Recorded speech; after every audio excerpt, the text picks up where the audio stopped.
never heard of me. Intellectually, it's a murder scene. Claiming you a scholar, get the clock out. Claiming you a scholar, get the clock out. Wanna murder me, but never heard of me. Intellectually, it's a murder scene. Claiming you a scholar, get the clock out. Claiming you a scholar, get the clock out. Black excellence at its finest. Yeah, using big words, but he can't define it. Then it hit him with the cannon, don't you stand behind him. It's about to get hot, watch me change the climate. He's nothing but a novice and he show his heart. Man, I think this rookie's done, sticking with a fork. Yeah, he treading water, swimming with the sharks. You will never see the light, living in the dark. The only thing he study is just information. Till I show him all his flaws and his calculation. Gotta leave his dummy dead as a demonstration. So I hit him with the cake with no hesitation. It's a wealth of knowledge you ain't never seen. Tap his body up and weigh the dead on a triple beam. It's a classic bully on my phone and he keep calling me. Need me to come and pick him up from another murder scene. And he's telling me, I don't know why they keep invading me. I said we just don't keep kicking their ass into reality. Shoot the 7,000 said they want a war, but they should have already known that we were looking for. Wanna murder me, but never heard of me. Intellectually, it's a murder scene. Claiming you a scholar, get the clock out. Claiming you a scholar.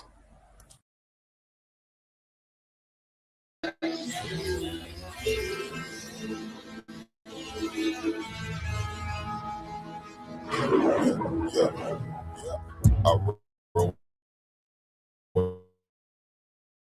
these lions don't take no bad.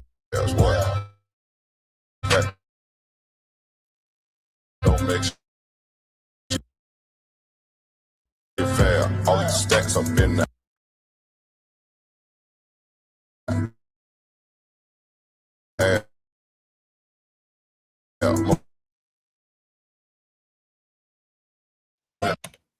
Debaters, we terminators, leaving their brains up on the table. We just get back and we fill it up. You ought to get up. This ought to debate with these bars, cause most of you need. We really don't trust. Coming live on the screen, they lie on the mean, so fuck them. Lie. Take a walk, then they shoot. Wanted that shit might be rude. You even pay. Shit just don't matter. Never ain't clue that there what happened when you keep your doubt. Don't fuck in a possibly when they're smoking. These niggas keep carrying on. It's gonna make you know. So that little joke, just so we can see him. Frog, croak, meal. Be on gold, that's for sure. Last time I seen the boy, he was copping deuces. Yeah, back up on the scene, but he was not with Roof. I roll with these lions, no tiger, no bears. That don't make shit fair. All these stacks up in the air. Most like keep a crispy pal. We not debaters, we terminators. Leaving their brains up on the table. We just get back and we fill it up. You ought to get, we be filling up. I roll with these lions, no tiger, no bears. That don't make shit fair. All these stacks up in the air. Most like keep a crispy pal. We not debaters, we terminators. Leaving their brains up on the table. We just get back and we fill it up. You ought to get, we be filling up. Niggas be kicking, they really want cloud. Soon as they hearing my shit, they switching their style, they really too wild. I guess I'm really the shit, you niggas right there, you really a bitch. Lion be up in this bitch, you blick to the blue. Bring dots on the shit, we go hard, you don't want it. On my sport, you don't want it, y'all niggas ain't got no money, I'm saying. That BVS, you ain't got no feds, no. Diamond dash around the neck, put up in the hoes just lost. Lions, that's my team. We live up too awesome, call it boss. And what you mean? I mean everything. You might call it floss. Shout out to Reggie, grip my nigga. I would never say I'm flawed. I roll with these lions, no tiger, no bears. What? That makes shit fat.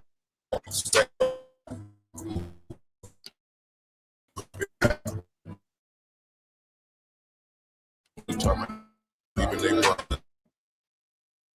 You got a bears, what? That don't fly, keep a crispy path. We not debaters, we terminators. Leaving their brains up on the table. We just get back and we fill it up. You ought to get, we be filling up.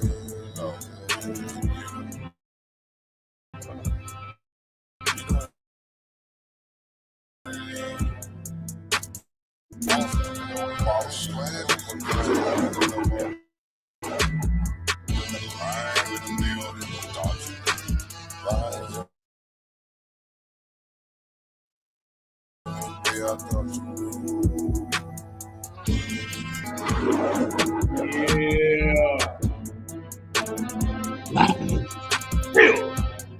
up to me. Come on here, y'all. Welcome to the Lions Den. My name is JJ7000, aka Deacon Molly. Hey, the most feared debater. Let's get that done. The most feared debater on this goddamn planet. Sit your simple ass down. Hey, you can't stand it, man. Peace and blessings, man. Welcome to the Lions Den. You know, y'all see the title, Dr. Reggie and Smash Rockwell. The Medu Neter is a dead language. I want to give a shout out to my queen, my wife, my forever, Jenny Hayes. I want to give a shout out to Sister Karima, the Lions Den queen, holding it down over there. You know, Black Jesus Minister, balling and crawling, slanging and banging. You know, Neo Love. You know, the minister Messiah of the goddamn, you know, Lions Den. He always holding it down. You know, I want to apologize for the other day. You know, I was on one the other day, man. But things understood need not to be said. You know, my personal life is my personal life. And, you know, I kind of went into my personal life. Everything ain't peaches and cream in a relationship, ladies and gentlemen. Look, we just leave it at that. But let's keep it going, man. See, so I didn't really get it. Because I was trying to do this show yesterday. I mean, 3 days ago? 3 days ago. Discussing, some of the Hotep mummy madness that's going around in the conscious community, ladies and gentlemen. I mean, these guys actually think that they have some kind of ancient, some kind of ancient connection, to this language, to Kemet. A brother, I'm talking Smash and Reggie, these brothers invest a lot of time in trying to decipher a language using a flawed methodology. Germans and Finlands and Scotland, and French and Jean Champollion, John Champollion, all the ones who and want to get up here and act like they can really just decipher this information. Now, I've been sitting back watching for over the years, of the effort these guys put into this. But how does it benefit us? You try to decipher a word. Kim means black. You've been telling this for 2013. It's 2025. Why aren't Smash Rock Reggie hippie a Hotep mummy?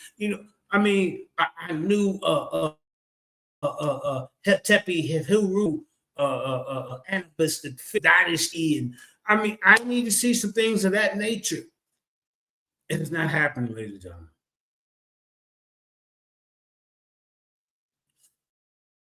So this is why I'm telling you, what is the significance? What is the point of every day coming on your platform live and you got being touched and does that uplift and benefit us as a community of African Americans, melanated people in these United States of America? How does it benefit us? Smiles Broadway, you got to be ashamed of yourself. Goddamn real, you can't read no Medu Neter. And then you sit up there and lie, ladies and gentlemen, and said that these ancient Kemetic, this ancient Kemetic societies, ancient Kemetic culture did not believe in things literally like Jabari is saying. Because when you look at the verbiage of the Book of the Dead, the coffin text, the pyramid text, the Book of the Heavenly Cow, and the fourth by night and by day and by each. Oh, wait a minute. Who is that? All right, hold up, man. Shit, we got a visitor. Flash your mechanism over there, man, to get you in here. It's not showing up yet. Oh, there you go. What's going on, my brother Flash? What's going on, How you bro? doing, my brother? How you doing this morning, bro? You come back from some of this comedic goddamn work. Hey, I'm just listening. I'm trying to. At one time, I was. Go ahead. What'd you say, family? I said I'm listening to you. Go ahead. No, I see. At one time, one of my epithets was the unconscious comedic Christian coon killer. You hear me? That means I'm coming from all angles. The Christians, the coons, and the comedics can get it. They know it's me. I didn't show my face. I change my voice when I pop up on your platform. MJ. Hey, man, keep teaching. Flash, man. We got some big plans, Flash, bro. I'm telling you, in the works. I believe you, man. Keep striving, bro. On to the top. Get ready to tap into a whole. I'm getting ready to tap into a whole other audience, man. And I appreciate the brother Mel giving me that opportunity because he has a platform that's banging right now, man. His last 3 shows, man, we got over 200,000 K. Who that? I'm saying who that? What the show was 95. Watch the World 777. Subscribe to that channel. Watching the World 777, brother Mel. Basically, he's trying to transition the platform into something more diversified. Right now he's working. He go down. He's in New York. He goes to report the P. Diddy trial. He'll go down there live on the scene. He'll go do like the Trump trial. Some trial. He's at a trial right now. Some guy shot somebody and they caught him at McDonald's. And he talks about the current event current news. So I'm going to make my introduction over there, right? Coming in talking about current news, just so they can recognize what we got going on over here. Then what we're going to do? Then we're going to bring a platform of us talking about maybe MAGA versus MAGA or what Charlie Kirk, to get them used to us. Then after that, stay used to us. Now, hey, I was on there with you one time. He came on here and spoke about that. You heard me? Yeah. So that's that's opportunity. The plan. Today, it's an opportunity because, like I say, we finna reach a bigger audience, man. I appreciate any type of audience that I get, but the message. If you want to reach globally and a different audience than our own little circle, we gotta expand. A lot of things in the news right now is FBA stuff versus the Pan-Africans and ICE and MAGA. Those are our hot topics right now. Yeah, I just heard them. But I just heard them talking about Florida, and I'm from Florida. No, that's what I meant. And they were saying there was no slavery in Florida. Talking about the Black Seminoles. Florida. Talking about the Black Seminoles and stuff like that. I heard Unc off. That's in the news. I heard Unc talking about that off of Community Skeptics, bro. He was talking about the Black Seminoles. They had the Seminole Indians and the Black Seminoles down here in Florida. But those people recognize themselves as runaway slaves. A lot of them was runaway slaves, though. A lot of the Black Seminoles was runaway slaves. Yeah, they combined with them and combined. Yeah, they combined, man.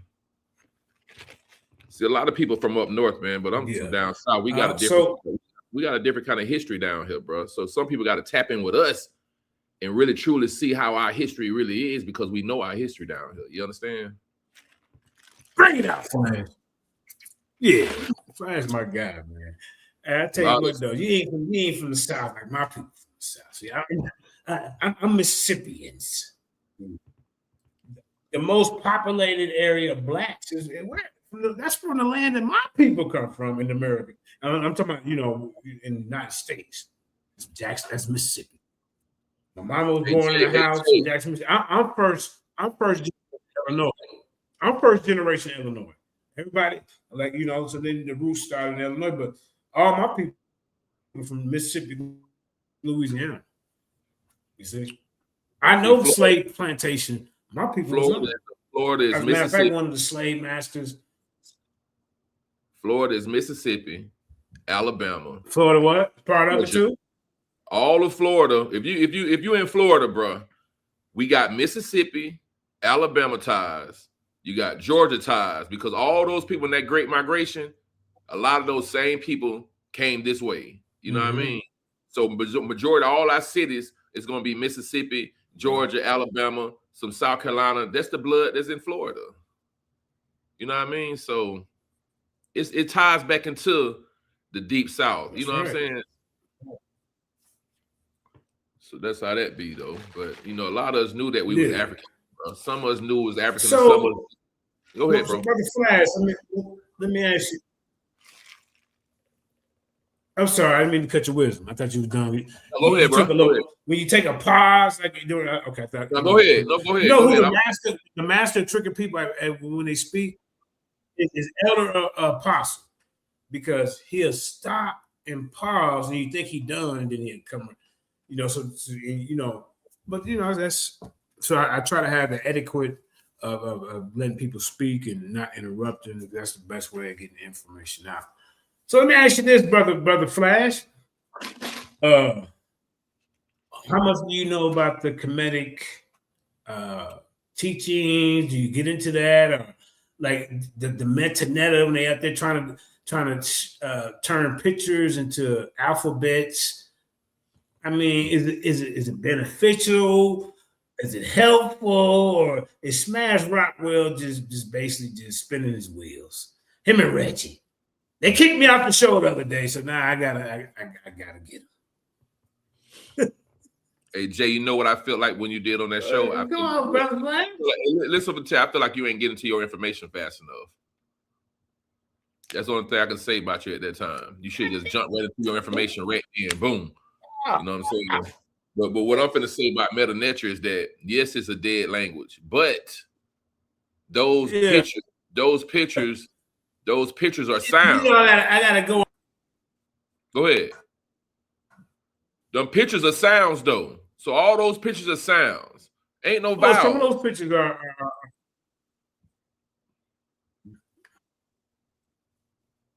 yeah, some of those pictures are sounds stuff. So they did right about how is he trying to make work?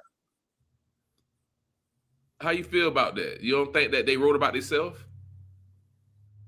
through those pictures? I mean, I don't understand. I mean, Brother Flash, but different. See, the problem I have with Smash and Dr. Reggie is you're using hieroglyphs and you're trying to decipher them and turn them to alphabets. Not only that, then each dynasty, their own different cosmology, their own glyphs to what's the word I need to use to relate a message or it represented something.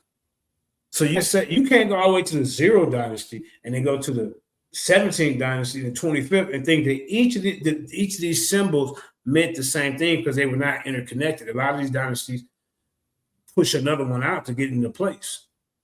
You see, they would erase one's identity and culture and take it off the wall just so they wouldn't be in remembrance. Then we have another problem with Wallace Buzz, Champollion, and all these other European, other so-called Egyptologists that are supposedly the ones who's deciphering these glyphs using the Rosetta Stone, the Greek and the Coptic. The Greek and the Coptic is not connected to the 25th dynasty. Well, that's the most one where they say all the black pharaohs is at. The Greek and the Coptic is not connected to the Scorpion King, Pharaoh Aha, and all these other ones. How are you connecting to your ancient people, Smash and Reggie, when the symbols that they use in the 0 to all the way to the 25th dynasty, if you want to connect to all the way to that, to what you're using now, your Rosetta Stone and all that's connected to the Ptolemies. The Ptolemies, these are the Europeans that came and took over Egypt and Kemet at that time. And now they're adding up to 7,000, 500 to 700 different glyphs, hieroglyphs that don't even have nothing to do with it. So this is what I don't understand. What's the video of him trying to? I can get into a little bit of my information about some of this, and then we can go from there. Well, all I can see is that Smash is breaking down, showing the significance. Them taking those gods literal, edifying the body, not about shaming nobody. What was it? 2800. 2800 BCE, evolved from 2500 BCE, depending on each dynasty, to all the way to 30 BCE, where you got the Ptolemies. You guys, that when you got your little birds and pictures up there, what you're doing, you're not connecting back all the way to them. What do you think about that, bro? I think most of the time I think most of the time those dynasties change. I think the dynasties changed, bro, but they simulated most of the time, though, bro. They didn't change everything. They simulated. Yeah. Even if it was Libyans or anybody else, they simulated into those people's culture. Yeah, let's get into some of the things that they need to overcome to deal with the Medu Neter. It's a dead language. It don't even, I mean, what's the point? Smash? Reggie? You can't speak the Medu Neter. Reggie, you can't speak the Medu Neter, so you know nothing about what you're talking about. I said, I ain't never seen you speak or read it. Hey, Jay, man, the thing is, those people wrote about themselves. So when people start going over what they wrote, then you put in your own interpretation of what you want to believe. Those people wrote about themselves, though. You have to take what they wrote about themselves and believe that. All right. You can't interpret something and say this is what those people, and put your foot in those people's shoes and act like you can think for those people 1,000 years ago, because I think a lot of Egyptologists do that. They try to think for those people 1,000 years ago. You can't think and say what those people say. You don't know if those people, you don't know if those people say, well, we was black. You don't know if those people say, well, we was brown. Nobody can say that. All you can do is assume. You know what I mean? So it's like it's a lot of just interpretation. The same thing like with the Bible, bro. It's the same thing, bro. It's not really no sense. It's like go hand in hand, kind of like. Right. So they wrote about themselves. It's just whole bunch. Yeah, but see, well, the problem is that 3 or 4 days ago he said that, oh yeah, me and you, yeah, that's right. Me and you went back and forth a couple days ago about my argument was that they believe that I wasn't trying to prove that these guys were real, none of that. I was saying this is what they believe, and then we got on the right page once you figured out my argument. But let me get to some of my notes, because these are some things that we need to address, because y'all been doing this for years, and I don't see any evolution of the teaching. I mean, I don't see you and your students, talking and trying to, tepi horu ha ika I need to see some of that. Why is it that you spent all day? Yeah, the cam means black, but how does that? What good does that do? And even if you're saying Kim means black, I mean, I just don't. I mean, are you getting into the spirituality part of it, or okay? So here's some questions right here. It's a feel good. It's a feel good thing for black people, bro. And I know you know that. It's a feel good. Oh, okay. Because they stripped blacks of everything they knew, bro. So to be able to cling on something that's civil, that was one of the greatest, is a feel good story, brother. Yeah. So that's why I be like that. You know what I mean? So that's the fight for them. That's the fight for the Europeans not to let you even cling to it. They don't want you to have no kind of nothing because they say black people didn't contribute to nothing civilized. You know that, right? Right.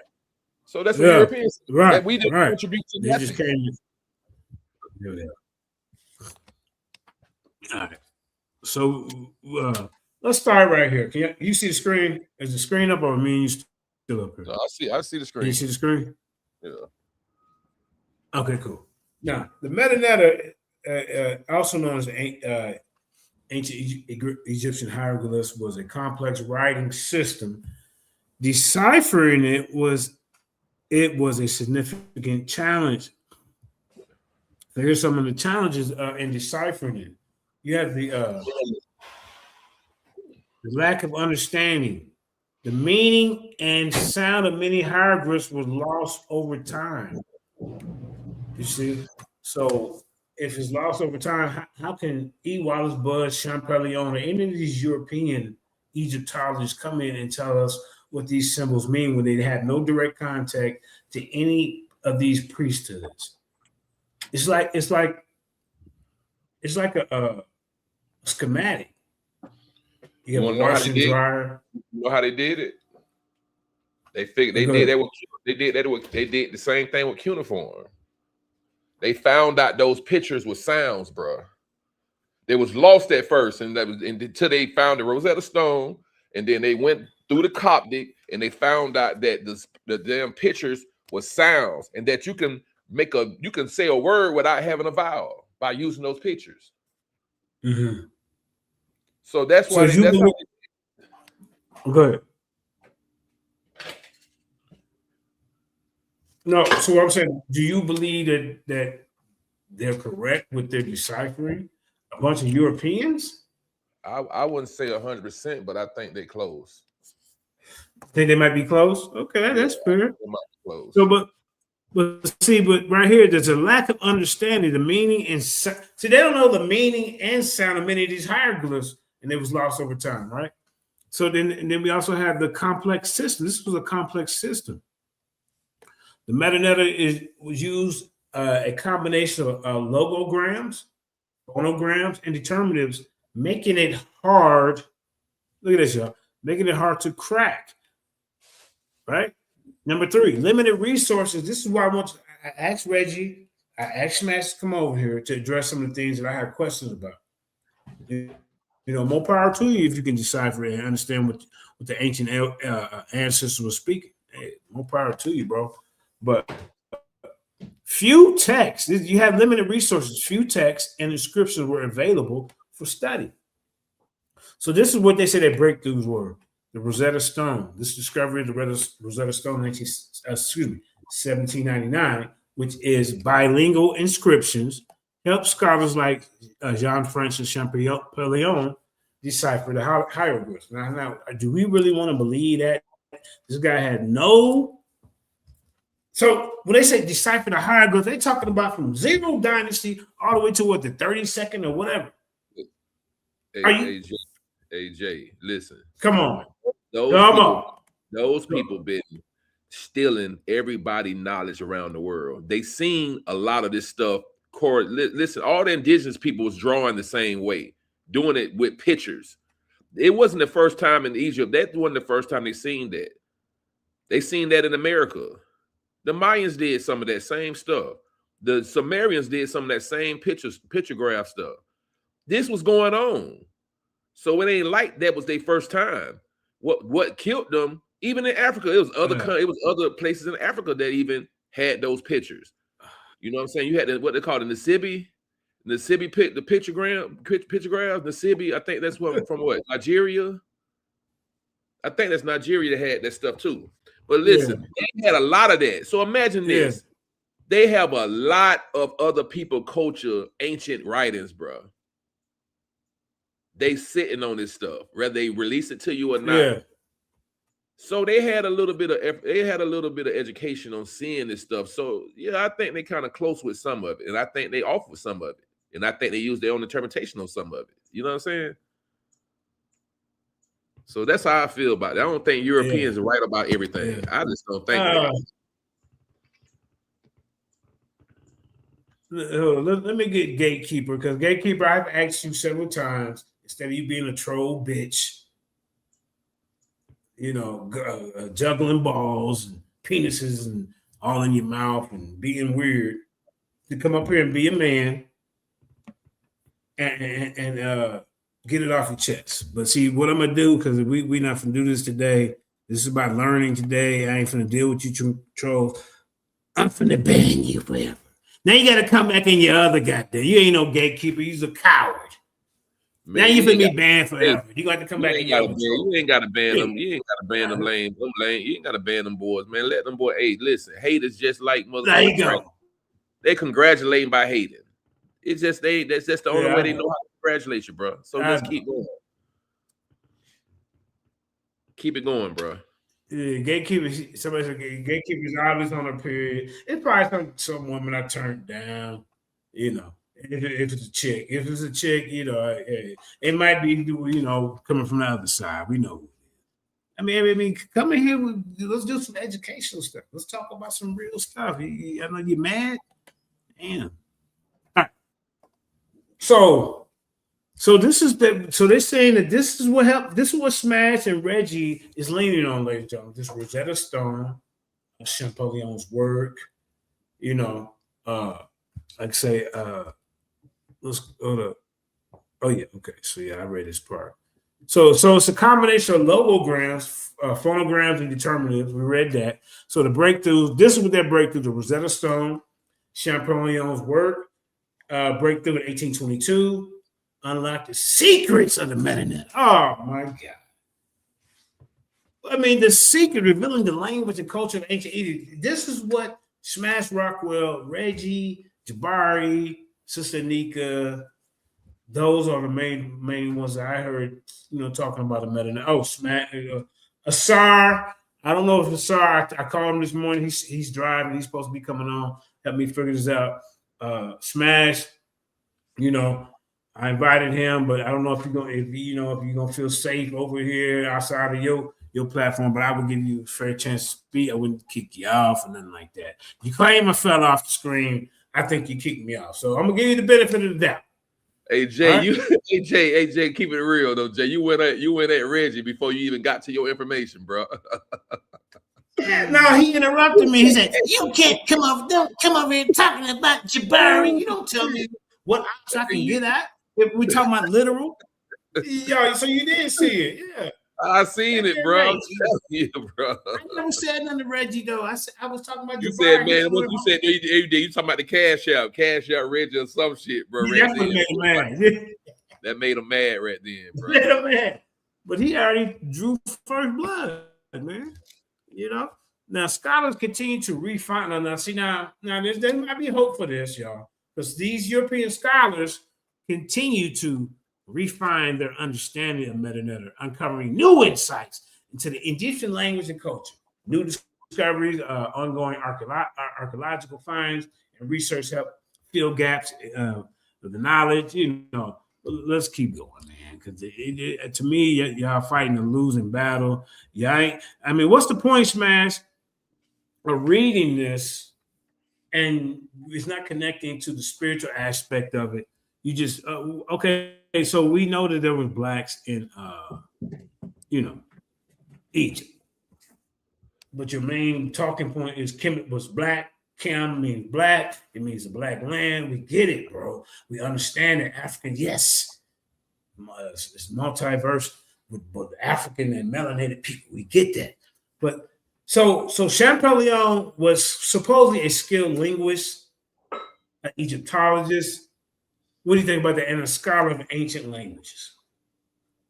So the comparative analysis, he compared the known Greek text on the Rosetta Stone with the hieroglyphic and demonic text. I mean, come on, bro. That's Ptolemy's. Smash and Reggie, that has nothing to do with the ones that you're trying to connect to. These are Ptolemy's. They said he used code-breaking techniques. Champollion applied code-breaking methods, recognizing patterns and relationship between symbols. Now, these are assumptions. How did he recognize pattern and relationship between symbols? I want you, Smash, Reggie, Jabari, Anika. Who else out here? Them the main four that I know is trying to push this. Because Tahuti, I don't think he really deal with it. And I know Commission don't. Commission the one that taught me that the Ptolemies added like that name 7,000 different sounds to the glyphs. Now you sitting up here got your little king tut guy and your bird and your falcon up there, you know, and your sickle and all these other pictures that was interpreted by not your ancestors, but by some Europeans. The phonetic values. Champollion discovered that some hieroglyphs represented sounds, not just concepts. So now he's trying to say, oh, that must represent like ah and ba and ka and you know the alphabet, not just because a lot of these symbols represented concepts. But see, but you have no initiation to the priesthood. You don't know if these symbols change over time. You didn't go back far enough to do all your comparative studies. You don't know was it consistent, like did they evolve off each other? And I don't think it worked like that. How about the royal names? He claimed to identify the phonetic values of royal names, like look, there you go, y'all. Ptolemy. I told you. He ain't talking about no Seti and Khufu and Ahara and god dang it. Who else? They ain't talking about none of them guys. He's talking about look, Flash, Ptolemy and Alexander the Great. This is what these guys are using their information off this. See? Building on predecessor, Champollion built on the work of earlier scholars like Thomas Young. That sound like a Kemetic, y'all. I mean, come on. Let's keep it going. I mean, this is ridiculous, man. Look, limitations and criticisms. See? Smash? Initial uncertainty. Champollion early work has some errors and uncertainties. Oh, my God. Look at this, y'all. See? So there's an ongoing refinement. Later scholars refined and corrected his work. Now, these are some more people that's farther and further and further away from this Kemetic priesthood. Now, how they going to come along years later and try to correct Champollion just to keep pushing their lie? See? Well, now according to them, they ensured a more accurate understanding. Champollion's breakthrough, it wasn't a breakthrough, paving the way for modern Egyptology. I mean, come on. Hold on, let's get into some more. The great point, Champollion didn't. So look, Champollion didn't have didn't have direct access to an initiated priest or living tradition of Egyptian language. Instead, he relied on comparative linguistics. He compared hieroglyphs with other ancient languages. Like, look, there it is again, Greek and Coptic, not Nubian, not Somali. What's that? Sudan, none of that. So then he goes try to say pattern recognition. Champollion identified patterns in relationship between symbols. Code breaking techniques. He applied methods used to decipher codes and cryptograms. I mean, just come on, bro. And then here you go with this bogus Rosetta Stone. The bilingual inscription provided a crucial key to understanding hieroglyphs. The Coptic language. Later in time, this Coptic language and cursive and all. Champollion knowledge of Coptic, a language descended from ancient Egyptian, helped him understand phonetic values. Royal names tied to identifying royal names helped him also. This is what they're saying for him. But let's get past his nonsense because we know. Because listen to this. Yet the Coptic and Greek had nothing to do with early hieroglyphs, y'all. You're right. Coptic and Greeks aren't directly related to any early hieroglyphs. Champollion's use of Coptic was actually more about understanding what, Smash and Reggie, later evolution of Egyptian language. Later evolution of Egyptian language had nothing to do with the black man or the African. See? You're dealing with, just like when Jabari take you on tour, he take you to these Greek shrines and stuff. You know, the monuments. Take us to the one with, I want to go to the one that got them the first dynasty, the zero dynasty. What the hell you doing? Kamisha pointed that out to you. He said, man, look, he taking them to us. This ain't got nothing to do with us. I said, well, goddamn, you sure? He said, yeah, look at this. He said, man, come on, bro.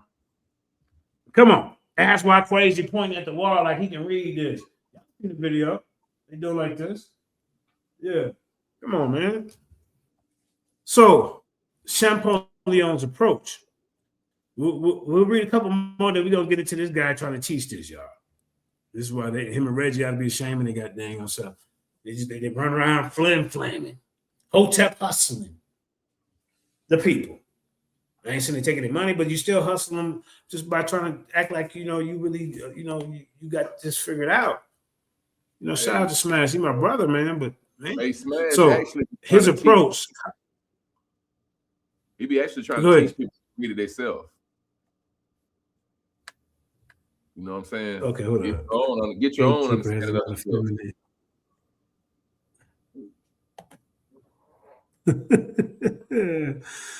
I like this person. FBA is an anti-black code. You goddamn right. Gatekeepers. The gatekeeper they beating you up in the audience, man. Go get somewhere and sit down. You ain't over here trying to learn nothing. You over here trying to gatekeep. You got the right name. Mm-hmm. So Coptic as a bridge. So now they want to say Coptic as a bridge. He used Coptic, a later form of Egyptian language, which y'all know had nothing to do with the earlier ones, as a bridge to understanding phonetic values, hieroglyphic evolution. Champollion recognized that hieroglyphs evolved over time, influencing later languages like Demonic and Coptic. Now, let's keep going. So key insights. Phonetic values. Champollion focused on identifying phonetic values, which helped him decipher pattern recognition. He identified patterns. We already went over that. So, I mean, he was pseudo with this whole thing. Now, look at this. Watch this. So, when I was talking about the Meese, this is what Smash is dealing with. He's not gonna tell you what each dynasty. Oh, okay, these hieroglyphs here. Well, what dynasty did this come from? And how can you say that by using your search engine to help you try to decipher them? Are they distinguishing like, well, okay, well, this comes from the damn 4th dynasty. These glyphs are more pictograms, and and how did they all of a sudden be translated over to alphabets? Okay. So the Ptolemies, Greek rulers of Egypt, introduced new hieroglyph characters and modified existing ones. Not only did they introduce new characters of Flash, now they're modifying the existing ones. Who gives them the right to come in and modify anything, Smash and Reggie? Y'all need to get in here and explain this. Greco-Egyptian influence. This period saw a blend of Greek and Egyptian culture influencing hieroglyphic writings. Expanded symbolism. Now they add new symbols, making stuff up. New symbols and combinations were added, often reflecting what? Ptolemaic interest in mythology. You see what I'm saying, man? This is embarrassing. All right, look, they come around Johnny lately. Look, they've been doing this at 20. The hieroglyphs come up like 2800 BC or 2500 BC. I don't know the exact. I read it earlier, so it's between that. But the Ptolemies come at 323 BC. So they saw significant cultural exchange and innovation in hieroglyphic writing. This is the Ptolemies. These ain't like these are more Europeans. Come on, man. Egyptian resilience, despite foreign rule, Egyptian culture and language persisted adapting new influences. Now they adding stuff. So here it is right here, y'all. I was talking about what they added. and then we can go into we can go to the video for a minute. But the Ptolemaic period saw a significant expansion of hieroglyphic writing. Hold up. Wait a minute. All right, let me see. We expand it. Okay. All right. Yeah, I see where the little numbers right here at the bottom. So that's where you, at the end of the article, you can see where the sources is. But the Ptolemaic period saw a significant expansion of hieroglyphic writing systems with thousands of new signs added during the Middle Kingdom. Around 750, 800 signs were in use. But look, that was in use around the Middle Kingdom, right? But by Greco-Roman era, the number has grown to 5,000. Some estimated to be around a JJ 7,000 type. Look at this, 7,000 individual signs. Now, Smash, Flash, what you think about that?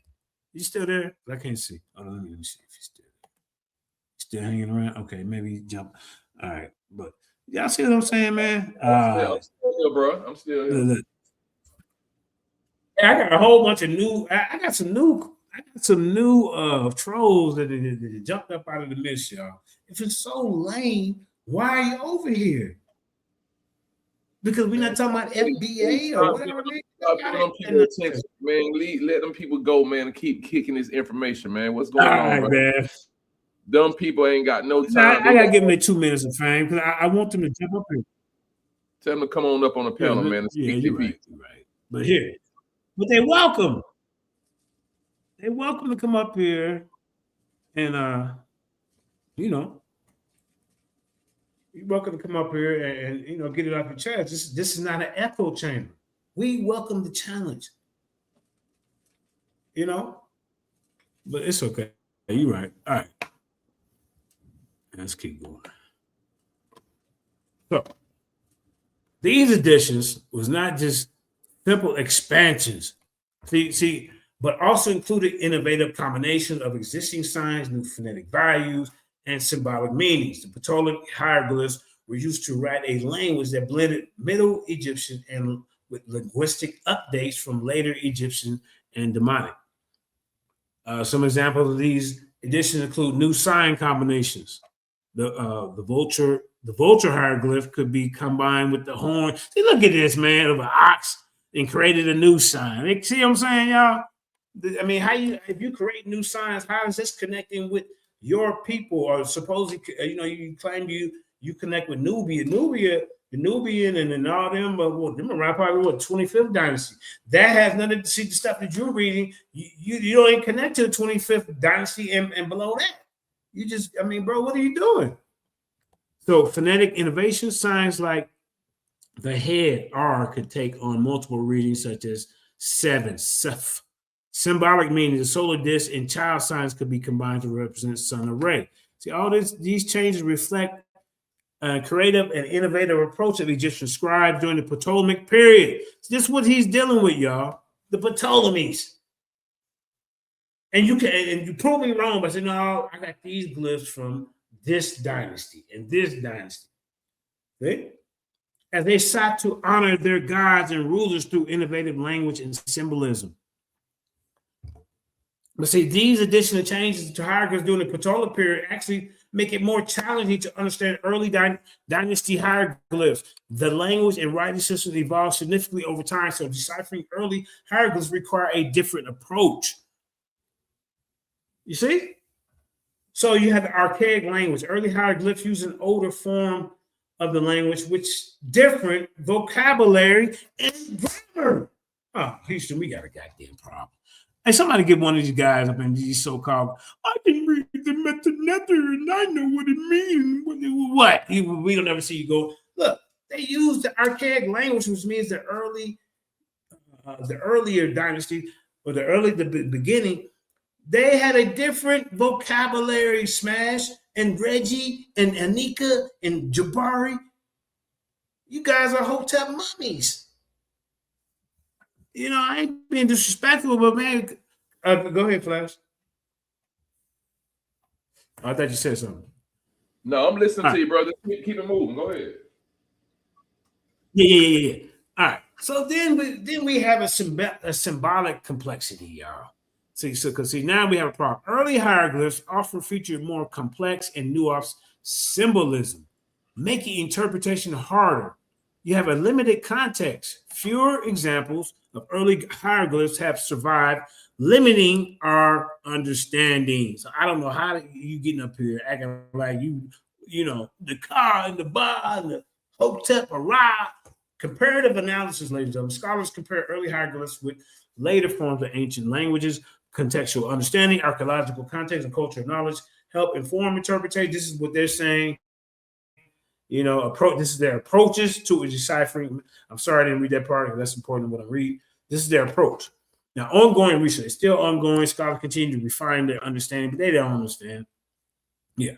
Now, here are some points regarding Champollion's decipherment and its potential limitations in understanding the 25th dynasty, which you say your Magi come from and all that, you know, the Nubians, you know, they came in with the bows and arrows. Remember that? So Champollion's decipherment, there's a limited context. Champollion's work was limited with limited text mainly. The Rosetta Stone, that's what you're using. The later period biases. Reggie and Smash, there's a later period bias. His work focused on Ptolemy text, which may not reflect the earlier language used. Now let's get to the video for a minute, but then I'm gonna keep beating them up. I guess, man, come on, bro. I mean, come on, man. These are some questions that should have been asked years ago. Hold up, man. Hold up. Okay. Look at this. You know what, affordable? You can get your ass up out of here. You got to come back with your third troll page. I don't need you. Get up out of here. Because you ain't a man enough to get up on the stage. I know if you're trolling, I want you to come up on the stage. That's the only way you're going to be able to survive over here. Be a what they call that? A courageous troll, not a coward. Because see, if I'm in the audience trolling, hey, send me the link. I'm coming up on your set. Because I got something to say about the information that you're presenting. All right. So let's look at these guys trying to teach us the Medu Neter. Smash, Rockwell. Hold up. Let me get to it. Stop screen. I got a lot of information on it. So, and yeah, you're going to be in some trouble. All right, let's get to, let's see, what is Egyptian Book of the Dead, 42 laws. Damn, where is it at? Hey, Flash, you still there? I gotta find Smash Rockwell's. It's already been loaded up. Let's see. Let's see. Yeah, I'm still here, bro. I'm listening in, bro. Listening in. You're doing good. Doing good. Okay. Yeah. I appreciate that. These are just some questions I want to ask these guys. I gotta find this channel now. Smash Rockwell. He did a show 3 days ago. Yeah, here we go. So let's go back to this right here. All right, let's see. That's what I'm trying to ask you. What are you saying? Let's see. Can y'all see the screen yet? Okay, yeah, here we go. This guy up here playing. He'll kick me off the show, man. That's why I had to be. He claimed. Hold on, let me see. Let me get to my part. Oh yeah. All right, let's start here. I think I'm gonna pop up somewhere. Yeah, champ. All right, go ahead. Video or anything? You let me know. I can use the restroom real quick. And you know, we agree 95% of the time. But I have a debate against a real stupid phrase.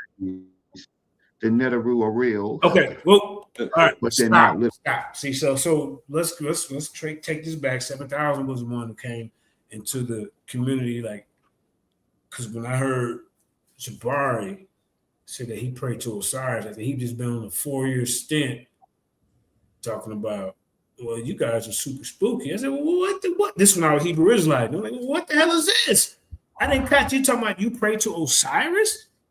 So all of this stemmed from me and Jabari's interaction. Now Tahuti then got in it, and Reggie, and who's the other guy? The Smash kind of he really not in it too much, but he didn't jump in it today because the name of his show is the Neteru, where figment of the comedic imagination. So let's go to this part. Literal. That's I don't know where that came from. I know where it came from. I just can't tell you where it came from, but we're gonna find out where it came from. But you had a particular question about I'm switching up. Let me. Yeah, what's your stance on the Neteru being real or not? Because you said something that I never heard you say recently. No, the real part is the Neteru is a real belief that these people had, these ancient African people had. It came from their thinking, which is their imagination of the world. Imagination is not a bad word at all, because they looked at their world and they imagined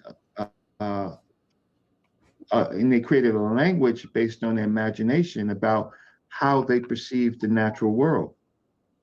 The Neteru has different categories, right? Neteru is a symbol, where there's a rope with where it's a staff with ropes in an early age, and then that changed to an axe.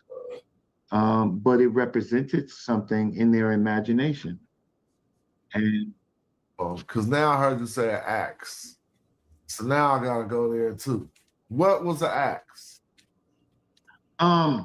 Well, it becomes depicted as an axe as best as we can perceive it based on the drawing, but it wasn't that originally.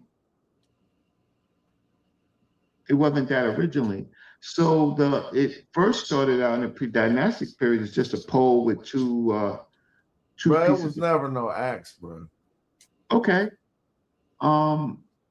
Interesting. So think about it. What are axes used for? Oh, warfare.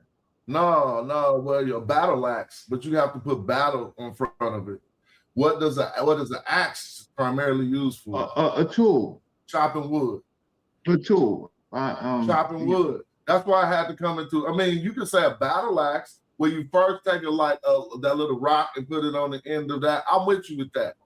But you think that's what the Medu Neter symbol was? Well, those are interpretations, and what we have at the base is we have the Egyptologists with their arguments. And so I would say, when I said what it looks like, that's what I think it looks like in my imagination, right? Oh. That I could say I really don't know. If I see a primary of it, that's fine. But being depicted on artifacts, I can just say that what sources say it is. So, among Egyptologists, it's an open conversation. It's not set, but what they do is that it's their interpretations. Well, so I'm just reading from what I've read about what the Neter is. The Neter could also be a human. It could be a corpse. It could be a number. It could be animals. It could be a number of things depending on the context of the sentence. Okay, that's cool. I'm not mad. So let's think about this. How closely, because these objects for the scholastic classification have been placed in the category R, sacred items and temple furniture. It's not placed in the category of warfare instruments like a axe. No,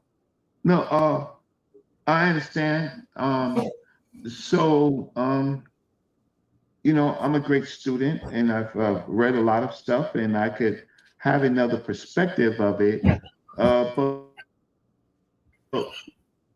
based on your research, and you brought up some very good research on it, you showed old. Let's first things first. You showed one of the archaic. What you claim was one of the archaic forms of the. I believe it's the Neter in the pre-dynastic time period, and then what they think they have on some of the temples is these poles, but Poles like. I like the guy.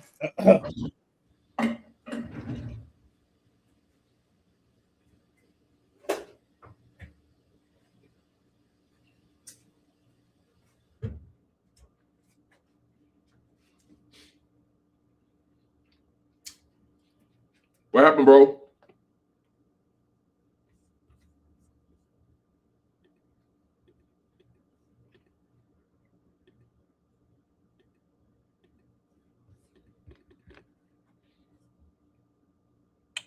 What happened, bro? I can't hear you. You're on mute. Oh, my fault. My fault. Yeah, my fault. No, I was talking to Divine God. I said I was trying to hear you build with Red Supreme yesterday, but I think you left before you dropped it.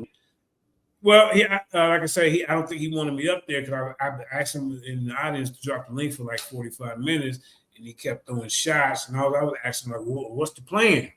I mean, how close are we to getting reparation? When's the next congressional meeting on HR 40? What steps are we taking to make it become a bill? And I'm asking a question like this in the audience, and they be like, "Oh, you're just a tether." I'm a tether now. They throwing that word around just a little too loose, man. Everybody. Hey, I heard Top Cats go at that boy Nasheed, bro, Tariq recently, and saying that all they talking points come from all the knowledge of the addos. They start off as addos at first, then they rebrand it to FBA. Mm-hmm. So Top Cats say y'all got all your talking points from the Indians, from the abos. Yeah, a lot of them talk. They did because they was, I guess, you know, because remember they was out first talking about this type of stuff. We indigenous or aboriginal. But the thing, my thing about the FBA is how, if y'all ain't talking about, okay, yeah, man, we're going down to Washington and everybody come support the congressional meeting and hey, support these politicians that's trying to get us these reparations and this restitution. We want health care for 200 years free. We want education free for 300 years so we can catch up. We want, you know what I'm saying? Y'all ain't talking. None of those should be y'all talking points. We don't give who you gonna say who's black and who ain't. That's just another way, just decisive way to keep us separated. Them 2 points right there is great points. Healthcare and education. Yeah. Those should be and that's why I can't wait to get my hands on one of them, bro. Yeah. I can't wait to I just want to have a bill with one of them. But every time they get defensive and they throw me out the goddamn chat. I don't know. I mean, y'all should be, if y'all out here trying to tell everybody we're FDAs, what about the people who don't understand what's going on? Y'all can't answer basic questions? What are y'all hiding? Okay. Hey, gatekeeper, I don't know about this guy. Yeah, I had to get gatekeeper out of here, man. All right, let's keep going. Gatekeeper, man, come on your next troll page. The link is in the chat. Jump up here. That's all I'm asking. Do you think it's a handheld object or something that they could put into the ground like a pole? Let's see. Oh no, I'm coming up. I think it could be both depending on its usage. Well, what do the text shows? Like if we go to the the text shows that it's in their hands. Oh, but it could be placed into the ground if they want to, or on a temple. It spans the length. Is well. Let's talk about the Bekinkin or the standard, the processional standard that is carried in the a similar category, right? Most of the times when we see a Bekinkin or the standard, it spans the length of the person carrying its body. It's not a handheld instrument. It's like a flagpole. Yeah. And so those items are closely related. I think we don't disagree about how close the standard, the processional standard, might have actually been substituted for a flag, a pole with a flag on it at one particular time. I don't know, but right. Well, and so that makes an open conversation. But I do believe that the concept. You can go in the conversation. I'm not trying to be disrespectful. I'm trying to have my eye, and but I don't know how to get in. Oh, go ahead. What you say? What you say? Go right ahead. What you say? Speak up. No. Ladies and gentlemen, for those who don't know who I am, my name is JJ7000. Lord have mercy. On this planet. You hear me, ladies and gentlemen? And see, what the system, the industry. See, we like low budget industry, you know, with our little thing. We ain't in the puppy in them area, but the industry is trying to blackball me. You hear me? Because I'm a truth seeker and a free thinker. And the book of the dead, the coffin text don't say none of this. These people actually believe that this was real. But now the new keyword was, first we just beat Jabari with the literal thing. Because the natural. I go get Tahuti right now. Whoa. You ran from Tahuti. I tried to get y'all. No, that was Kamisha. You ran from Kamisha. My fault. Neterer that created the Neteru, this creative force was real. It's real. Yeah, it's real. Yeah, that creative force is real. We ain't against that. See, this is why I'm blackballed. JJ can't get into his bag. You see, hey, listen, I didn't calm down over the years. I'm not the old JJ. I didn't transition to Mandinka Mali, the truth seeker and free thinker. So now you can't pigeonhole me into we ain't got to pay him no attention. No. What you're doing up here is discrediting the ancestors. These people believe in this creative force. What you did a trick play. The Neterer is the one that created the Neterus, according to these people. Wait, what'd you say? Creative? Come on, let me teach my Kemetic stuff. This is why I didn't hear you. I said what you say. Babel 7000 and transition over to him now. But I got to teach it right. Jabari running around here talking about ain't no retainer sacrifices happening and see all this information y'all doing right now stem from me. This thing started with me and Jabari, this topic here, but then he ran. I beat him up in the den, right? And then he promised to do this. Nah, man, give us something. Give us some information, man. You ain't about to do this promotional shit. Come on, give us something. You got the floor. Give us something, baby. Come on. Look, the line of the whole topic. Okay, the whole topic is the title is a lie. Because but he's playing wordplay, figment of the imagination. Now he's discrediting the ancestors. So now you're gonna have to show me where in the book of the dead they say this afterlife, and we're gonna be with Osiris. It's just a figment of our imagination. Or we prepare to get mummified. We prepare. Hey, look, we taking Shabbat dolls with us now because we used to do retainer sacrifices, right?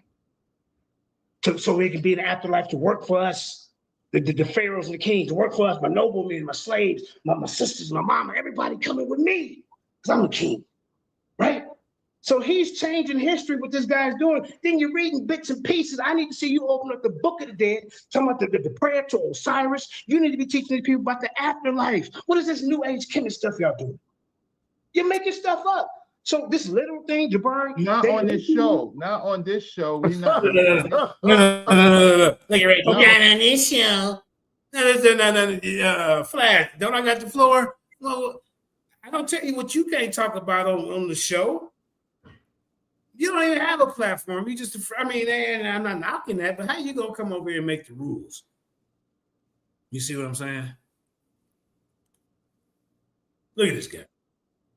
Reggie, So now I'm talking for the deal with Reggie, so I can get back to my. You tell me the rules so I can engage and be the yin to the yang, because you're scared of this information, Reggie. Not on this show, guys. Send me $5 for lunch. Looking at. No, don't disrespect me. Hey Jay, that's when they got you. I mean, come on, man. That's when they got you off of there right there, Jay. They'll let you shine. Put me off right there, bro. Time for 7,000 to go. Time for you to go after that right there. I mean, come on, man. Look. Hey, man. That was it right there. That's it. Yeah. What's it? I'm out the door. Look, I'm gone. You know what I'm talking about, man. What are these guys? But man, look how happy Reggie is now. See, Reggie, see, me and Reggie have battled over the years. He always find a way to kind of get me kicked off. Reggie slick. Yeah, I love brother Reggie, man. He, I got nothing against him, but he got his little tactics, y'all. It's okay. So let's get back into. We're gonna rewind it a little bit. I just want to show my part. So now let's get back to what Smash was saying. That they just, this was a figment of imagination, and then I'm gonna go into the Book of the Dead. I kind of touched on. I gave him some questions and talking points that I said about how it was a dead language, and Champollion used a bunch of assumptions. Him and Budge and a bunch of the European scholars. I got a whole list of them that I can show y'all. Today of these ones. Oh well, we're redoing it, and we revert. Oh, who popped up? I heard a boot. Let me see who is this. Yeah, okay. Yeah, okay. We got King J in the building. What up, King J? How you doing, my young brother? hey, JJ, what's going on, family? You got the floor. No, I'm just enjoying it. Over some of the pseudo-ness of okay. Yeah, I was on the panel. I was on the panel when you jumped on. I was on that panel. It's great. But what? So JJ, what's your contention? So your content, so you're trying to get a debate on the Neteru, if they're real or not literal. I'm sorry to hear you, fam. I think you're trying to get a conversation with Smash. No. Okay. You have a stance on the Neteru. You're showing that they're literal.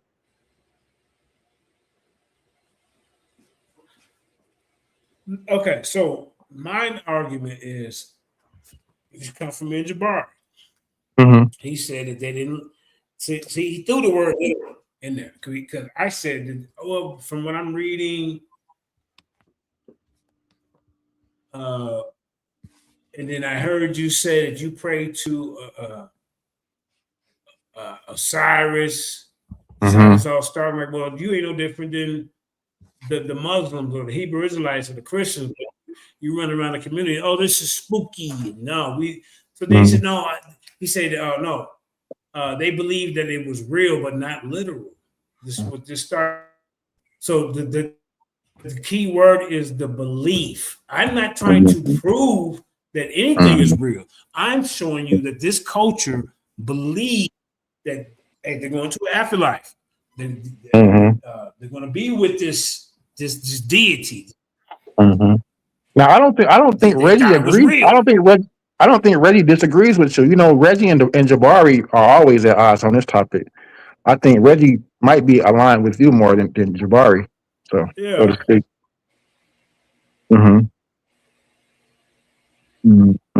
So when you said, I got some. Hold on.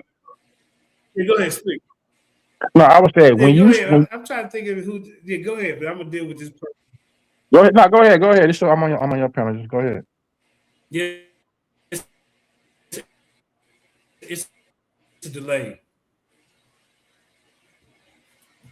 Yes, it's a slight delay on your end. Okay, now I think he fell out. But I will.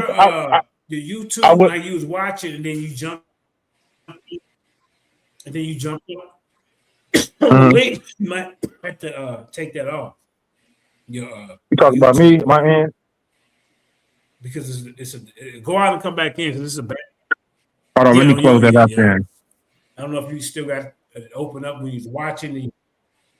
That's what you need to do. Yep, that's your delay right there. Yep, because you're hearing. Yep. So the same way, peace to Copper Draco. I ain't seen you in a minute. So the same way you threw me out the chat wasn't the Medu Neter deciphered by what I don't know what you're talking about. I am everything. These are new people. I subscribe to the channel, new people. It's just one person, one got them to I'm gonna get King J back in here. And then we gonna keep going. But okay. I hear him pop back in. All right, so now let's get to him trying to teach the language, y'all. And all this, like he knows what's the hell going on. Hold up, where that? Where that part where he's trying to read it? Let me see. Smash something else. Hold up. That's my brother, though. All right, let's start here. Now remember, this is the figment of their imagination, according to Smash. All right, so we'll start right here with Zep Tepe. Okay, so he said they didn't believe really in Zep Tepe, I guess. The one of these type of sources on my fault. The Zep Tepe. All right, let's go there. All right. I'm gonna go to Before Atlantis. That's probably like one of their sources. This right here, huh? I don't even know why they got this here, bro. Let me see if King J try to get back on. They just want to put they Photoshop. I don't know what's going on. That's what happened when you go to the type of sources they're gonna be using. Let's go to History Egypt at least. I couldn't bear that. So here go the first thing. I know I didn't want to do this betrayal, but here go the first thing somebody gonna try to mess up. To say that the gods was real. Now come back and watch my pre-debate. Hopefully they ain't gonna say they don't want to do it after this video. But this is what somebody gonna try to act like they got some knowledge of, right?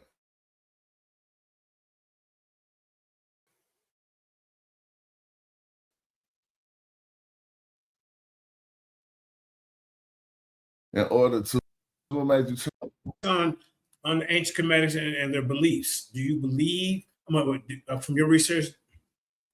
Did you come across anything that say that these people believed in the afterlife?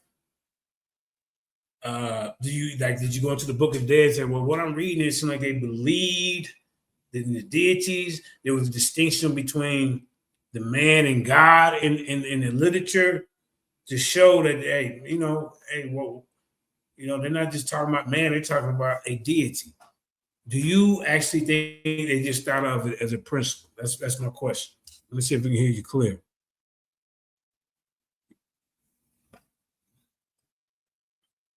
Can you hear me? Can you hear me now, JJ? Yeah. Better. Way better. For sure. Now, just so this is my research that to my understanding, right? So, there are 42 sapats along the Nile Valley, 42 temples. Each one of those temples, each one of those sapats are autonomous. They all have their own cult fetishes, enzymes, and standards, right? The standards and cult fetishes are the things we see at the top of the poles they were talking about, right? Teach King. So according to your particular sapat, I would argue we have a different theology, right? In some theologies, Reggie talks about it all the time. The apis bull, right? In some areas, that bull is sacred. You couldn't eat it or anything. In other sapats, you would have the falcon. You couldn't eat it. But outside of that sapat, that animal's not sacred anymore. Only sacred within within where it's sacred at. So outside of that, it's not the same. They practice anism. They practice a lot of different things depending on the sapat, I would argue.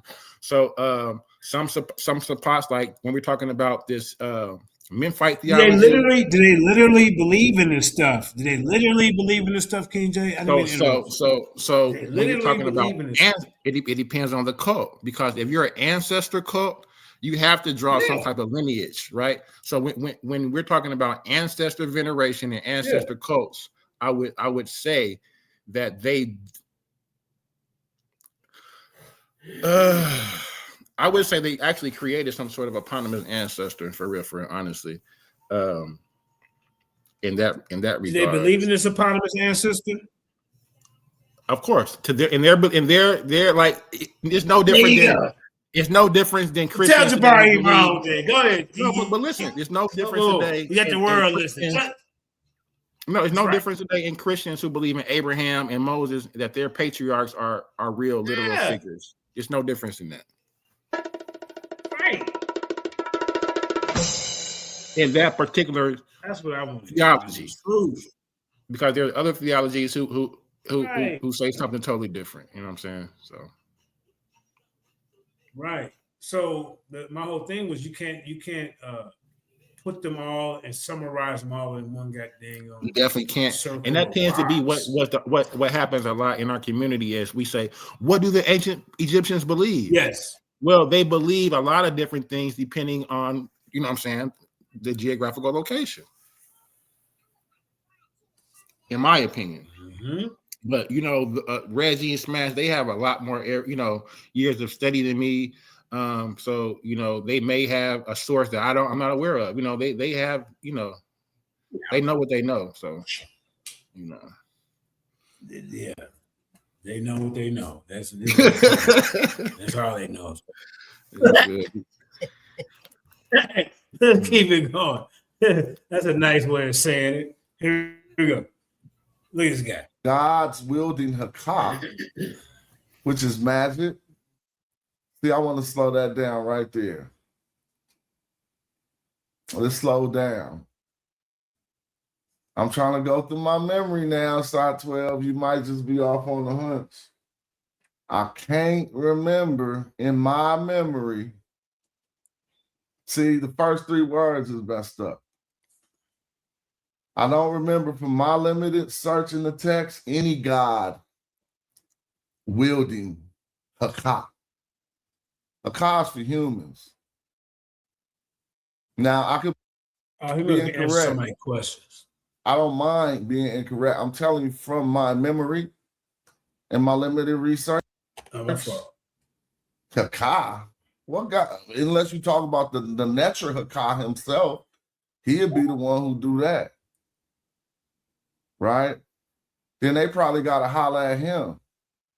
I told you I'm just going off limited, but you have a limit. At least you admit it. You got a limited understanding, just like anybody else is trying to deal with these ancient symbols. You got different search engines that may help you and all that, but do we really know what these symbols mean? Do every symbol mean the same from each dynasty?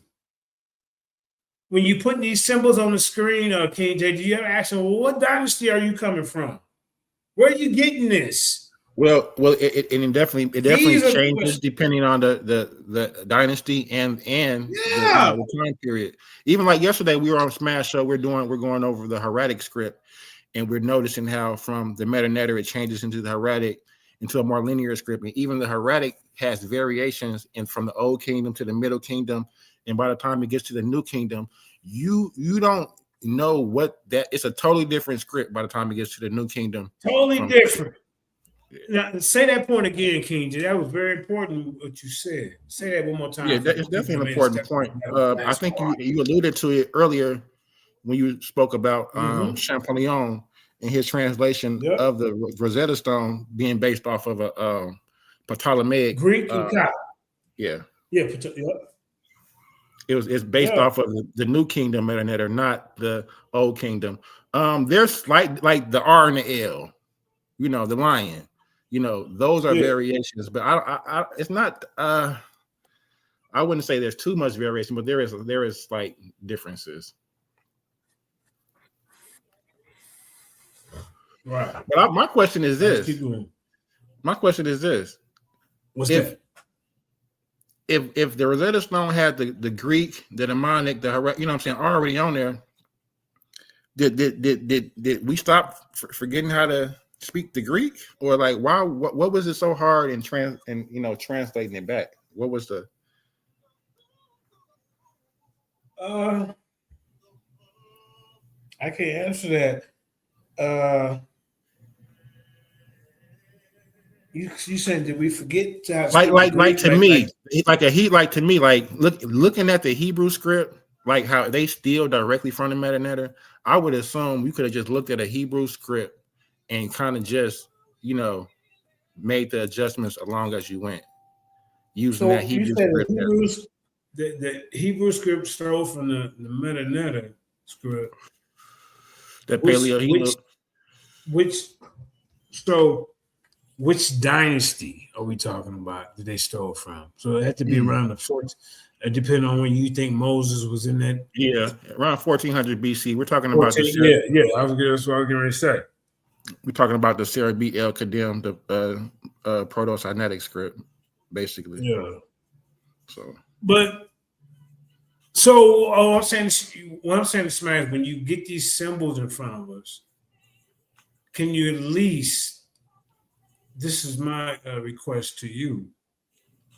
At least tell us what dynasty are you coming from?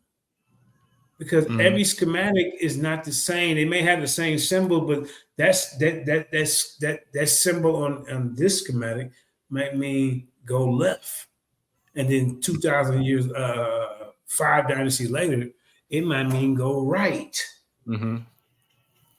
You see, so you can't correlate say, well, this with this. When you just got birds and pictures and goddamn frogs and Hotep Happy with a goddamn wave cap on, sitting in the chair. You know, come on, man. I would say this: it's hard to take a thought and put that thought into a letter, a single. It's hard. Letter. Oh, look at my brother Harmon. Keep talking up, but hey, what's up, brother Harmon? Oh, no. What's up, brother? We live right now, man. Yo, what's good? Okay, jump on the panel, man.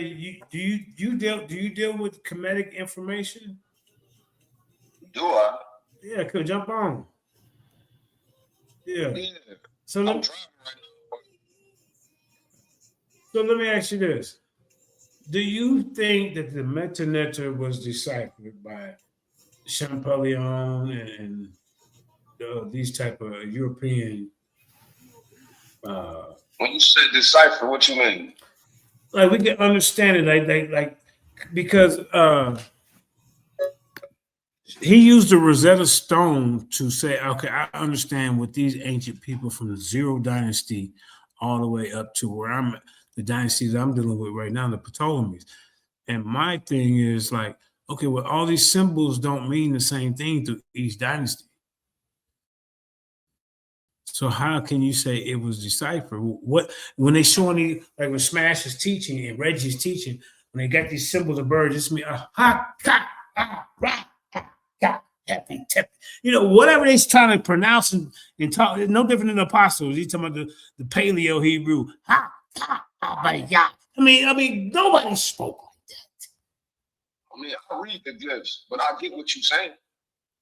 I don't disagree with what you're saying. That's why I asked you to be specific, because to say that it's deciphered, yeah, I would say yes, but also that no, because it still needs to be built upon. The argument you making right now is phonetics. So in Egyptology, even Big Head Jonathan would agree, which I'm finna address him in a minute as soon as I get my situation together. Wait a minute. But even Big Head Jonathan Owens would agree that how they're pronouncing it is just Egyptology speak. That's not how it would have sounded in ancient times. You talking about Smash, right? Yeah. Yeah. So he. Magi warrior with no Magi. Not the fake Magi. Oh. Hey, look, bro, jump on the panel, man. I'll see the link. Jump on and lighten Yeah, it. send me the link. All right, I'll do that. All right, I got you. All right.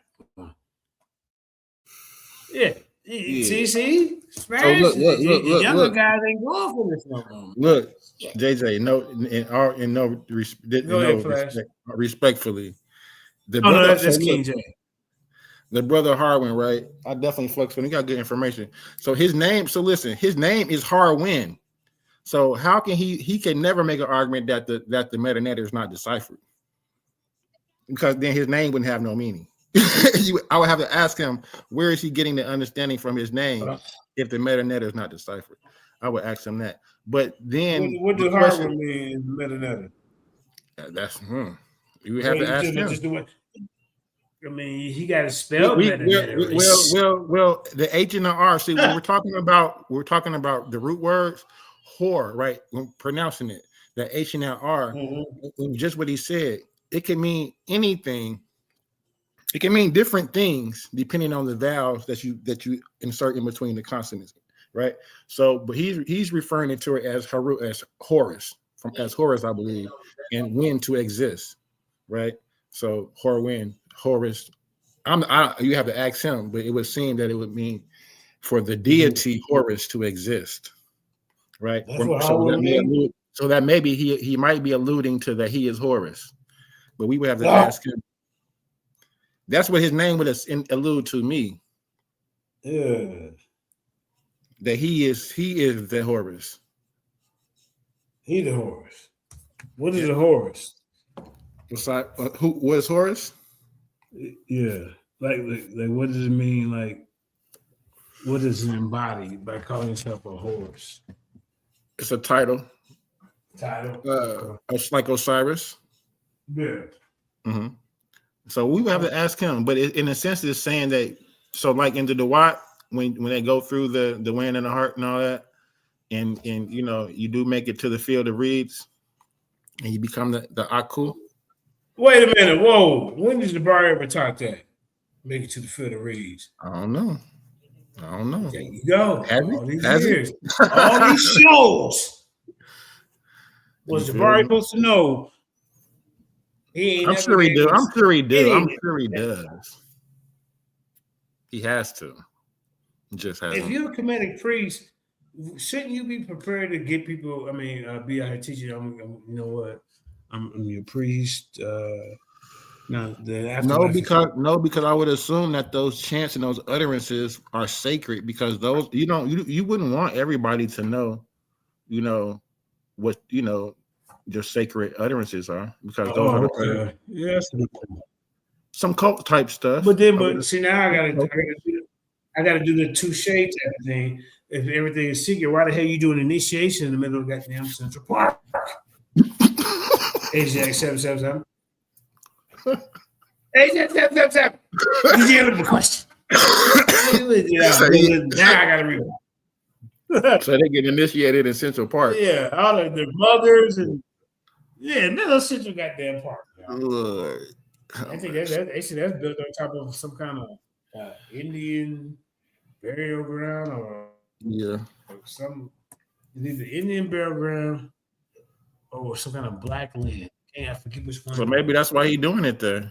He's drawing on the energies of the ancestors. So let's get back to boo. He never said that we're here because you got nothing to do with Kimmy.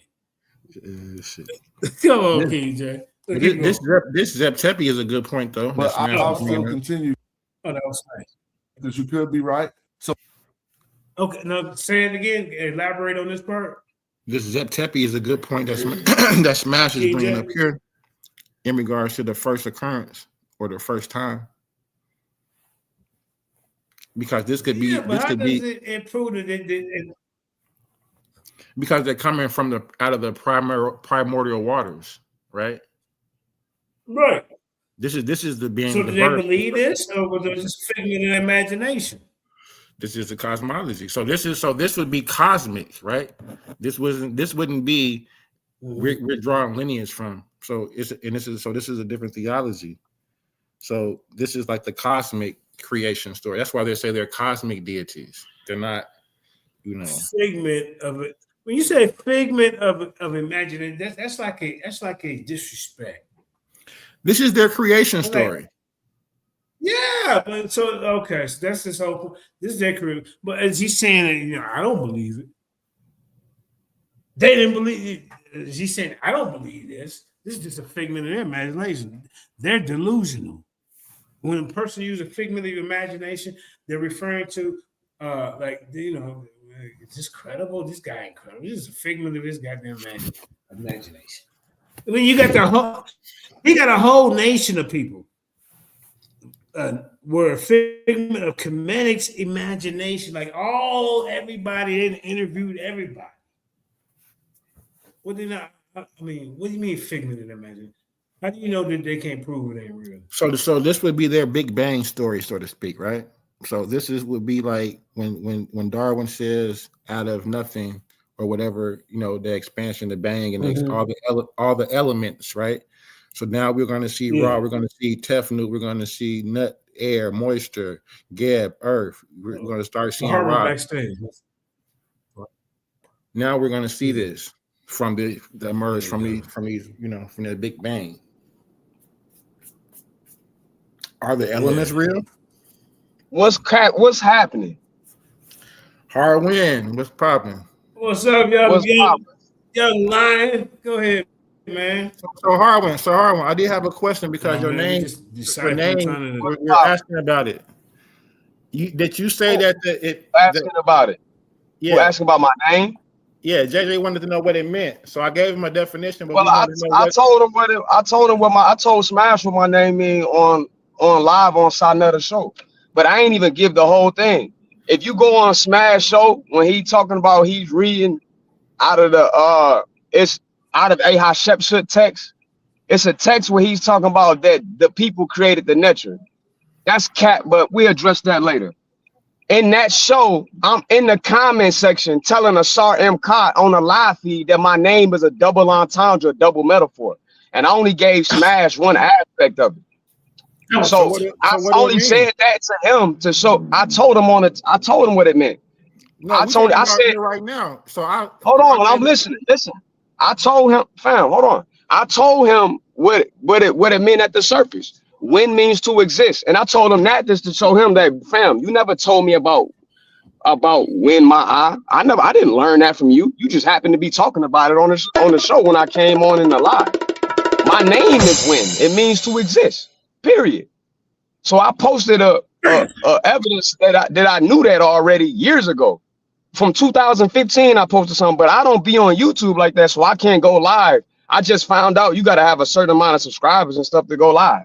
Right. So I can only post it. I just figured that out. But you can always jump on any panel where Smash be on, or go to his show every day, because we go over it every day, and you never. Inky be in the chat, y'all be in the chat. You don't never jump on because we can go over anything. What you mean? I did jump on. I jumped on the day that he was reading the Murder in Patah Stella. And he was like, yo, hard one, you a G with the glyphs. I got that on video. So I did jump on, but I was driving. Like you see me driving now. I just parked. I be driving all the time. So even when I'm on Sideshow, go look at the videos. You'll see me in my car. You got to present something. That's cool. But he know what my name meant. Or he asking to see if I know. But that's retarded, because why wouldn't I know what my name means? So he's saying that I knew I got win my eye from him when I told him where I got it from on Sideshow. So now he on there lying. So when I get my computer together, I came on here only because JJ, did you not just call me? King, yo, JJ. He might have stepped away. We hear you. Yeah, he just called me. I wouldn't have knew nothing about this. He called me and told me to jump on. So I'm here. But are you available for like interviews? Are you like to show to present something? Because I got a platform where you can show some stuff. I love to have you. I'm gonna come on first. I'm gonna go on Inky show, then I'm gonna come on Sasha. Mm-hmm. Well, I'm gonna ask if I can get permission. Let me not speak out of my turn. I'm ask the elder if I can. I don't know that for a fact, so let me not speak out of turn. You gonna do a PowerPoint? if I'm allowed to, I wouldn't mind. But you know, yeah, like this idea that the net. Well, I'm gonna address what JJ was saying, but I don't want to say when he's not here. I don't know what he just. So we can talk about a little bit when he said the netter rule come from the netters, right? So am I wrong to say when I say the netter, the one, I'm thinking of the primordial waters, right? I wouldn't say that. I would be contradicting myself if I said that's wrong, but it's not that simple though. Because the netter root come from that.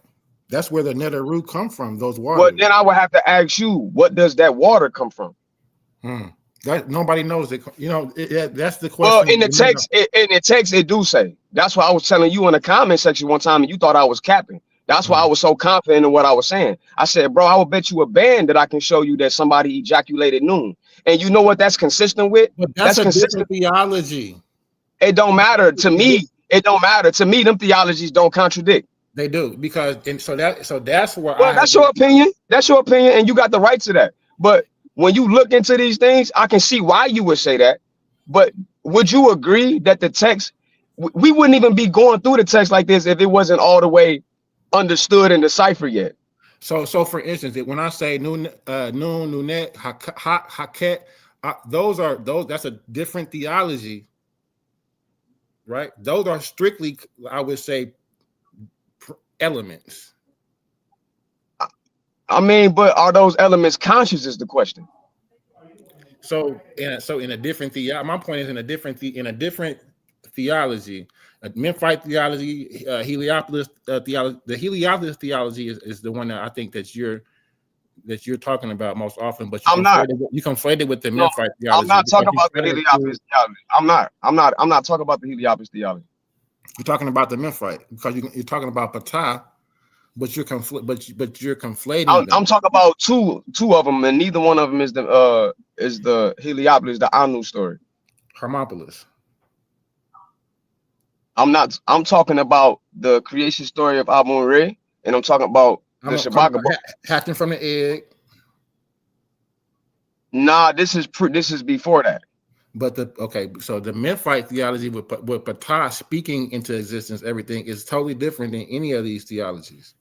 I disagree. Maybe you could. I hard disagree with it. Well, I would agree that there's different aspects, but when you look at the different time periods, there's different dialectical differences within time periods. Shit. Even with scribes, when you look at the text, you will see a specific scribe might have a certain style of writing, and he'll write a certain word with a different glyph, but it'll be the same word as in the same time period with a slightly different glyph. If you read the glyphs, you will know I'm telling the truth. Right? Yeah. At the very least, I know you study the glyphs, right? And so what I just said is accurate, right? I don't have any contention with what you just said. Okay, so that's within the same time period, you can see that happening. So imagine a text from the Old Kingdom, like the Pyramid text, or pre-Old Kingdom, and then another text discovered by Shabaka that he rewrote, because he didn't write that, he rewrote it. Right. And another text found in an intermediate period, and then in another text found in another period. So what we got to do is go into the text, which is what we're doing. But we got to continue to do it. And we're coming to conclusions before we see certain things. Because in the text, I do not think those different stories contradict. I think they're different aspects of showing, and they connect like a puzzle. That's my contention. And I'm saying that because I'm not just saying that, just blatantly saying that. I'm not just saying that like because what Jabari doing. Because Jabari will get on here and talk about he a Kemetic priest, and then get into the debate with Inky, and then don't go into the actual Shabaka stone. Why would you bring up the Shabaka stone in the logos if you a so-called Kemetic priest and don't go into the text? You will read a European opinion about the text. That don't make sense. But see, and there you go. When you spoke about the logos, that's the Memphite theology, in my opinion, because we have Patah speaking. That's not an opinion. That's a fact. So in the Memphite story, it say Medu Neter. The word it literally say that. So then so my argument would be that would be different than the solar theologies of the Heliopolis, the Osirian theologies, They're different. They're different. Kanum. Maybe we got a discussion about that. This is definitely where we could just on the surface, they different, bro, on the surface. But when you get into them for real, like Inky made a comment that I agree with, but because he said it so fast, Smash is in the comment section. I'm just watching, I'm peeping, I'm peeping everything. I'm seeing something that's being said. I'm seeing little things that's just ridiculousness. And let me say this: Smash can read the glyphs. Let's be clear. Yeah, I wouldn't even be talking to him like this if he couldn't. I wouldn't even waste my time. But he's tripping. He talking about I don't read him. But he don't know. That's the thing. We don't know. That's why he asked. But okay, and that's fair. If you don't know, then you should just say you don't know. Don't make a claim when you don't know. You see the contradiction. But I wouldn't know what I was talking about. I couldn't be able to talk about the glyphs so confidently how I am right now. Clearly you're familiar. Clearly you're familiar. But you know what I'm saying? I do understand. But my thing would be, even in the intermediate periods, they're going back to their autonomous local, deity worship. They're not worshiping the national. What you say, like it. Are you saying it's like they're as the time period went, they incorporated a little bit of each theology into one big one, and that's where Let me tell you like this, bro. That's a good question. I'm gonna put it like this. Do you study quantum physics, bro? No, I don't study it, but I'm kind of familiar with it. But you aware of it. Okay, cool. So you still understand a little bit what I'm saying. And this goes into what I was saying about what Inky said, that is correct. If you're not studying biology, chemistry, and physics leads to quantum physics, then you don't really know what that text saying. Now, that me and you both know that Smash or anybody that can read the glyphs on a surface level can read the skeleton, because what we have is a skeleton right now. Right. We can parse. We can all parse. Right. But just because you can read that skeleton don't mean that Inky's wrong what he's saying. Because what he really saying is, if you don't study these sciences, you wouldn't get the actual semantics of what the text is actually saying. And I agree. And here's why. Let me ask you this. Wait. Hold that question, because I'm still answering that one question. Because you asked a good question. I ain't fully answered it, but I gave that for context.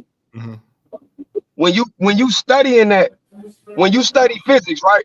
Do you know the problem that they've had for over 100 years now? Quantum mechanics just turned 100 years this year. You know the problem that they've had for 100 years? So it's still open for refinement. What you say? I said, so it's still open for refinement, like most scientific theories. Well, all of it's open for refinement, but there's three major problems. Here's one of the major problems. The problem is they have not unified all of nature, meaning the theory we have on gravity is the prevailing theory on gravity is Einstein's general relativity. Right. All right, that's talking about the classical world. What I mean, you know what I mean by classical world? No, what do you mean?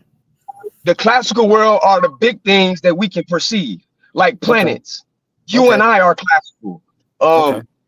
My car is classical. Classical physics, classical physics. Because Einstein built on Isaac Newton, and then Einstein got a little more correct than Isaac Newton, even though they both incorrect at the end of the day. Einstein's general relativity is more accurate than Isaac Newton's equations on gravity. It's more for sure. So that is our current, and we still been using since 1919, Einstein's general relativity. Hey, y'all ain't ready for Harvard, man. But then quantum mechanics was born. They say quantum mechanics was born in like 1925, King J. But you got to go back to Maxwell's equations, because Maxwell's equations is talking about his actual equations is how they mapped out or unified the electromagnetic field. So that's a whole field that permeates. So then later on, things led in the 1920s, they got together, Schrodinger, Niels Bohr, even Einstein dabbled in it with his ideas on quantum mechanics, which a lot of his was wrong. A lot of people don't know that. But when you deal with quantum mechanics, the equations for gravity goes to infinities. It doesn't work anymore. Yeah. So now they gotta unify gravity and quantum mechanics, and they've been trying to do this for 100 years, and they've been stuck. Mm-hmm. See what I'm saying? Yep. So it's only valid. Now I know go ahead. Go ahead. No, I'm saying so that's the model we're using until we find a better one. It's only correct. A scientific theory is only correct until we find a better one. Yeah, but his is still a theory, unlike Darwin's, because he has a mechanism. Yeah, yeah, you're right. King, that's correct. But the difference between that argument with Ankh and Enki, well, how Enki is correct is Charles Darwin didn't have an actual real mechanism. He had views on natural selection, but he never really proved how his natural selection works. So he tried to use the pangenesis as a mechanism to show how heredity. He had a mechanism. He had Lamarckian's faulty mechanism. His specific mechanism didn't work, but his ideas, he still had good ideas. That's not to say he didn't have good ideas. That's just to say he didn't have a theory of working theory. General relativity is an actual working theory. So he wrote it in 1915, general relativity, but it wasn't proven as a working. Its mechanism is space-time warping. That's its mechanism, and it was proven with the 1919 eclipse. Because he used his equations to predict that, like, let's just say, like, you got the moon and then the stars behind the moon. Einstein predicted that you would be able to see the stars over here, even though they really over here, because of the light is bending behind the warping of the gravity. The gravity is warping. So when we did that, I was like, oh, okay, his theory is a working theory now. Even though it ain't even 100% correct, it's still a working theory. That's a complete theory. So the theory that we have, the working model we're using now is Wiseman's, right? It's Wiseman and somebody else's, I believe. It's neo-Darwinism, which deals with it's Wiseman for the gene inheritance in regards to the you got the Weissman variable. What you saying, Wiseman? We saying the same thing. Then you got Mendel's law with that, and then later on, in my time with the Human Genome Project, we got more data on the gene. That's what Stephen, I think his name is Hawkins. I think it might be Dawkins. I think Hawkins is the physicist. I'm confusing them. But I say that to say all this, though. I want to get back to my point. I think that means the Hawkins is the brother that died. I was a physicist. Let me not say brother here, Tamahu, but intelligent nonetheless. So what we're doing is trying to unify these theories into one they call a TOE, which is the acronym for theory of. But we haven't done it yet. We stuck. We literally stuck. And what I'm saying is this. The ancestors already figured it out. And those different creatures,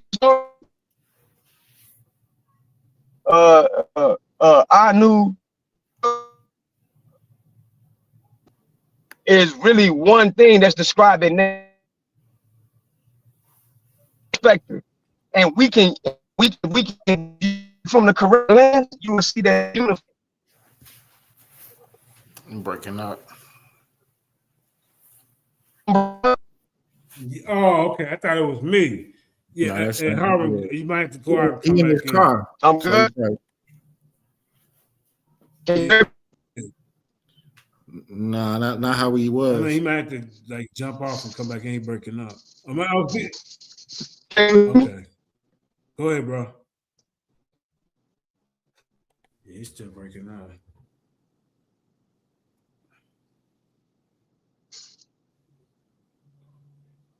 Can you hear him, King J? So BR48 says heretic means Neter means heretic. Neter means heretic. What, King J, can you address that? I never heard that. I never heard it either. Means heretic. I thought Neter means something new. But it's all good. Is he asking associating hieratic as meaning sacred? Netter and sacred. I don't know. Let's get saying. King J. Did you want to respond to anything he was saying? Was y'all in agreement? Because I stepped Yeah, off. he was building. I think he was trying to. He was talking about physics and stuff, and I think he was going to try to tie it all together back to Egypt, and so they're the scientists of the Nile Valley. So I mean, I don't have any problem with that. I don't have a problem with pretty much anything we were talking about. I don't have any contention. Yeah, but you know what I got a problem with? I got a problem with these guys. They can decipher something. That dang it. Now, I don't mind wearing the little memorabilia and the lions of Israel t-shirts and the Egyptian, it's a nice looking shirt, That don't mean I believe in all this type of madness. You hear me, ladies and gentlemen? And well, I don't believe in it, but my whole argument and point is that they believe in it. So how can you call yourself a Kemetic priest? How can you call yourself teaching out of here? And then you say, no, this was a figment of their imagination. Y'all disrespecting the elders. That's how I look at it. The ancestors, the ones that y'all, saying, hey, this is where I got this information from. You remember the medallions back in the day, the red, black, and the green. I mean, come on. But so is this something new that we're adding to this? Did y'all build? Who did you build your research off of? Because they keep saying that we're going to keep advancing. And let's get back to the video. Let's get to the video because Smash, you're making stuff up. And King J don't want to hurt your feelings, but he think you're making stuff up too. Don't you, King J? King J, like, don't put me in it. Because I know you agree with a lot of Smash material, but I mean, bro, it's like, how can I believe in this material when you look? Okay, look. He got all these little gadgets and gadgets up here. So this come from, I guess, if this is Zep Tepe, this has to come from like. Is this like the Zero Dynasty? Is this coming from Scorpion King's logograms and pictograms?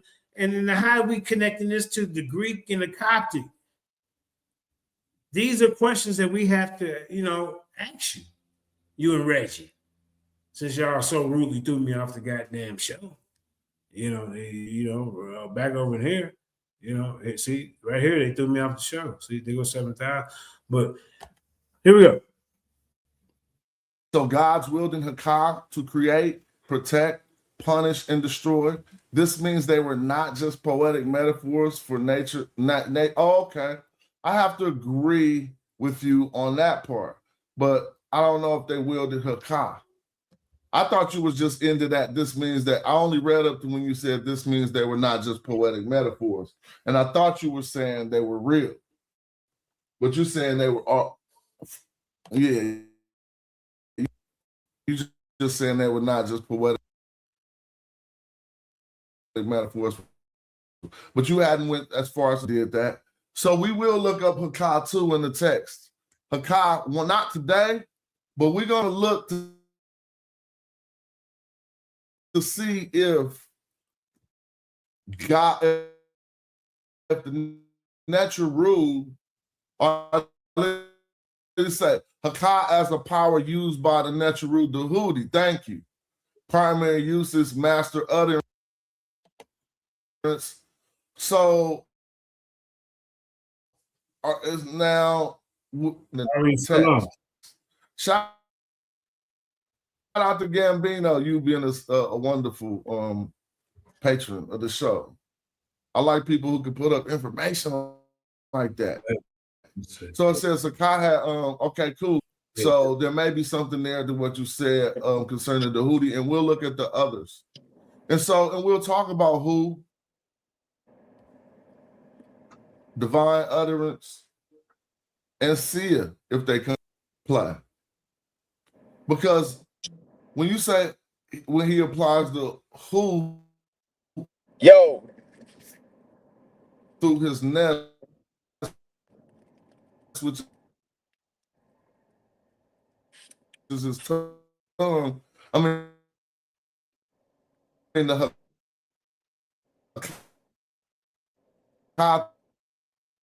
through his nest to make the words effective. We're gonna. Can y'all hear me still? yeah, I hear you. My bad. My phone was breaking up, man. I'm in a bad area. Okay, yeah, man. It might be the weather, man. We is in the winter time. I'm up in these damn mountains too. So yeah, let me know if the screen stops showing, whatever. Is King J still here? Here. He's still here. But I want to, before y'all go back and forth a little bit, I want to ask you, like this brother right here, he's talking about Zep Tepi, right? The first time, or the first time, like occasion it refers to. Yeah. So what I'm saying, so these hieroglyphs that he has up here, just these hieroglyphs would have to go back to Zep Tepi, right? To like the origins, the beginning, or do they talk about it later in other dynasties? King J, you know, is he reading from, like, he got Zep Tepi, right? The first time, you know, first to, the golden age of Egyptian mythology. When it was Zep Tepi, like what year, what dynasty? Can you help me out with that? So I think Zep Tepi was definitely first occurrence, definitely has to occur within the pyramid text. So about 2300, 2400 BC.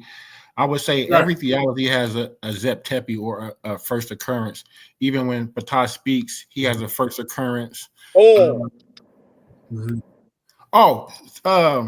Harvin, so you back on it, right? So right, when we were talking, that point that he just made is right and exact. For sure. When you say Zep Tepi, which first occurrence? You talk about the first occurrence of this universe, or the first occurrence of the civilization? Of the Neter root. I'm particularly thinking about the first occurrence of the Neter. I was just talking about JJ question. Okay. Well, no, I'm saying, so this is so this is a blanket statement. Zep Tepi. Are we talking about like you said, they all got some kind of origin at the beginning. My whole question is, where are these glyphs coming from? What dynasty? When they're talking about Zep Tepi, they talking about somebody the 20th dynasty could be talking about Zep Tepi. Pyramid check. So actually, Harwin, would it be Eunice? 2300, like you said. Onis. You asking me when the first time we see the word Zep Tepi? It should be in the pyramid text, and first pyramid text is Onis. No, Harvin. I'm saying he's showing this, and then so I'm saying, where did he get it from? What? Okay, yeah, that was my question. What text are you looking at? Because I can't see. I'm driving. What text is that? Yeah, pyramid text. Well, he just got something. He got something up here talking about Zep Tepi. So, because I'm questioning when he's trying to interpret these glyphs and all that. Is he using Champollion's interpretation? That coming, where three to put that. I think Smash uses Gardner's system. Gardner system. Bro, to answer your question, JJ, when King J just said he used Gardner system, all the Gardner system, whether it's Gardner, because Gardner is the universal. I don't want to say universal, but is the one that everybody use when we talk about each specific glyph, whether it's a unilateral, bilateral, trilateral, or ideogram or determinative. And it got a letter next to it because they got they're put in sections. King J already know this probably. They put in sections from A to Z. And then when you Google them for manual decoders, just make it easy for us to look it up and stuff like that when you in the Viking dictionary or whatever. So all of that still comes from Champollion, bro. So when you asking what's the difference, Champollion deciphered the glyphs because of the Rosetta Stone. But I don't know if I don't know who else know this, but even before Champollion found that so-called Rosetta Stone, the Arabs was already allegedly translating the text Mm-hmm. before that. Mm-hmm. Yeah, I'm So I'm my familiar question with would that. be, I wouldn't give Champollion or them Credit. Arabs the credit because they were using indigenous people to translate it. Mm-hmm. That Mm-hmm. answer your question, bro? I think JJ stepped out. He keeps stepping out on his own question. Mm-hmm. But yeah, so we can get, I got a question. So hard when you talk about when Inky's talking about the those Yeah, waves, standing waves, and I mentioned Patah speaking. Is that an example of a standing wave? The I would vocalization. Go I ahead. would say that the standing wave, yes and no, but on the Mm-hmm. surface level, yes. Mm-hmm. That's back to what I was talking about before I got disconnected. So Mm-hmm. these texts is it's different. These different stories is like trying to unify gravity, Einstein general relativity, and quantum mechanics. Mm-hmm. You see, they showing different stages of creation in different aspects because it's very multidimensional. Mm-hmm. So I think it's a mistake when we look at it and say, okay, these things different. Wait, we got to slow down. That's why Inky is correct when he say you should know physics and biology when you're looking at it, you can fully understand it. Yeah, you can be Mm-hmm. able to transliterate or read the transliterations or even don't even need the transliteration. It's just you might just be so good with the glyphs like a Obinga and you can just straight up read it off the wall, boom, boom, boom, boom, boom, like Mm-hmm. Infudisi can. You know what I'm saying? But even if you can do that, are you sure you're getting a complete understanding of what they were saying based on the semantics, with meaning definitions of those things that they're using in the Mm-hmm. poetry of the language? So are you able to contextualize everything without Exactly. And you through- can't. You yeah, can't. it's very hard especially through a modern day lens to look at. Absolutely. Mm, You cannot look at that glyph and only. I don't care if a PhD don't agree with it. This is what Smash is incorrect. He told us what he was saying was pseudo. No, it's not pseudo. It's not pseudo. I don't care if a PhD would agree with that. They can agree or not disagree. But if that person that's an Egyptologist and they only profession is Egyptology or mm, somebody that translate the text and they don't study physics, they can make a blanket statement and be completely fucking wrong mm-hmm, because they don't study physics. mm-hmm. But the ancestors clearly did. So question. So this is just devil's advocate. Is it a intellectual fallacy to think that we can apply our modern physics to that time period and oppose it upon them to That's a even? good question. I don't even think that's devil advocacy. To me, that's just a good question. Mm-hmm, I would say that modern physics is wrong, and they've been wrong for over 100 years, and I bet you mm-hmm, our ancestors were more correct. mm-hmm, But there's certain aspect of modern physics that is right, mm-hmm, and we can mm-hmm. see it in the text. I You see see it in it the like text. it Yeah. stick out like a sore thumb because I study Mm-hmm. both, and I'm like, oh my God. Now the question would be, how do they know this? Then you would say, Right. well, then somebody would say, well, where's the tools at? Where's their tools to know that they can find atoms? And where's their atom Mm-hmm, smasher and their collider and their particle accelerator? And then mm-hmm, I would say, okay, and where's the tools that they used to build them big pyramids that made them stones sit together? You can't fit a human hair in between them. man. Where's the tools to fool that? We don't need the tools to know that it's there, that they did it. That they did it for sure. So we don't need the tools to know that they knew these level of physics, and I'm using physics, but a good word is Netzer or Netur, whatever. Mm-hmm, A good word is that, but I'm saying physics for modern understanding mm-hmm, because it's all describing something that modern physicists would call physical, mm-hmm. even if this is quantum. That's why they call it physics. Quantum physics. Yeah. So Mm-hmm. that's not really devil's advocate. You're right and exact. And I would say that to take it further, just reading the glyphs and not using an African language, because it's my opinion, and I don't even think it's an opinion, but I'm trying to be humble with it. Mm-hmm. It's my view that a coalescence of different African tribes started that civilization. Right. And them different African tribes still exist today. And if Mm-hmm. you're not looking at the languages that's related to them languages, and using the oral traditions and going to how they think, you wouldn't know what that's really saying. That's another way you wouldn't Exactly. know. Okay, that's a good You point. wouldn't know. So if you're not using an African language to translate this text, you really can't talk to me. You're gonna get in trouble. Mm-hmm. Mm-hmm. And that's what I do. Mm-hmm. And that's the mistake Jonathan making emotionally. I respect the brother because it's a fact that he can read the glyphs. Mm-hmm. Jabari cannot read them. Let's be clear. Not even on any level. Not even on a level like, okay, you can notice certain names like King J. Let's keep it a book.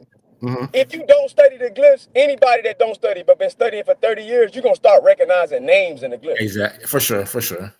Right? So if Yeah. you see a Sar name and you've been studying Egypt for 30 years, you're gonna know that say a Sar. Even if you can't break down each specific logogram or ideogram or determinative or unilateral or bilateral, you will know it eventually, right? Yeah.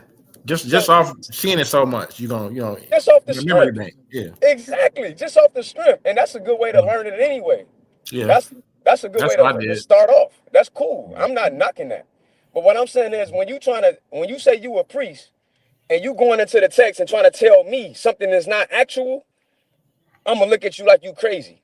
Because you can't say these things are not actual and then say they're real but not actual. That's an oxymoron, bro. Right. Actual means to exist. And if it's real, it exists. So how can you say it's real, but it's not actual? What are you talking about, bro? He says it's real, but not literal. And they didn't. No, he also said it's not actual or literal. I got him on tape. I got this all timed up and stamped up. When my computer get it back on the board, it's gonna get real crazy. Because these guys are saying stuff that's anti-African. He said, we got to stop looking at it through a Christian lens. What you mean? The concept of beings coming from the skies, whether it's a literal physical beings or the concept of a conscious creator, all of that was in Africa thousands of years before Judaism. What are you talking about? That's a fact. So when you look at the text and you're looking at it from a modern lens of an American Negro that hate Christianity so much, you will look at the text and say, well, I don't want to think that's literal because I don't want it to be similar to Christianity, so it must be a metaphor for the metaphysical and a yada yada and all this other shit. You making that up, bro. Both aspects are in there. Are there allegorical aspects? For sure. Just look at the glyph for soul. You will see a falcon body with a human head and say, Ba. That's an allegory. We know ain't no actual human head on top of a falcon body, Jabari. Let's be for real. Of course not. That's the allegory. Yeah, that's the allegory. What is it allegorical for? It's allegorical for something very literal. It's allegorical for something that's conscious, or they wouldn't even call it a soul. Would we agree that they believed in the afterlife, King J? Yes, for sure, for sure. Would we agree that they had to, that their Ba, and not just their Ba, their Ak, their Ka, their Ket, their Sa, which the Sa is like the Ket can be kind of like, you know what I mean? And these things combine and then they live on in the afterlife consciously? Yeah, they live in the field of they Ka combines back to the Ba, and then they go to the field of reeds. Yes, whether it's you want to say Aru, which is the field of reed, or you want to say the Saket fields. Either way, which word you want to use, we know they talk about they form a heaven, right? Okay. So the first question is, if I can't read the glyphs, how is it possible I know all this off the top of my head? One. Two, how is it possible that you can say these things? They don't think these things are actual. Real quick. Can y'all hold it down for like 20 minutes? Real quick. Whoa. Can y'all hear me?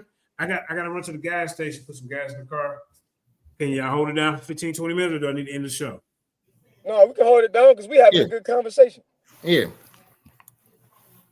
Yeah, okay, bet. All right. So Harvin, so they wouldn't even go. They wouldn't even go through all of that if they didn't believe that it. Exactly, bro.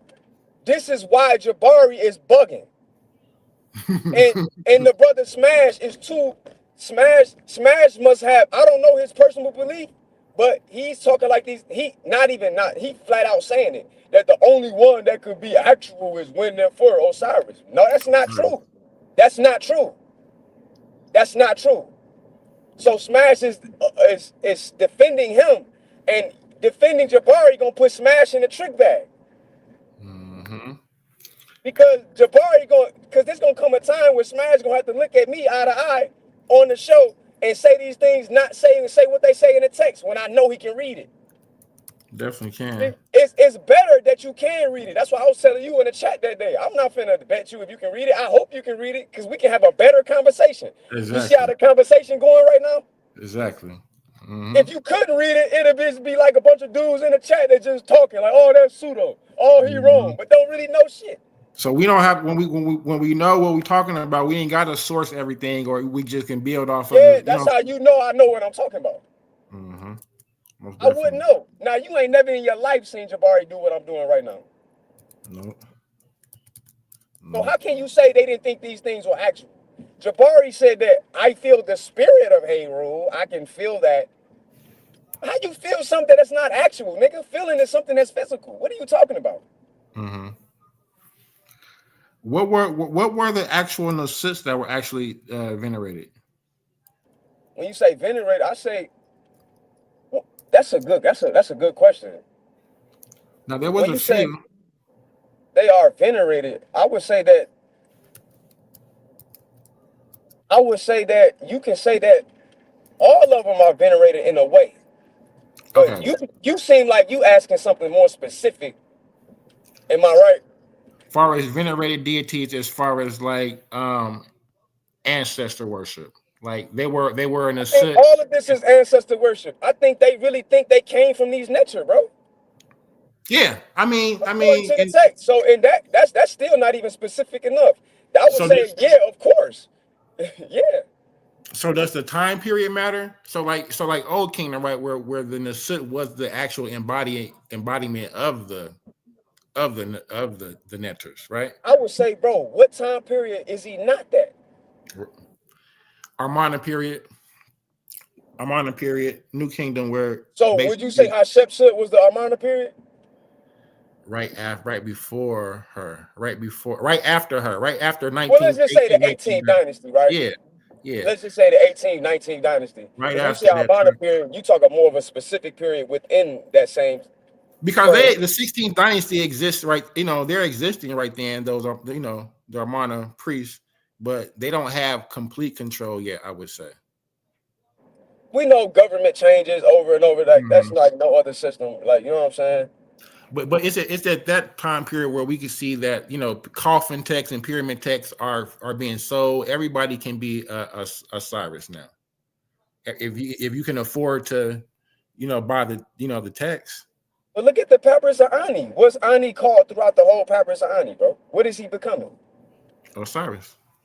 He's coming in Asar. Asar. There you go, right there. Mm-hmm.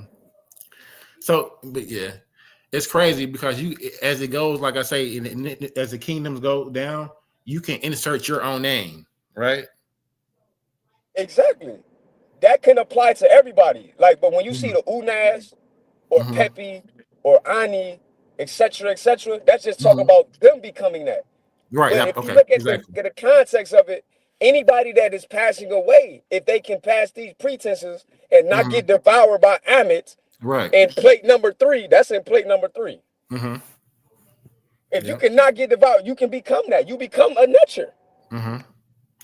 Do you become a Neter, or do your spirit? So there's the difference. I will make the distinction between a venerated, a blessed deceased, then a Neteru, then the Aku. I would say that the Aku aren't Neteru. I would say that in the grand scheme of things, I hear what you're saying, but in the grand scheme of things, they all are, because the word Neter is used for all of nature, really. So, and that's a good question. So even see what I'm saying? But I'm not disagreeing with you fully though. But when you look at it from the grand scheme of things, and you look at what everything, they're saying that everything comes from one creator. To be real, I agree with Infudigi when he say that. The text is clearly showing that. But then there are agents of the creator. There's hierarchies, right? That's why you see Amun Ray, he's called Neter. Like he king of these Neter. Mm-hmm. So there's a hierarchy even with the Neter. So is there a hierarchy? For sure.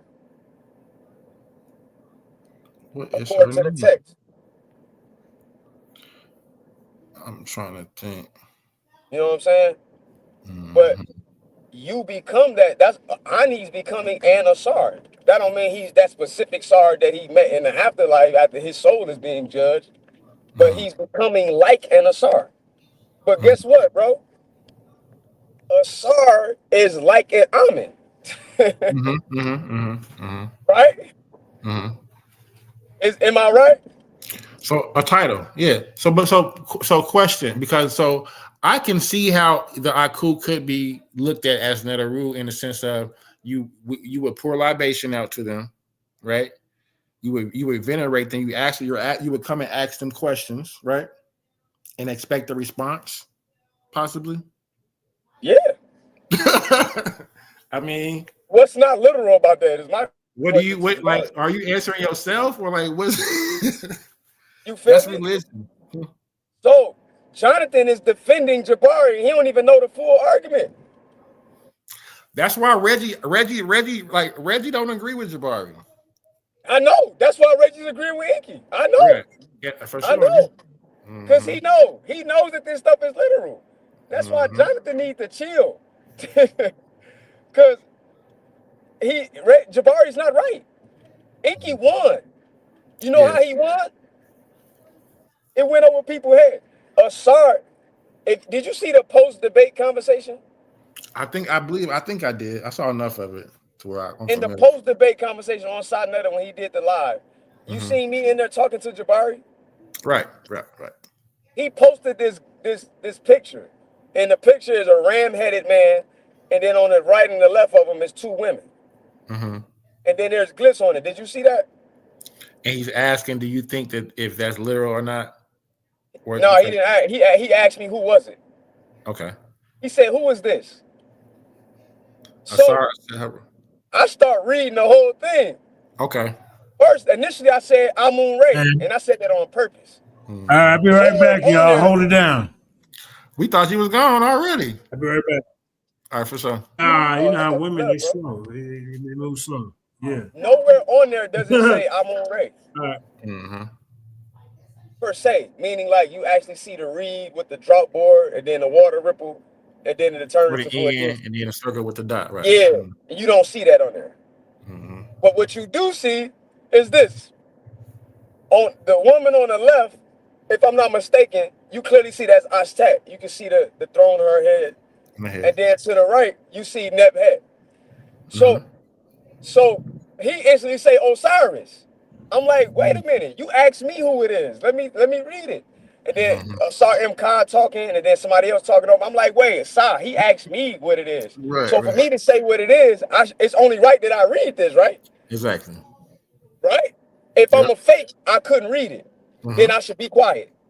You asking me who this is, and it don't got no English writing on it. It just got all Medu Neter on there.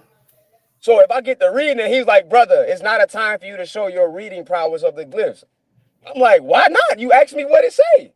Exactly. So you can tell him who it is. He asked you who it was. I'm sure.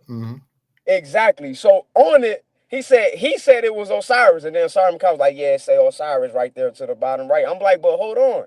And then they cut me off. But I remember it in my head, bro, like it was yesterday.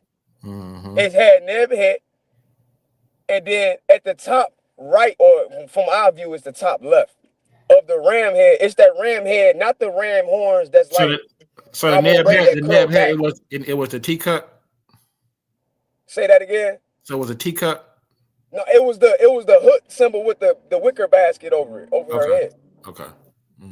Right. So in front of the ram, it wasn't the ram with the horns that curl back. Right, like Kanun.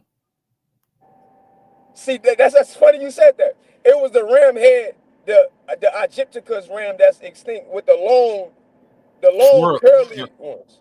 Yeah, right? I know what you're talking about. Yeah. Right, so that could be Kanun, but I would argue Kanun and Amun. You see why I said Amun, right? So watch this. So you see what I'm getting to. It had the ram head with the Kanun joint. Right? right? Yep. So I said, look, Jabari, right there at the top right, it say Ray. Next to that head, it had the sun symbol with the Z1 glyph under it. We know Okay. that say Ray. So you Amen Ra, yeah. So we know that say Ray. Okay, Amen. then when you go down to the bottom, right, it say to the left, to the left side of the body, at the bottom leg, it say Asar Imhotep Ray. And then Right. to the right, it say Ray Imhotep Asar. Hmm. I'm like, he don't know what that really say. That proves Inky whole argument you posting this, fam. Right. So yeah, maybe Because that is Asar as an Amen or as a Ray. as a Ra. Mm-hmm. That's what that say. So that's a good point. You might have to bring that back up next time we jump I on the was panel. trying to, they was cutting me off. Because Sa is biased to Jabari, and Sa don't know the text. Like, you just believe in what Jabari say because Jabari saying this shit. This is crazy. He ain't gonna Like, let you get him. So what are we doing, bro? Like, what are we doing? Throughout the whole debate, he showed that who Christ is. Now, if Jonathan, it ain't even an if, Smash agrees that when Nefer was the one, he will argue that existed. When Nefer means the beautiful existence or the good existence or to beautifully continuation, because existence and continuation can be used interchangeably. Like, let's be for real. Because to continue means to continue living. To continue on. So if he's saying that Kodesh is Asar, and then he's equating that to this wave function, which is as a standing wave, which sits in what we call a superposition. How is that not actual? One. Two, how do you know that that's not conscious? Three, that is an actual thing. Four, can you tell me what consciousness means?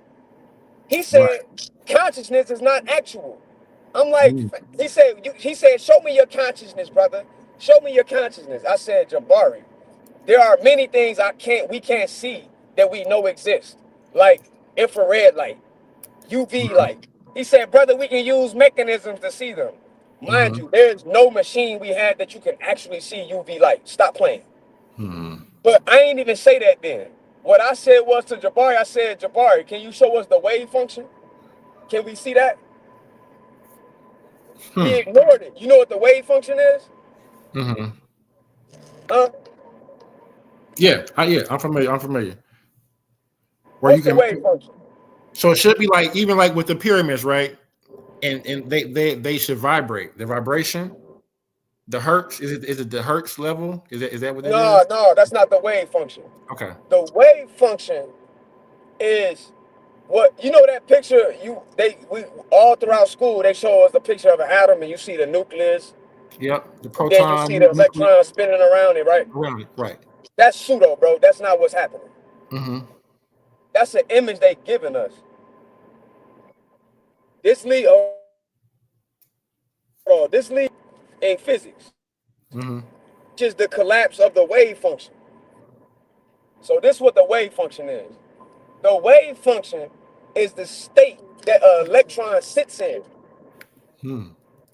It's not that little thing moving around like that. It exists in a state we call a superposition. Meaning that it's in all possible locations at the same time.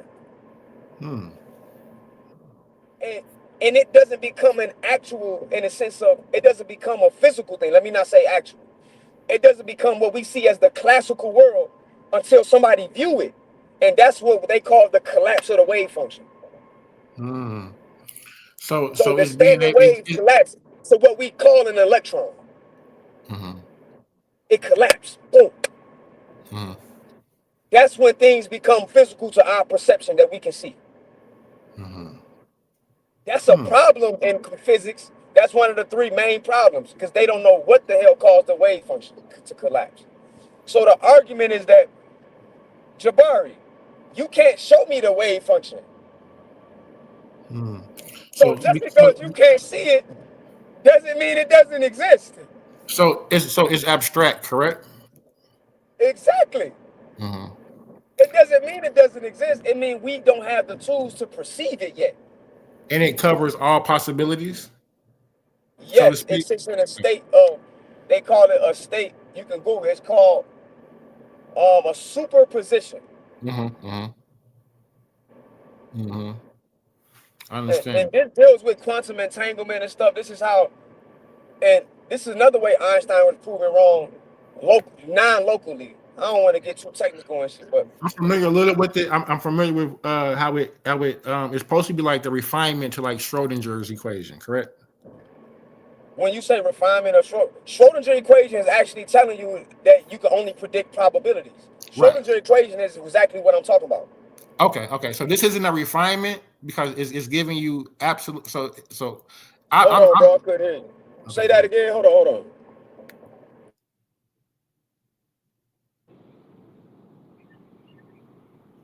Can you hear me?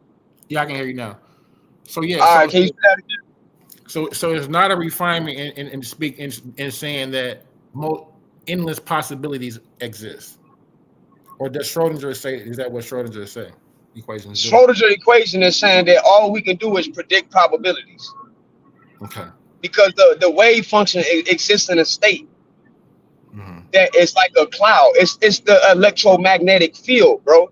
An atom is not really an atom. An atom is an excitement, which is what Inky was talking about.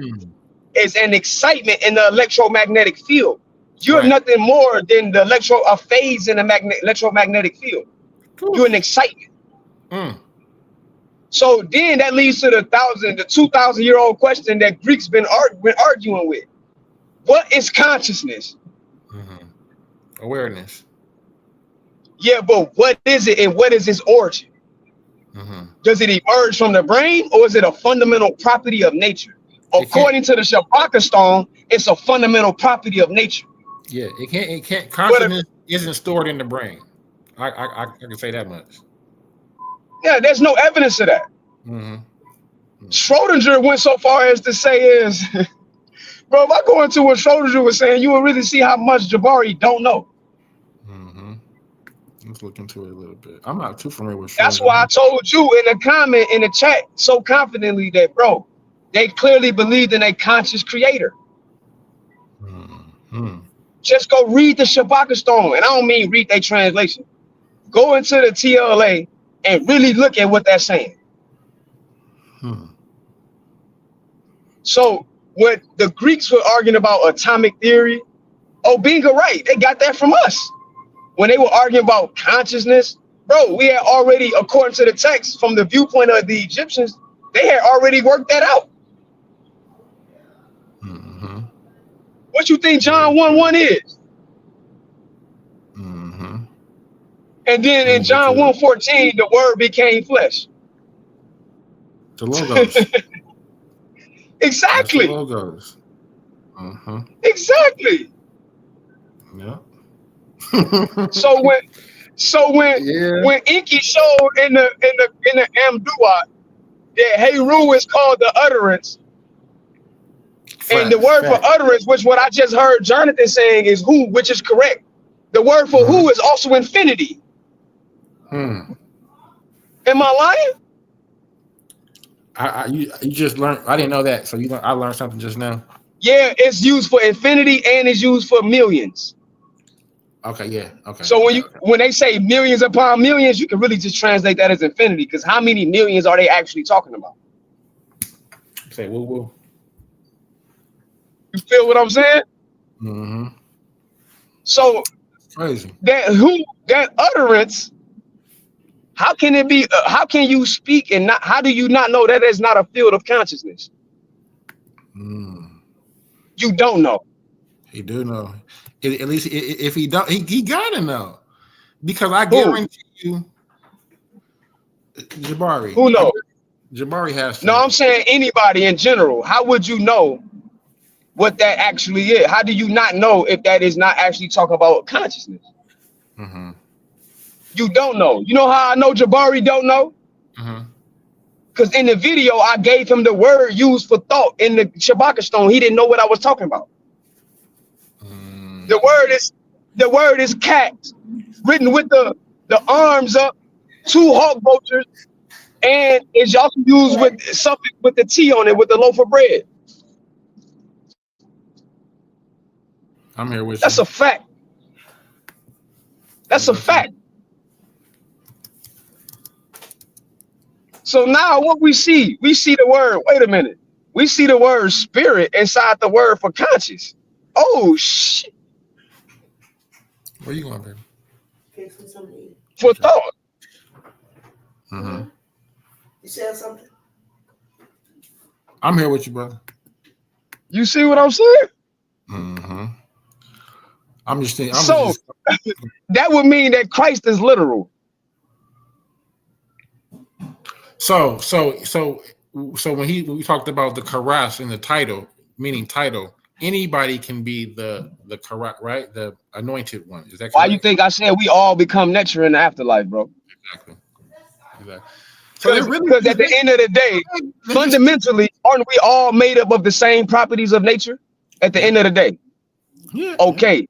Only difference is in the text, you have to live a certain way to be conscious of that in the afterlife, or you get devoured by. Right. Mm-hmm. Right. And then don't exist anymore. And that's the difference. Exactly. Your consciousness goes out of existence. Mm-hmm. That is hell.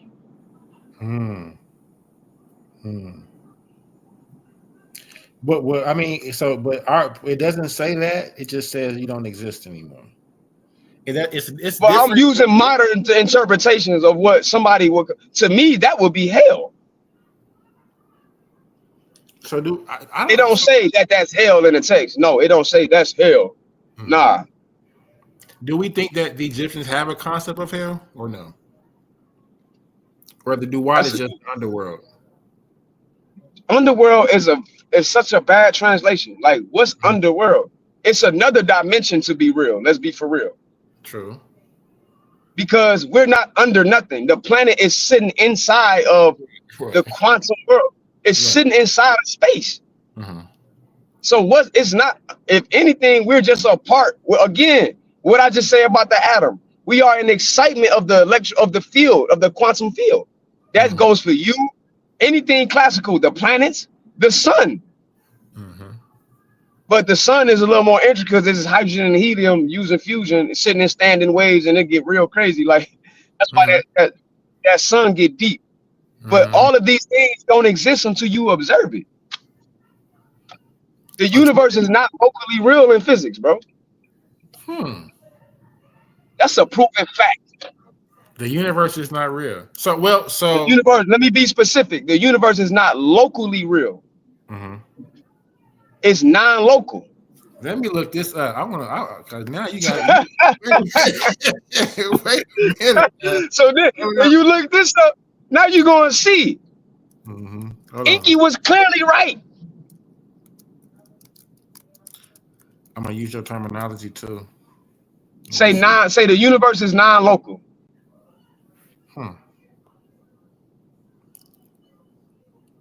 Or you can type in locality versus non-locality.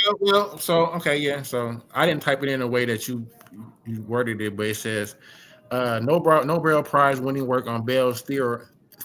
Exactly. Surprising answer. The universe is real, but it is not locally real in the way in the way you perceiving it. It's not, bro. So that means the space between me and you right now really ain't real. Local is talk about classical things, which is what I explained. Me, you, the planets, these things that we perceiving. So when we talk about the duat, I would hate to say underworld. I would say another dimension, but Jonathan don't want to use words like portals and dimensions because now it's getting spooky.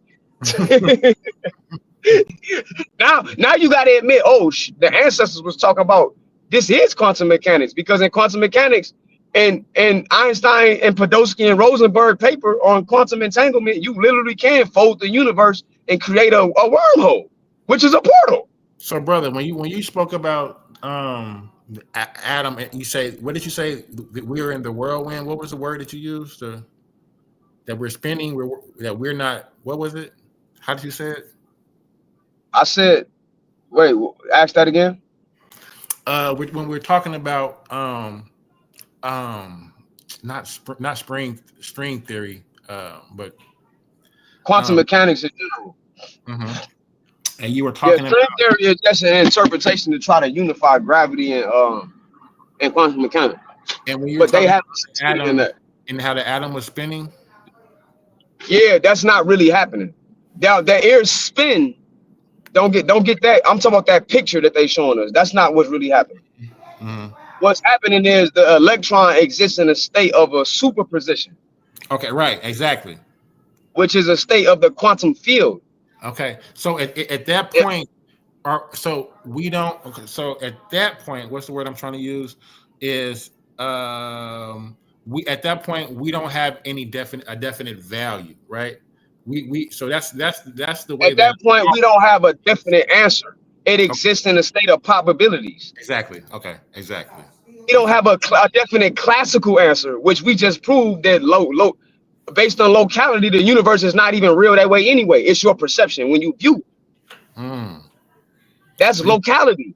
The ancestors, when they talk about the doo-wop, bruh, they talk about another dimension. That's deep. So look, that's another dimension. Why you think the word Saba mean door or portal, bruh? So look, we would have the ability to change that depending on the heka or whatever, or the utterance that we spoke. Exactly. Depending on your conscience. Exactly. Okay, I'm following you now. Don't. If you didn't know the text to a certain degree, you would think I'm being pseudo. No, that's exactly how they thought. That's exactly. It's exactly what they do. That's interesting.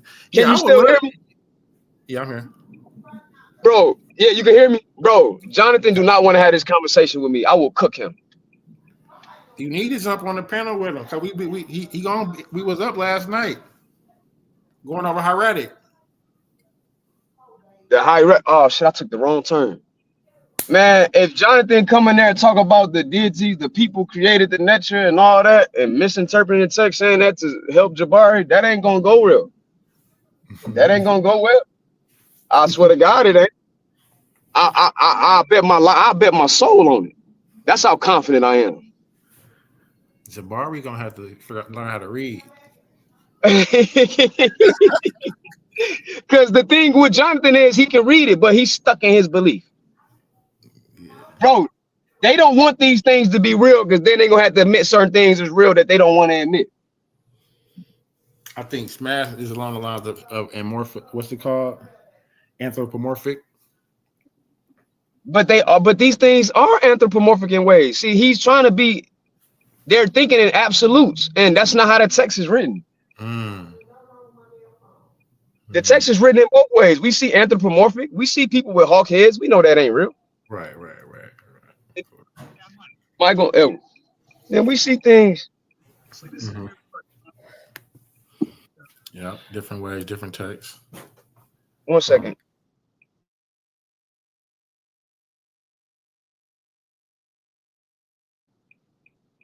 KJ, can you hear me?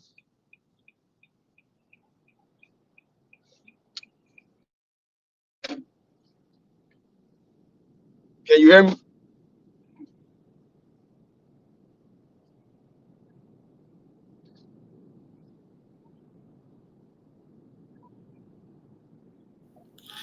Yeah, I'm here. Can you hear me? Yeah, I can hear you. All right, bet. So when I say the ancestors clearly knew these things, where do you think the Greeks got it from? Even the word atom and their idea of the atomos. True. Atom. That, and then not even just that.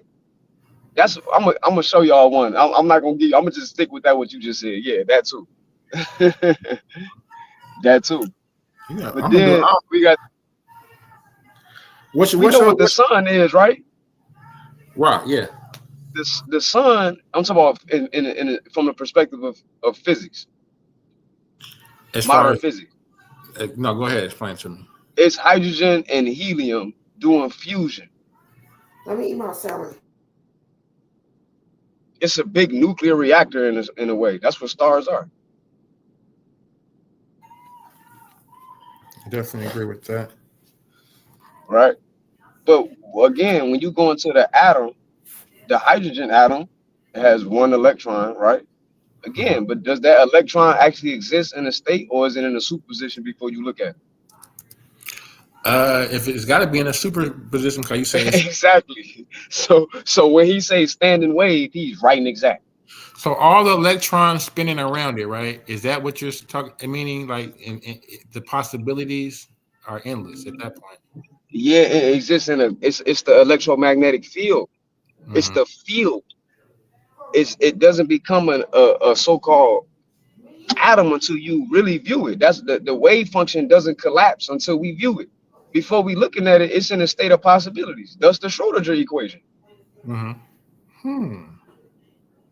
That's why if you look up Schrodinger's cat in physics, the cat is alive and dead at the same time in a box. Even though Schrodinger thought these ideas were ludicrous, but he couldn't understand why that was. That's crazy. So how could the cat be alive and dead at the same time? You got my mind thinking right now, bro. I ain't gonna lie, bro. I'm thinking like, wait a minute.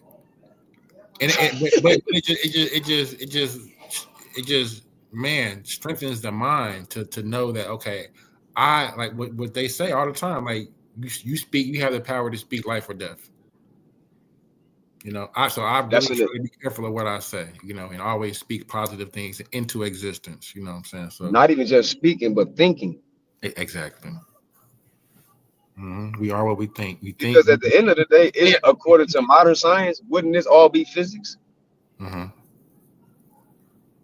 Your brain neurons, don't they just still call that physics? Yeah. Wait, they even name parts of your brain neurons brain newts. They playing in our face. How you gonna name it after nut? And we already was calling the cosmos nut. Ain't that something? Look, the brother in the chat said Nuwapian what did he say? Nuwapian teachings mixed with some strangely mixed pseudoscience. But what you just was looking up, you was just confirming what I was saying, though, bro. It's facts, yeah. What you not just looking up the science of what I was saying? If I was saying, if I'm just so what he's saying is Nuwapian teachers must be right there. Some good facts. That's what it sounds like he's saying, because I'm only quoting physics in the text. If I wasn't quoting the text, you would know I was wrong, because you know the text to a degree. Yeah, I didn't have any contention with anything that you said. Because you've seen it in the text. You've seen it in the text. So how about that person come up here on the chat and come have a conversation with us? Cause see, like that's why I said it's better for you to know the text, and we can have a better conversation. Because then I predict that people in the chat will just be like, "Oh, that's pseudo. Oh, that sounds like it's crazy." Yeah, it do sound crazy because you have been conditioned to think that's crazy. Meanwhile, that's actually in the text, and this is actually in science. And you don't actually study quantum mechanics like I've been studying quantum mechanics for years. Yeah, because you can tell. How would I know these things off the top of my head, and then King J Googling it and it's saying what I'm saying? The fact that you're able to articulate it, I'm like, you know what I'm saying? Like when I know somebody who knows more than me in their field, I don't mind learning from them. You know what I'm saying? Yeah, me neither. That's what that's what it's supposed to be about. We wouldn't even study if we knew everything. What would be the point of studying? Exactly. So people in the chat say these things. They have been. Why Jabari don't be listening. They have been conditioned because he's conditioned, bro. I told y'all he got post-traumatic. He got post-traumatic religion syndrome. They all do. Yeah, indoctrinated. They indoctrinated to hate religion because of what we experienced during slavery and how Christianity played an impact on that. True for true. Do the conscious community not go against Christianity just because of how it was used to colonize us? Yes or no? Definitely, most definitely. So now when Jabari try to attribute these things to just Christianity, these things are not, we don't even got to talk about Africa. We can go to Eastern studies. These things are in Hinduism too. These things are in Eastern philosophy. Yeah. These things predate Judeo-Christianity. These things are not, Christianity is building upon these things. These things aren't new. But Definitely when you not. don't know that, you stuck in a state of emotions, and then you're gonna automatically tie it into some fake. But it's funny that they never Jonathan, Brother Smash, never challenged Jabari to show his ideas in the text. No, I think he agrees. I think Smash agrees with Reggie. I mean, Smash agrees with Jabari, and Reggie disagrees with Jabari. Exactly. So why wouldn't Smash challenge Jabari on to show his customs in the text? You know why? Because they already agree. So he's not gonna ask him to show him. Right. Yeah, That they both got post-traumatic religious syndrome, and this is low-key atheism. We were not atheists, bro. Hell no. Definitely wasn't. We were not atheists. Definitely wasn't atheists. The ancient Egyptians were not atheists. I asking people in the chat, show me an African tribe before colonism that had a mass idea or interpretation of what we call atheism today. Show me one. Mm-hmm. What you allude to more henotheistic? Yeah, because henotheism is talking about the one creator manifesting in all things. Mm-hmm. Mm-hmm. But it still acknowledges other deities as well. Yeah, but me and you still exist, right? Of course. But fundamentally, we are made up of the same things, right? Of course. Ain't that henotheism? One supreme. So in the classical world, in physics, the illusion of locality. But you just proved that I was saying the universe is not locally real. Right. So what we're viewing is not actually what the actual reality is. What our view and our perception is not what we actually seeing of the universe. There's wavelengths of light that we can't see with the naked eye. There's things we see going on that's in nature that we can't see. There's things in nature going on we can't perceive. Right. So what you're saying is a backdrop from your perception of it. That's henotheism. Yeah. I would say that the Egyptians were clearly henotheistic animists. So the Neter were just also, that's why we go back to the hierarchy of the Neter. There's a hierarchy of the Neter, and then there's the hierarchy of us that can make it to the what we call in the Duat onto Aru or Serket, the field of reeds. By the way, that word Aru, that's where the Greeks got the word Elysium from. They just took Aru and put Eum at the end. the Greeks.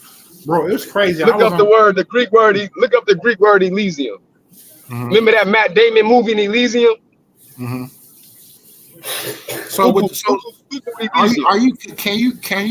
Can you read Greek?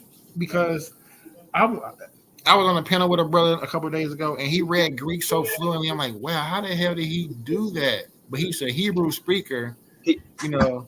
But he said, I think the difference with Greek is that they just use the their vowels are switched to the Hebrew. I don't know how. Do you know anything about Greek? You ever read Joseph Ben Yehuda, Hebrew is Greek, or Greek is Hebrew? I think I'm flipping. I've heard of it. Yeah. Man, Google that PDF and read it. Because they want you to believe that Greek is solely Proto-Indo-European. But I look at Greek and I'll be like, bro, why all these Semitic and African language words in here? It's and even just so like Aleph, Bet, Gimel, Daleth, right? Then if I say Alpha, Beta, Gamma, Delta, I'm still I didn't change anything. See, that's the written language, but you know, then they're gonna argue and say written language isn't the same as spoken, which is correct. But it just so happened that all these words y'all claiming have Proto-Indo-European origin, unless y'all going to admit that the Proto-Indo-European roots also come from African languages, which would make sense. The first people would be the first people. But they're not saying that. They're saying that African languages is in 4 families: Nilo-Saharan, Niger-Congo, and the click languages. Khoisan. That's what they're saying.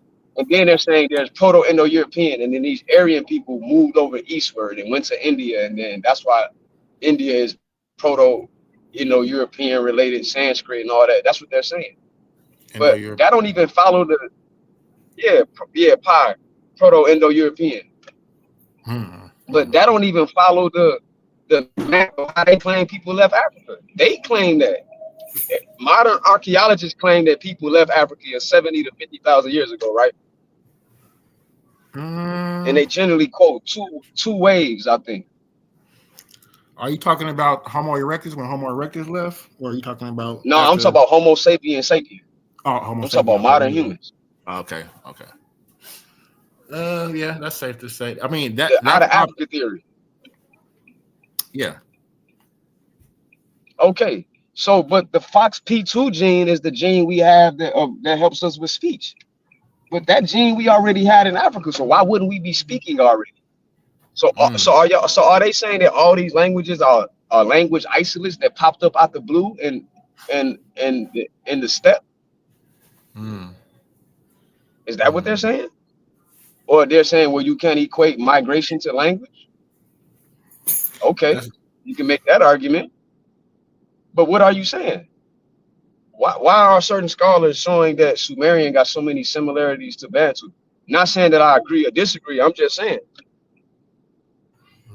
Mind you, these the same people that saying that the so-called sub-Saharan African languages are not related to Egyptian. So why can Obenga do a historical comparative linguistics and show that these so-called Niger-Congo languages are related to this so-called Afro-Asiatic language? They gotta be. Because how is that possible? To my understanding, civilization probably started in South Tanzania, that area, and worked its way up. So say that again. Have a good one. I would be under the assumption that civilization probably would have started in like the Tanzania area and kind of like worked its way up. You know what I'm saying? Then we got to define what is civilization.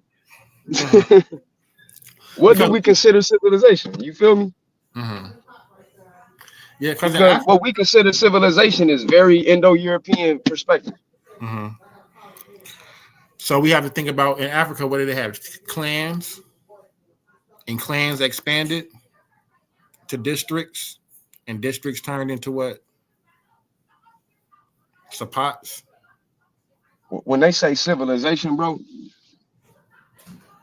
they talking about commerce, written language. Okay. Like hierarchy of government. A government. Religion, etc., right? A general population. And a large population of people. So and city development. That's what they're calling civilization. I'm not saying I agree with that. I'm saying that's the modern acceptance of what civilization is. So what time do we see that in our Valley civilization? About 4,000 BC? 5,000? I will ask them this. How old is Naphtaliah, bro? So they won't say this sound like Google Naphtaliah. I think Naphtaliah is about what, 8,000 BC? Yeah, I know, but I want them to see that you Googling so they won't say I'm making it up, because the chat gonna call it pseudo just to call it pseudo. Because they've been conditioned by these pseudo officers to call stuff pseudo before they even know. Let's see, Naphtaliah. Date of Naphtaliah, it says date of Naphtaliah. Like 9700 BCE? Yeah, 10th century. It says, yep. It says boom. The megalith structure date to about 6100 BC. It's 3 dates. It's 10th century, then it's 8th century, then the 6th century. Different phases. Yep. Okay. So let's use the oldest one. Okay. Right. Let's break this down. Okay. What is Naphtaliah? Is it not megaliths that's aligned with cosmological bodies? Yes. And they have also found their places where they sacrifice the bovine, for sure. So they hints to sacrifice maybe as well. Now I don't know if they sacrificed them. People can make that up, whatever. But we know they found cows buried there, right? Right, for sure. Well, what we would call cattle. I don't want to say cow like a modern cow, but what we would call herd animals. Bovine, exactly. Bovine, good word.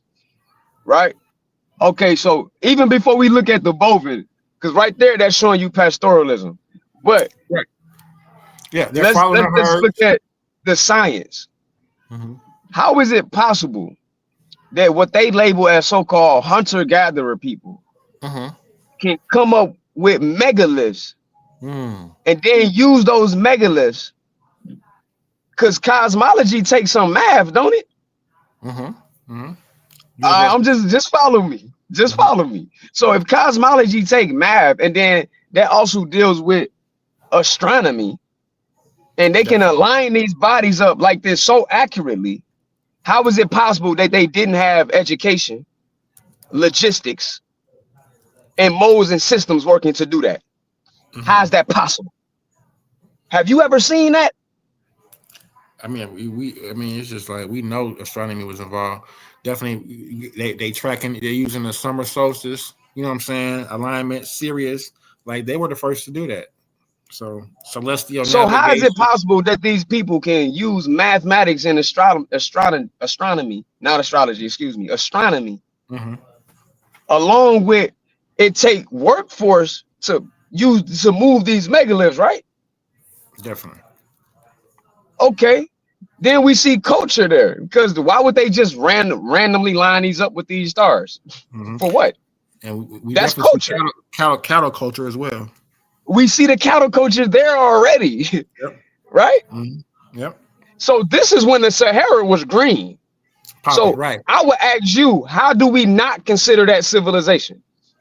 It definitely is civilization, and at that period of time, they're transitioning from the hunter-gatherer. They're going to go into like an aqualithic period, and then finally into Neolithic domestication, where they're permanently settled. We see polished tools. You know, the animals get smaller, right? You know what I'm saying? The bovine.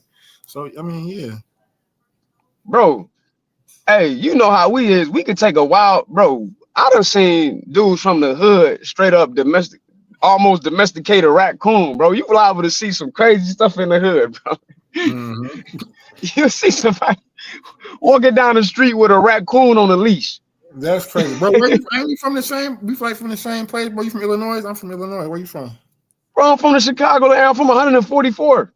Oh, you keep saying the hundreds. That's why I know he's from Chicago. He always saying the hundreds. That's wild hundreds. I'm from like, so that's how y'all from 144, bro. I'm from 144. Oh, wait, you from Mudville, nigga? No, I'm from Dalton, bro. Okay, I got some friends and some homies, my family in Robbins. You know, Robbins 135th.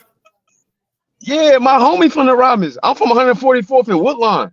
Right up the street. Yeah, that ain't far, for sure. You probably know some of my people. Yeah, right. That's right down the street. That's right behind the Allgale Garden Project. For sure. Up 135th. Yeah, right there. The gardens. That long ass, you gotta drive around that bitch, man. Yeah. When you hop on the Bishop Ford, you just get off on the next exit on Dalton, hit that, go west, boom. That's where I'm from. For sure. Yeah, I figured you were somewhere close. Shit, JJ not too far. You know, Lupe Fiasco went to Thornton. Oh, did he? Yeah, he went to high school right down the street from the crib. that part, for sure. Yeah, bro. We all on the panel. We all from Illinois. That's crazy. You from Illinois? Where you from? I'm from Champaign. Oh, okay. You know, do you have I yet? Yeah, I've been there. I've been down through there. Yeah, we got to give out, you know, a little small town, a little suburb. Yeah, I worked down there. I had clients down there, and when I was in college, I played baseball. I used to go. We had games at JUCOs down there. Oh yeah, at the stadium for sure. Yeah, we like I've been all up through there. Yeah, that's why that stuff. Smash talking about like, bro, run me off YouTube. I don't be on YouTube. Ain't nobody even ever ran me off a block, let alone YouTube. What we talking about, bro? This is YouTube, bro. I can't even go live because I don't be on YouTube. That part, you ain't no YouTube, nigga. In our generation, bro, we never really, you know what I'm saying, but good information, bro. You got information, so motherfuckers definitely want to, you know what I'm saying? So. And I went to school on 103rd. My first college was Olive Harvey, right in the Hunnids, in the South Side. Yeah. And then my second college, I transferred, went to school downtown, Columbia College, Chicago. For sure. Look, they say, somebody in the chat say, I stay in Terrortown. Oh, he stay in Terrortown. So we got the city on here. Hey, Chi-Town, stand up. What you talking about? Hey. Yeah. But he said it sounds like Nuwapian mixed with some crazy. Hey, listen, all he's saying is the Nuwapians must be right. Yeah, they got some facts for sure. They can just come up with their own thing. They must be right. But they don't want to believe that, bro. You know why? That sounds too spooky. That sounds like religion, brother. I'm just saying though, but I got actual people. Like I do real field research, bro. I don't just be reading books. I really do this. For sure. Like I'm about to bring some stuff out. You gonna see. You gonna be like, damn. Like everybody gonna have to chill. Because you really not looking at this from an Africanity standpoint. You got That go back to what we was talking about, bro. You got to look at this from not just what Inky said. You got to look at it what Inky was talking about with the different sciences, and you got to look at it from the perspective of the African people that still have them traditions that's not written down, that's in their orals and in their language. But see, that's where Jabari gonna have the argument where he's gonna say this.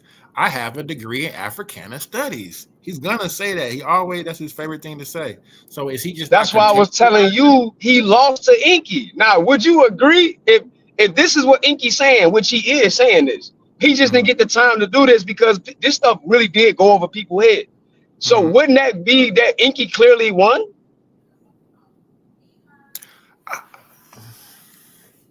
I didn't see that. If we just talk about Christ, a historical character and what it is, after we just talk about how the science is and the quantum mechanics, and then talk about the who and the utterance, and he showed that Heru is the utterance, and Heru is the incarnation of his father, and he's the crest.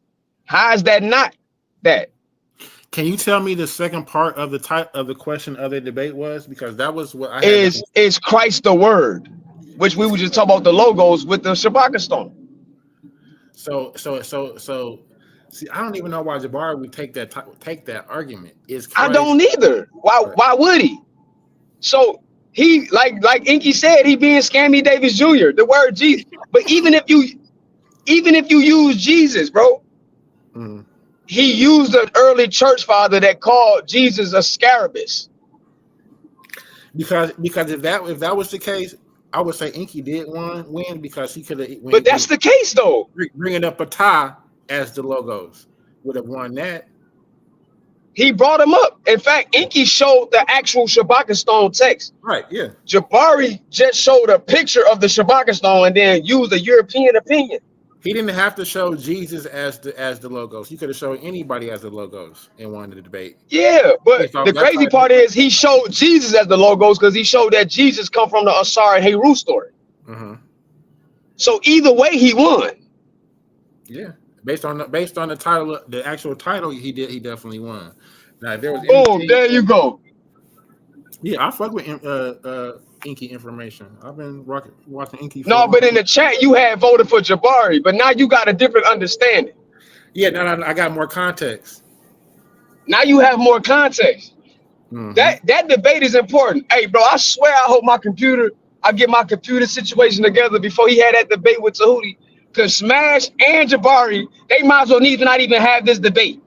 Because Smash said the only one that's not even actual is just winning there for the rest of them not. That's crazy work. That's crazy work. The people didn't create the nature. Whether if you talk about metaphors for cosmology or if you talk about these conscious entities, which still might be part of cosmology. But you wouldn't know that if you don't know quantum mechanics. Right. Didn't nobody take the sun, didn't no human, bro, sit on in the middle of space and take the sun and throw it in the air and create it. What are we talking about? Right. Yeah. The people didn't create the nature. No. What? The people use nature to describe nature. So they use concepts to explain the things that they say they seen. I like that better. I like how you said that better. Yeah, that's why I don't like using natural selection. I like saying use nature to explain nature. That's all you're doing. What's outside of nature? Nothing. So you using nature to explain nature, and there's many facets. It's multiplicity. Our ancestors far more advanced than we want to give them credit for it. People don't know that because they don't study science. It's hard for us to even grasp some of the concepts that, you know what I'm saying, even in our English language, we don't even have words that can express a lot of the, you know what I'm saying, concept that they even had back then. Facts. Some of these words that we translating with one word, bro, they need to be translated with phrases, not just one word. That goes back to JJ point about it being deciphered. Is it deciphered? Yes, but it's deciphered to a skeleton. The poetry of the language is not broken down yet, or we wouldn't even be sitting here arguing about these things. We wouldn't even be talking about what this means. And this glyph mean this, but sometimes it can be used over here in this text for this sound. Wow, that's a dialectical difference and an artistic way to write that. And that's a good point, because we were just talking about it in regards to like even the Hebrew language, the Nakuts system that were added to you know, for people who don't know how to pronounce the language to be able to pronounce it, to recognize where the vowel points were. You know what I'm saying? Exactly. If you don't know the culture, you wouldn't know that. If you knew the culture, you wouldn't need that. Nope. An ancient Egyptian that could read the text, they already see and would know that off top. Like if I say to you, hey bro, stop lying, keep it 100. What am I saying? Keep it real. I'm capping. Exactly. But if I write that down, keep it 100, and give it to somebody from another culture, you think they gonna know what I'm talking about? No, not exactly, bro. Unless they were. That's what we're dealing with the text. So if you don't look at it from the African standpoint, you're gonna impose your own atheistic beliefs on it, like Jabari and Smash doing.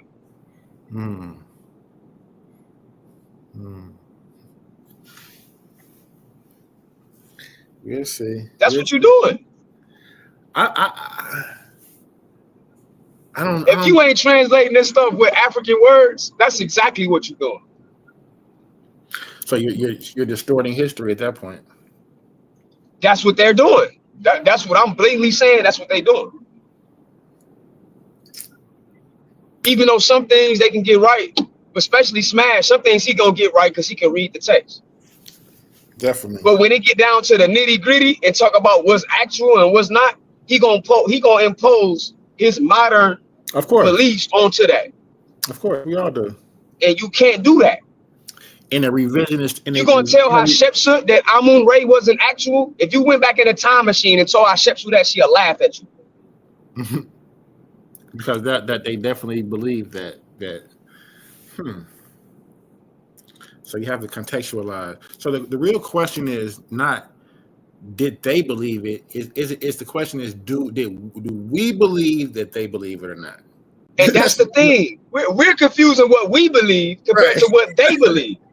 That's what they doing. They saying, okay, well, I believe this, so this must be that. No, you got to go by what they believe.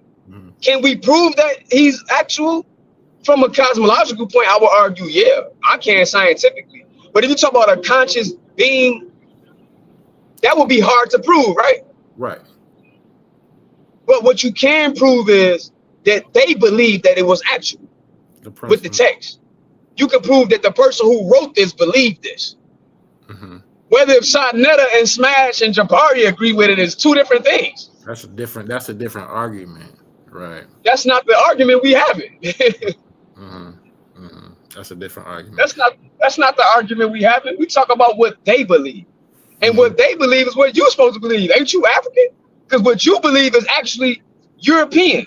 Because again, you can't show me no African tribe that had a grand scheme or belief and concept in what we call atheism. I challenge anybody in the chat, anybody anywhere to show me one. So you're saying that Reggie, that Jabari is practicing atheism? Yes. It's soft atheism because he'll say stuff like, well, I believe that I feel the spirit of Heru. I feel that, but it's not literal. What do you mean? How do you feel something that's not literal, bro? Do you believe in that God or don't you? Oh, God. Do you believe in that nature, I should say, or don't you? If you feel the spirit, isn't that actual? Right. That sounds like you catching a Holy Ghost, fam. That's crazy. You feel the spirit of it or don't you? See, he want to believe the things and make it like it's all allegory. Bro, you feeling the spirit of Heru ain't no allegory, bro. You saying that this is happening to you. At that point. Right? At that point, this is happening to you, fam. So when he said he spoke to Baba Haru, I was like, wait a minute. That now you kind of making their point now because Baba Haru actually lives. Bro, what are we talking about? He say he spoke to him. He don't recently? want to say that these are actual, and because I'm saying he a soft atheist. Either you believe the creator is conscious or not. If you ask Apostle, do you believe in Yahuwah? What Apostle gonna say? I should have screened this. Yeah, he gonna believe. Yeah, He gonna say absolutely, bro. If you ask Brother Lai, do you believe Allah is actual? What he gonna say?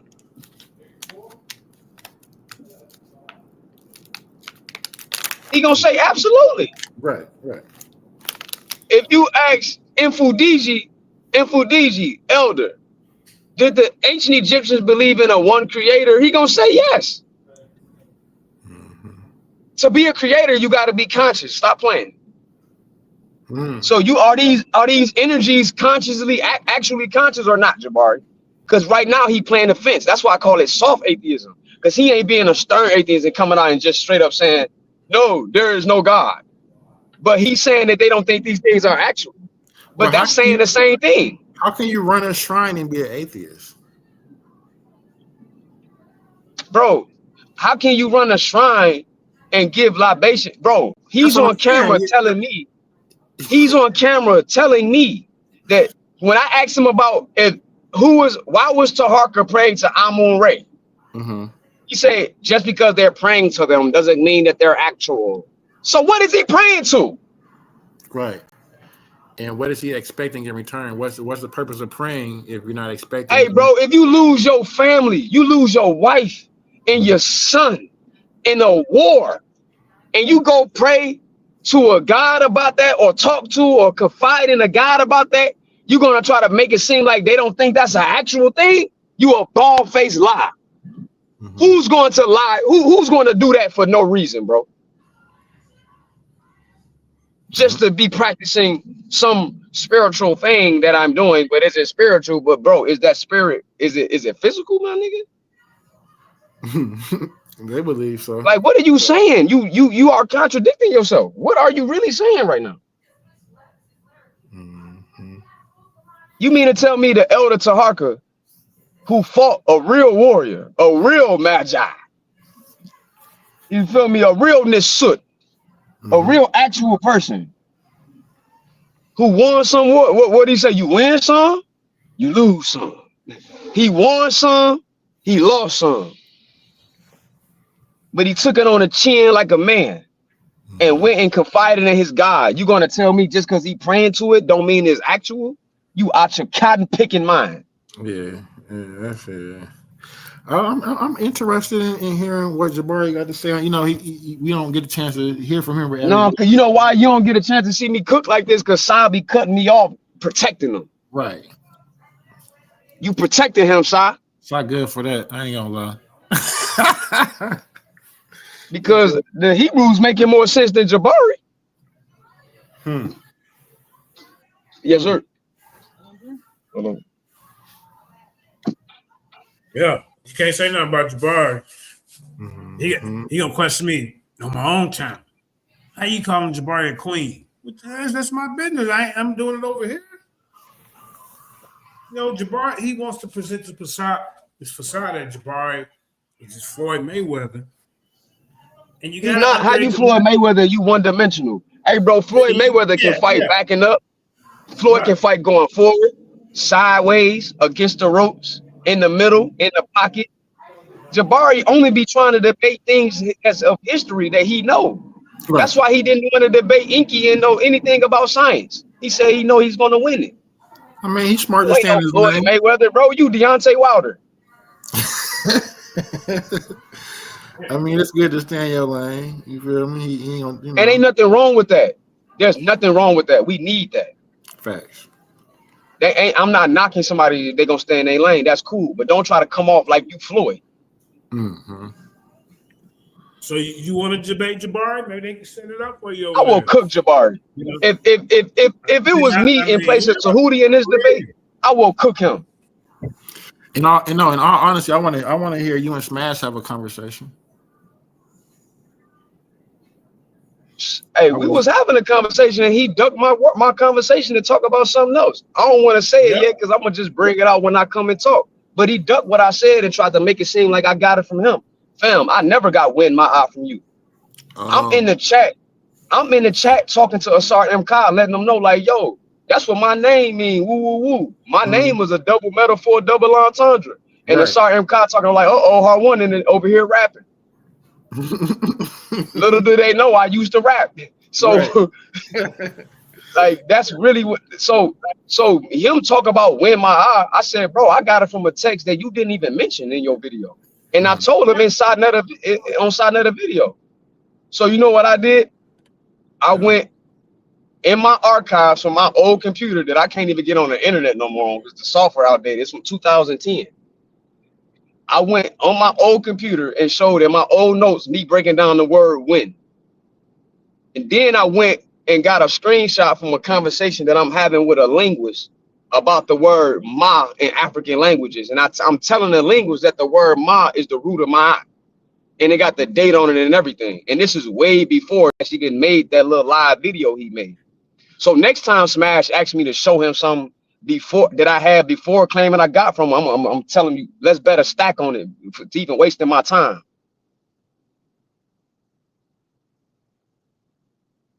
Next time you claim I got something, I can't show you something, I'm gonna charge you to show you. I ain't never got nothing from him in my life. Yeah, you're smashing, you get in the ring. We set something up. Never in my life. You tripping. That don't mean I don't respect his ability to be a philologist Egyptian language. We're not gonna confuse the two. I'm not gonna stun on him. Like we gonna keep it 100, like where I'm from. He can read the text to his degree, and he can read it with the grammar. I seen him, you know. But don't be disingenuous, because I got a lot of clips of you saying things that's incorrect, and it's gonna get ugly.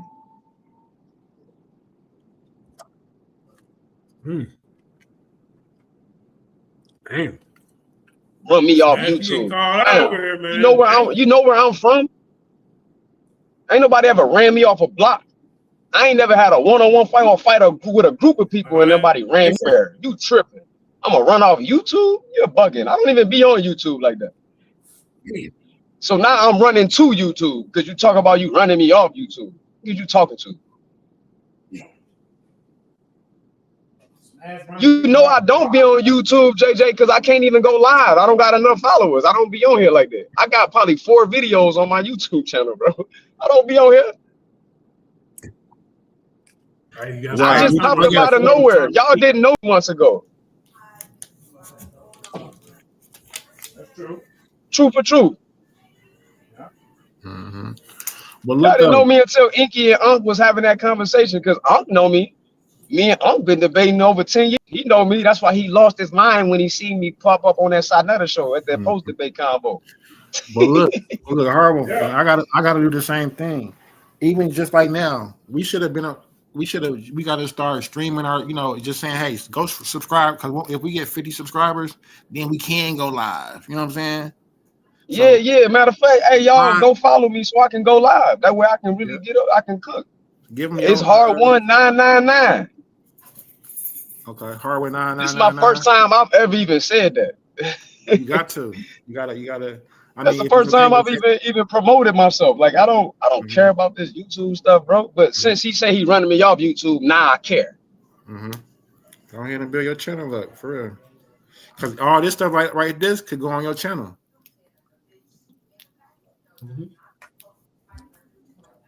Win my eye. How I get win from you and it's in my name, fam? What are you talking about?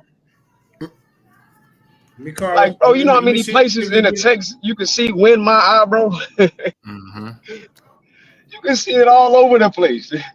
And it's in places that he claimed that is not actual. So when I show it, now you're going to need to go tell your man Jabari he shouldn't even have that debate with Tahuti, because he keep talking. I'm going to just give it to Tahuti. Also, are they going to have a comment? Wait. No, Reggie is finna debate Jabari, correct? I don't know, but I don't know what's going on.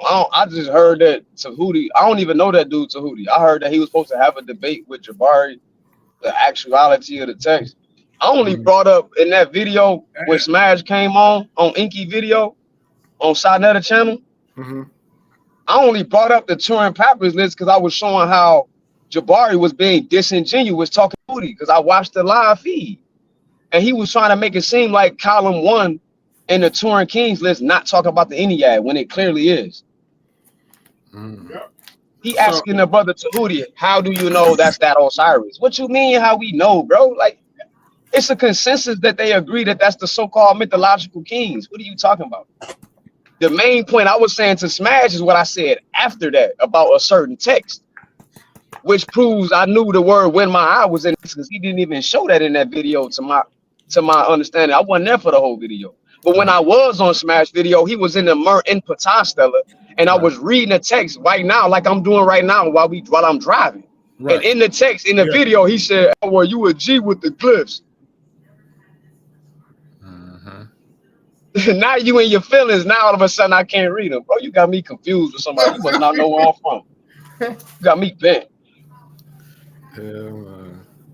Got me bent, bro. Definitely have a potential. Yeah, hold on for 1 second. Hey, hold on for 1 second. I got Hey, sorry, man. You better get smashed in here, man. Hold on real quick. I got Asarium Ka. You better get smashed in here, man. Okay. That's Asarium Ka. Hey, I like Asarium Ka, man. Tell him I said what up. Definitely fucks with him. Yeah, but your buddy here, Smash getting beat up, man. You need to call him, tell him he need to get him to finish. God, shit.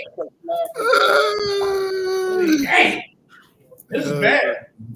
I ain't getting too much work today. You see what I'm saying? Don't tell me what I know or what I don't know. You got this cotton picking mind. You hear that, Asar? Been there with you? Nah, Asarium Ka, what it do? It's hard one. Yeah. Hey. He on the JJ. over here, Jabari and Smash. You ain't got his number. Tell him he need to get in here, man. I told you. You still at work? You're trying to get it together. Yeah, I'm over here driving. Okay. I'm driving too. I'm doing this whole thing while I'm driving. In fact, when do y'all ever not see me driving, really? Yeah.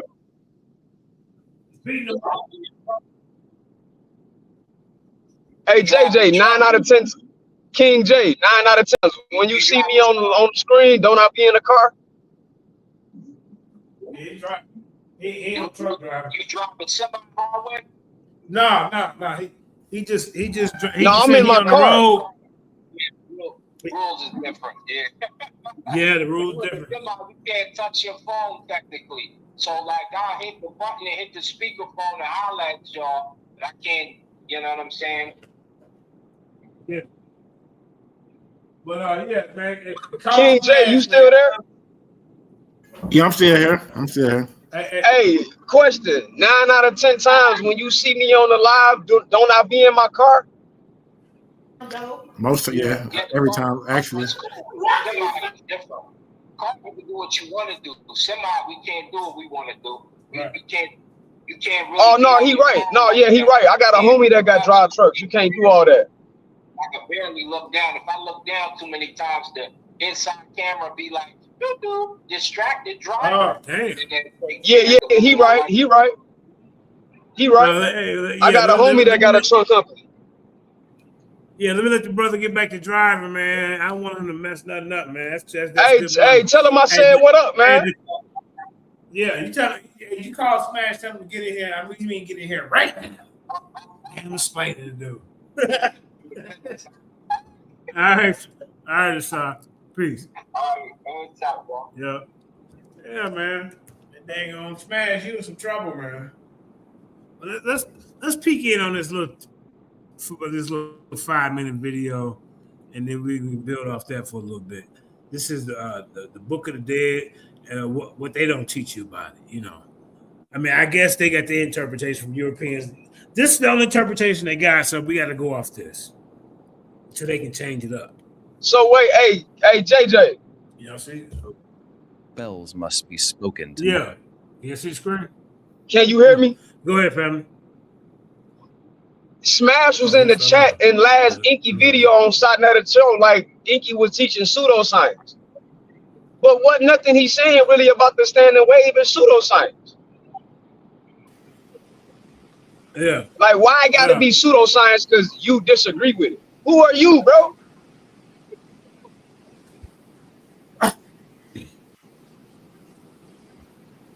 We got A1 in the building. Go ahead, brother. Titans How you TV. feeling? How you feeling? I was gonna let you play the video, then comment on it. Okay. I mean, do you partake into the Kemetic philosophies and study some of their, ancient literature, or are you just like on the outside, still learning or whatever? What's your thoughts on ancient Kemetics? I have my Egyptian Book of the Dead over here. I got a nice $75 copy with the stones on the front and all of that. I take pride in my little library. I was almost Team Kemet for a second, but then some DNA video from Cambridge University that Unc West played kind of saved me from that.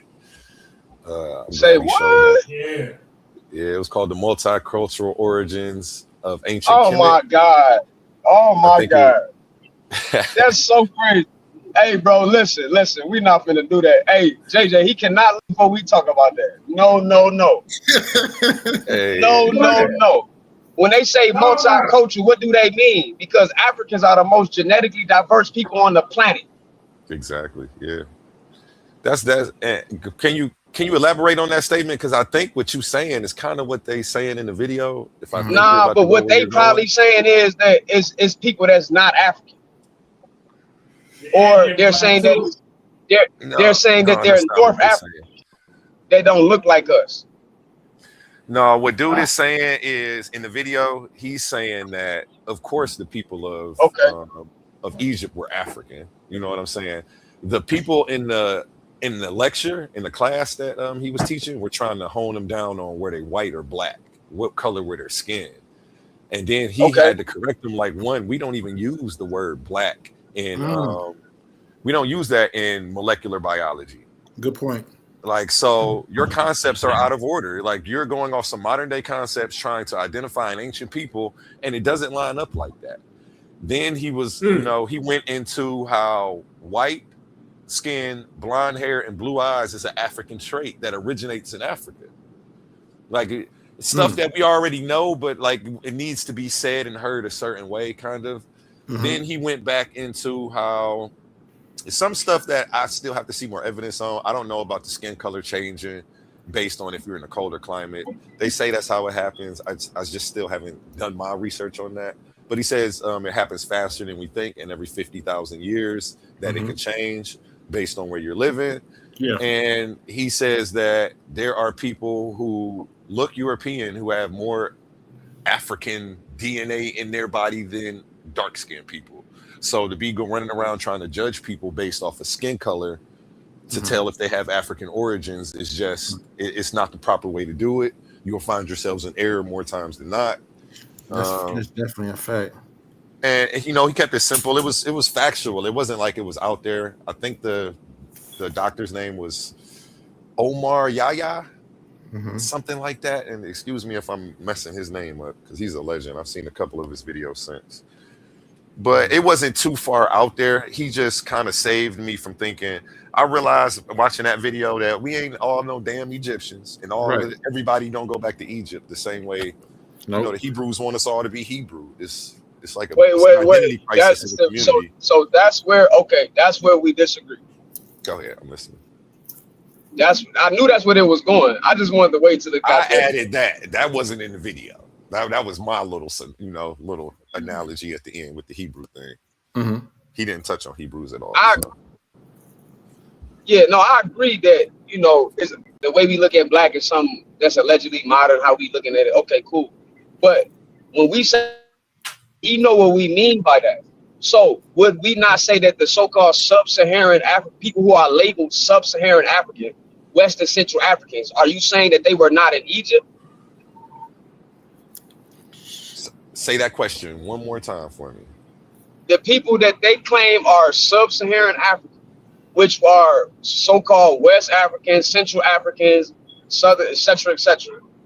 They're saying that to say that those people weren't in North Africa. Right. That's not really even a doesn't. question. I'm making a statement, and I'm saying that that statement is incorrect.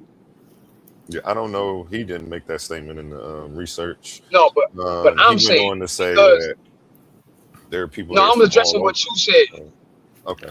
Yeah, no, the people that started that civilization were indigenous to Africa.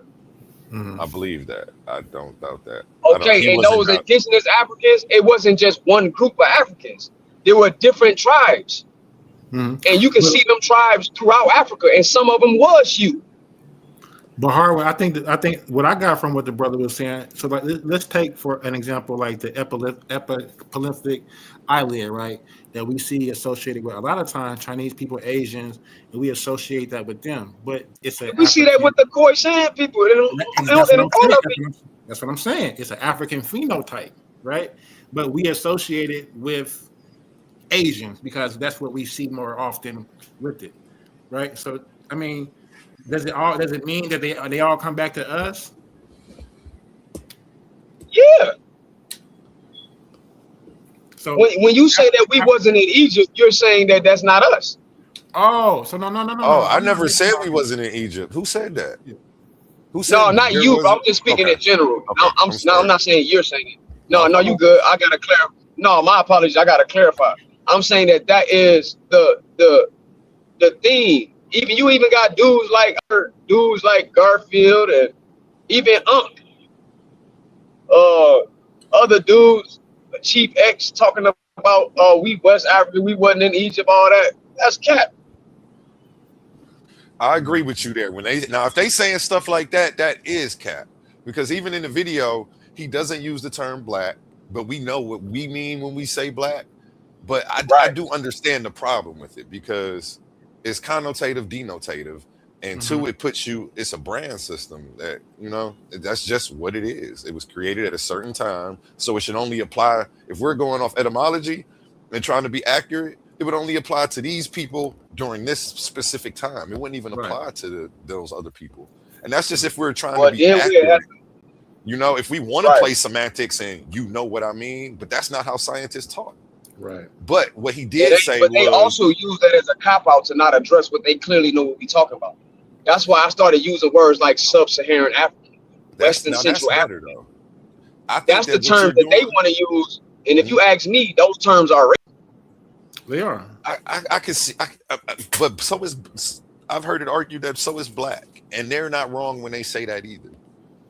So I see what you're saying. I guess we just have to figure out what game we want to play and who we talking to, because it's just levels. It's levels to the information. They playing games. I'm not saying you wrong. They playing games, bro. I ain't saying you wrong either. They don't want to give us all our history. I agree with that. Yeah, I'm saying they playing games, and that Egypt is multicultural, but it's not multicultural like they trying to claim. It's multi-ethnic, meaning multiple different African groups. We already have all these different genetic differentiations, this genetic diversity before we left Africa. So when they take these genetics, go ahead. I was gonna say, I'm just trying to think. I don't see that argument being made, but recently I have heard it back in the day from some. Damn, my sea moss got mold on it. I ain't never seen that. I haven't heard it as of recent, but we know it's. I always just thought it was understood that it was multicultural, that it was African people. So when you say it, bro, when they say that, they talk about North Africans that look like Berber people that look like they white, bro. That's what they saying. But are they trying to say that was the root and the start of it all? That's what they're telling you. That's why when they did studies like the Tekorati mummy, they'll use that DNA and say that, oh yeah, the modern people in Egypt are those ancient Egyptians. I forgot about that stuff, and they be trying to make see, that's Cleopatra modern stuff, look bro. white. Yeah, I don't see them people. They can debate about Cleopatra. Our community, that's still Cleopatra is very ambiguous because of her grandmother. Yeah, real quick, at Harvard, real quick. I had a debate with Chief X on that topic. He was trying on some other TV, and he was trying to use that recent study. You know what I mean? And, but that Yeah, that's recent study bogus. does not got beat compare up the because he DNA was with talking about- populations that's in sub-Saharan Africa. Yeah. They only compare it to certain Yeah, populations. it goes So back the to some study is bullshit. disingenuous. Yes, bro. The study is disingenuous from the beginning.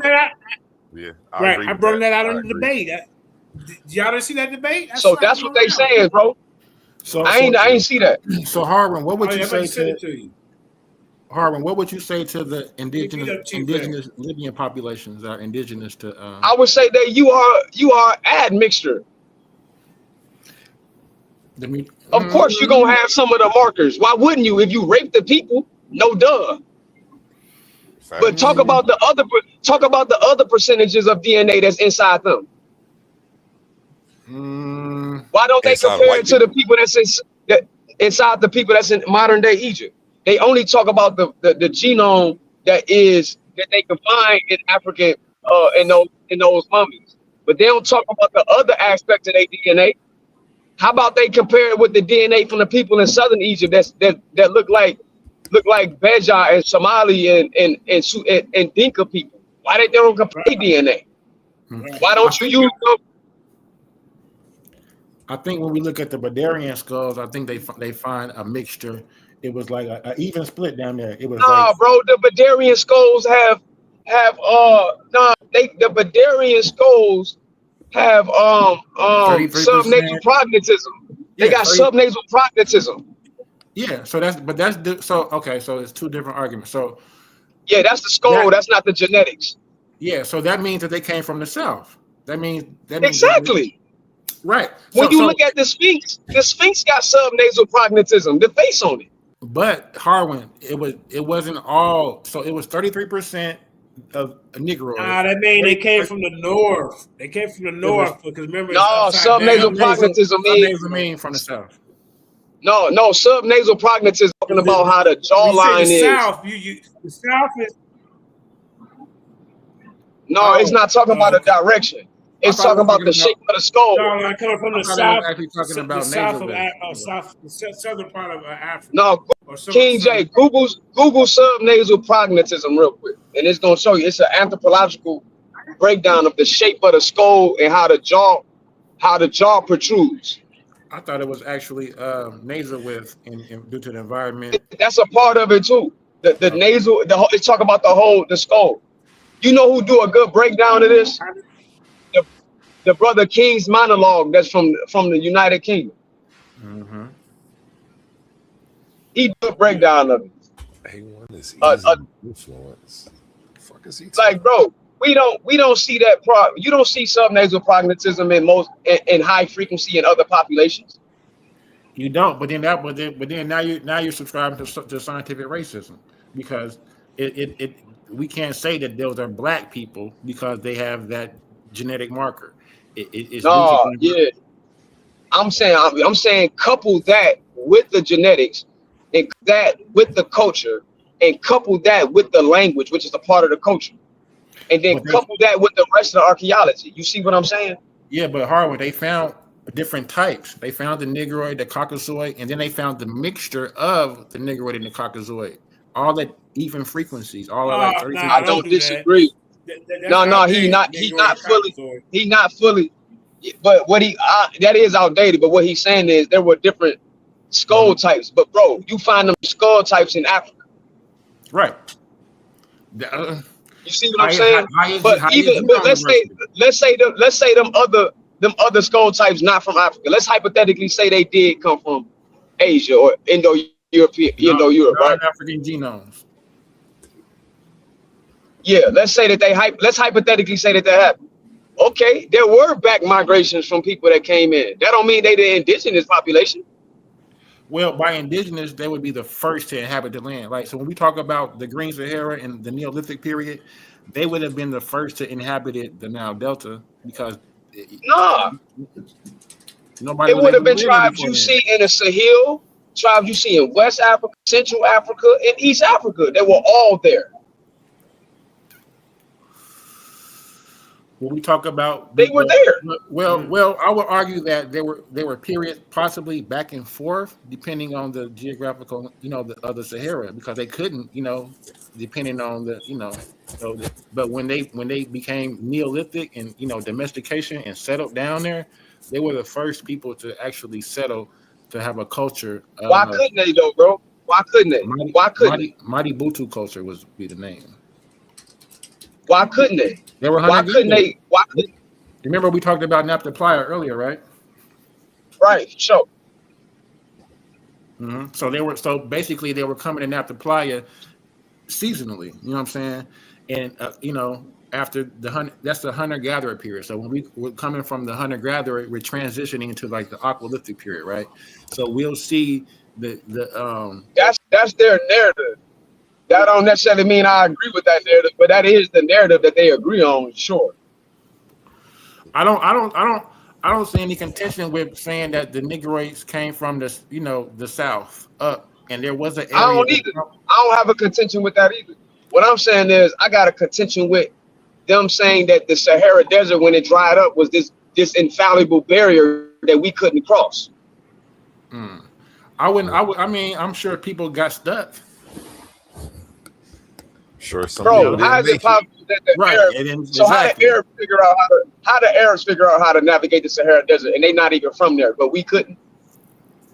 Trade routes for sure, yeah. I mean, like I definitely think there was routes through the Congo, through the Sahel, all the way into West. They said that there was no contact. If there was no contact with ancient Egyptians and so-called sub-Saharan Africans, then why is Harkoop so thirsty to talk to a pygmy? Mm-hmm. We know there was admixture and all of that though, because it's 6 to 15% of the DNA of the ancient Egyptians is sub-Saharan. It's not a lot. Right. But so we know that there was some admixture. But the fact when they label it sub-Saharan, that throws it all off. What is considered sub-Saharan? Anything under the Sahel, basically. Right. So what they're saying is these DNA markers were under the Sahara and were not in the Sahara before it was the Sahara. So that argument is a logical fallacy. Not really. What they're doing is identifying people by region and showing who moved where. So to call it sub-Saharan isn't a logical fallacy. It's how we're identifying it. It's the same thing as black. It's calling black. I disagree, bro. Even the Dr. Rebuto, I think is Kennedy, even say that that's a racist trope. Bro, when you look at the sub-Saharan, the green Sahara, there are studies, and then there are studies, there's two different studies. There's one that try to, these things came in the slavery period when the Arabs was enslaving people, that sub-Saharan African DNA got there at that time. Then there's another one of this Asian dude checking him like, wait a minute. I think his name is Shi Jun or something like that. Like, wait a minute. How do you know that these markers wasn't in the Sahara when it was green? So when you call that sub-Saharan and it was there before it was even a so-called Sahara, that's a fallacy. Okay, you make a good point. Because the EM2 DNA is in there. The Nilo-Saharan, the so-called Nilo-Saharan, and the so-called Niger-Congo DNA is in that study. So when you call it sub-Saharan, again, they are enforcing the ideology that we were under the Sahara Desert and we were never there, and we don't have nothing to do with that. That's what they saying. Yeah, that's a good point. And it would account for the what we were just talking about, the AOO and the Berbers that we find. Exactly. What are we doing? That Neolithic DNA of the Tekoati mummy, they only comparing it to a small database. Why don't they compare it to people that's in Central Africa? People that's right on the Sahel. Why don't you compare it to their DNA and let's see what happens? Reggie, brother Harvey, what's your major? We're sharing on somebody else's channel. I appreciate y'all sharing the content. So JJ, so JJ, book, you TikTok, Boomerang. Good, breaking up a little bit. So JJ, real quick, are you familiar with the brother A1? You breaking up. Are you familiar with the brother A1? Yeah, that's Astro Productions. Okay, for sure. I still want that debate on atheism. Y'all all new to me. Who's trying to debate? Well, hold up. Whoa. Wait a minute. Did somebody just call me out? No, you've been calling me out. I'm accepted. That's all. You know, how you respond. JJ been on my heels for a minute, man. I just been busy, man. But he deserved that work. Oh, what you an atheist? I'm agnostic, but I take the atheist position in the debates. No, I can respect agnostic, but I can't respect atheist. Atheists is taking a position. Once you take a position, you got to be able to prove that position. Atheists actually don't take a position. Any atheist yes, it is. The definition of atheism means that they do not believe in God. It's a hard position. To believe, I believe in what I can prove. I don't believe in anything I can't prove. So, hey, Lord, before you go, there's 4,600 active religions being practiced. We all don't believe in somebody's God. Go ahead. Get on your point. Hold up. Like we can Let's all hear relate out, to y'all. Everybody be quiet. My fault. Go ahead, bro. Go ahead, Amir. Yeah, I'm an agnostic. I'm not an atheist. You got spoiled. I mean, I guess I want there to be something, but I've yet to see substantial proof to lean any way. I run a platform myself, and I got 50 different people from 50 different backgrounds, 50 different walks of life, 50 different faiths, all trying to pull me their way. But ain't nobody convincing me of nothing. Everybody's saying the same thing. Can I ask you a question? The best they can do when they fail to make sense to me is, well, I don't get that as much anymore, but damn me to hell for not believing them. But every religion does that. Every religion does that. So that's not going to make me listen to nobody. Like, I'm just looking for some substantial proof, some substantial evidence that one of these could be true, and I'm going to continue my search. All right, can I ask you a question? Go ahead. What causes the wave function to collapse? I just asked Brother King J the same thing. I don't know. That's a good question. And you know what the wave function is? I just recently heard one of the people on my platform talking about that. No, go ahead. I'd rather let you explain it than speak on things I don't know about. All right, look. You know what an electron and an atom is, right? Yeah, I never heard of it either. All right, so King J here, we were just talking about it when you was gone. I'm gonna go back over it. I'm gonna give you evidence, because I'm not gonna argue with no agnostic, because that's an intelligent way to go about it. But I argue with atheists all day. But you know that picture that they show us all in school of the atom with the nucleus in the middle, and then you see the electrons spinning around it? Yeah. Mm-hmm. You aware of that picture, right? Jimmy Neutron type shit. Exactly, the Jimmy Neutron you did. Thing. Exactly. Mm-hmm. That picture right there, that's not actually happening. What's happening is the electron, what you think is an electron, is a perturbation of the electromagnetic field, meaning that it's an excitement of the field. When you have an electron, before they can view the electron, they don't know the answer to it. They don't know if it's spin up or spin down. They call something called the collapse of the wave function when you observe. So in Schrodinger's equation, which is the equation for quantum mechanics, of predicting or trying to predict the probabilities of what it could be, the electron doesn't exist in that state of that thing around the nucleus. It exists in a state of possibilities, which is called a wave function, which is, they also call it a superposition. A superposition is the state of the electron that it existed in before it even become a so-called electron. And it doesn't collapse into the classical world until we view it. So the classical world is everything we can see: planets, stars, us, my car, etc., etc. But we know that all these things are made up of atoms. So this physicist named Niels Bohr was arguing with Einstein. Einstein was saying that the universe has to have a physical underlying explanation for it. And Niels Bohr, who was a part of the Copenhagen interpretation of quantum mechanics, was saying that there is no physical explanation for the universe. The universe really ain't real until you observe it. That's the gist of what Niels Bohr was saying. So Einstein, like, what you mean? We all know the moon is there. We can see that it's there. We know it's there. And Niels Bohr is, nuh-uh, the moon ain't there until you look at it. Now that sounds spooky, right? Not really. So look, Harwin. Wait. I know you get it, but I want to make sure that the agnostic brother get, because I want to show him evidence of the. You think that's evidence of a creator? Continue. No, not that alone. Not that alone. No, what I'm leading up to is because Harwin, question is so go ahead, when that wave function collapsed, is that when we have matter? That's what we call the classical world. They still call it matter, even in the quantum field. They just call it different quantum material. So again, this is still called physics. They still label it all physical, right? Okay, for sure. Even though they can't show you the wave function, they can't do it. Because the moment you observe an electron, it acts differently when you're not looking at it. Split particle theory. Exactly. That's the double split experiment. Exactly. That's the double split experiment. I said it wrong. Exactly. I keep split particle theory. I don't know why I keep saying that.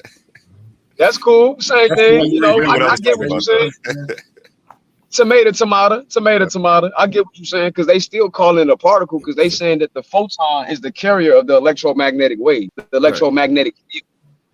So they still calling it a particle. The funny thing is, though, why call it a particle when photons are massless? They admit that it's really not a particle. That's why they say it's a particle in the wave, because it don't become this so-called particle until we observe it. Until then, it's merely in a state of existence of superposition in the electromagnetic field. Hey, JJ, who is this guy, JJ? Where you get this guy from, man? That's one of my new top contenders. That's one of my new top contenders over here, man. This guy kind of nice, man. I was trying to get him. I was trying to get him an interview on the debate league. I was gonna ask JJ, like, can I talk to this guy later, or is it gonna be a problem? This guy kind of smart. I want to pick his brain. I don't know nobody. Hey, everybody welcome to go. I met him on Sarnetta, so. Okay, I appreciate you, man. If you can holler at King J or me, guys gonna be representing over here too, man. You know. Hey, brother, you smart too, because it's game recognized game. You hear me? I'm smart enough to know when to listen. When I don't know something, I just be quiet. You catch a lot of people on here trying to prove a point. They ain't heard nothing you talking about. They be tripping. That's what I told him earlier. Try to get the turn against me when you get him over there. And I'll make sure I shout you out too every time you come over there. I appreciate you. I appreciate you, bro. Like just like a function, we all got the possibility to be that. It's just what you choose to collapse to be. You feel me? We all got the possibility to know this. I ain't saying nothing you can't know. And you broke it. You broke that down into the wave function. Exactly, because that's all it is anyway. Is a possibility. So look, all you are is a book of probability, bro. Okay, so now is it? So are the ancestors pseudo now for calling it magic? Well, it's Hecka. Are they pseudo for calling it that now? Because scientists say the same thing. This is, when you get to the quantum world and the quantum mechanics, now stuff starting to look like magic, like particles at the same time. So I'm gonna ask, my question to you is, what's causing that wave function to collapse, and what is consciousness? And until you tell me what consciousness is, you can't tell me there's not a creator.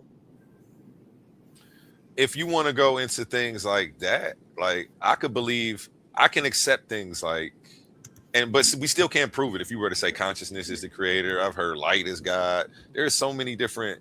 But light is, but again, we talking about the same thing. Light is photons, which is a so-called particle that's carrying packets of the electromagnetic field. But the electromagnetic field sits in a state of probabilities. It's an abstract. Anything is possible. That's why you can take one electron and put it on another side of the universe, and then quantumly entangle that with another electron, and you can look at that electron and the wave function of collapse, and you will immediately know the answer to what the state of the other electron entangled with. That's called quantum entangle. That's why I just have. So Harwin, real quick. But is this a God of the gaps theory? to where your knowledge ends, you insert God? Not really.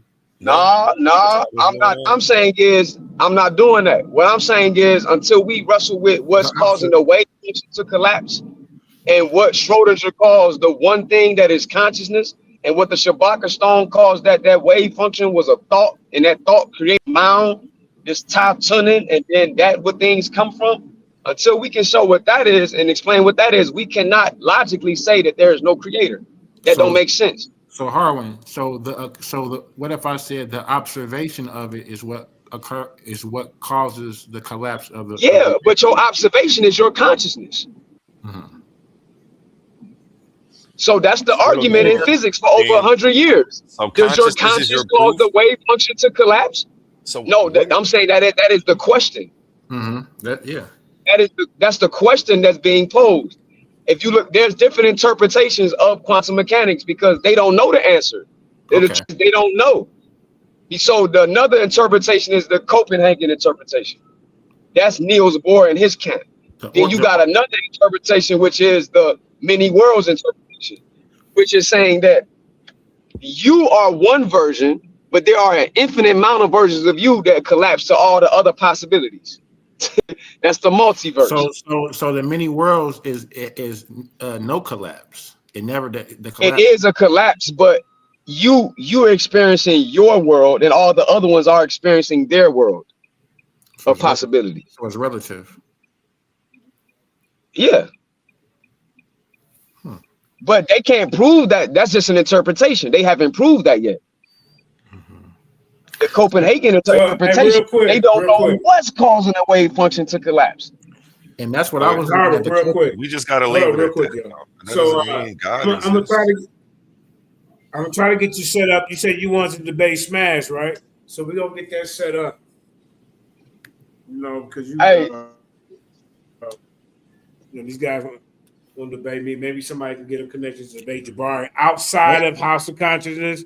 See, a real champion go outside. Hey, JJ, what did you say platform? Michael Jordan never went off. Hold up. Whoa. Come on, bro. You don't want that smoke.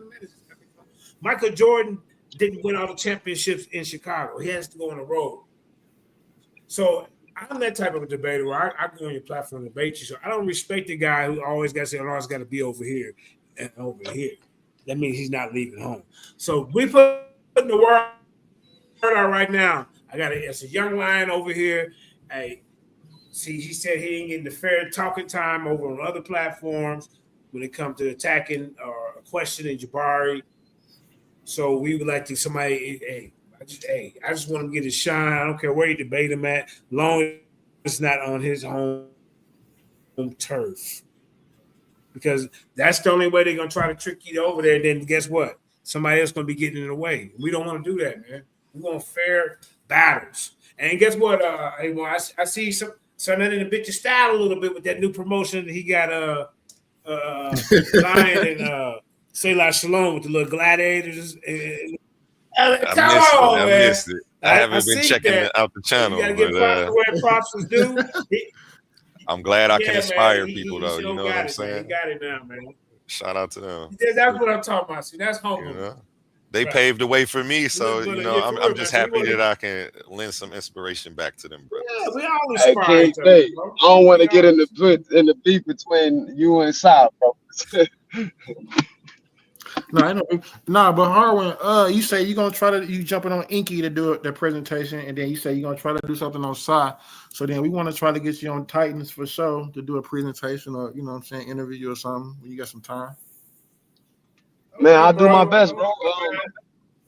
I got to get my computer situation together, but listen, I got another spot where it's like definitely got to have a little laptop or something. Yeah, you gotta listen. Because when I try to share, taking the bigger levels, man, where it's like 95. Bro,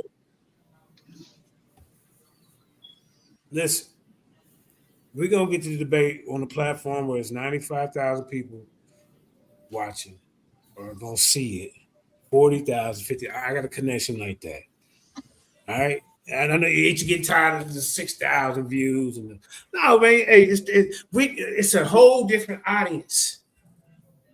And see, that's me as a promoter. That's what I like to do for debaters. It's not about me or my little JJ7K TV platform or the Lions Den.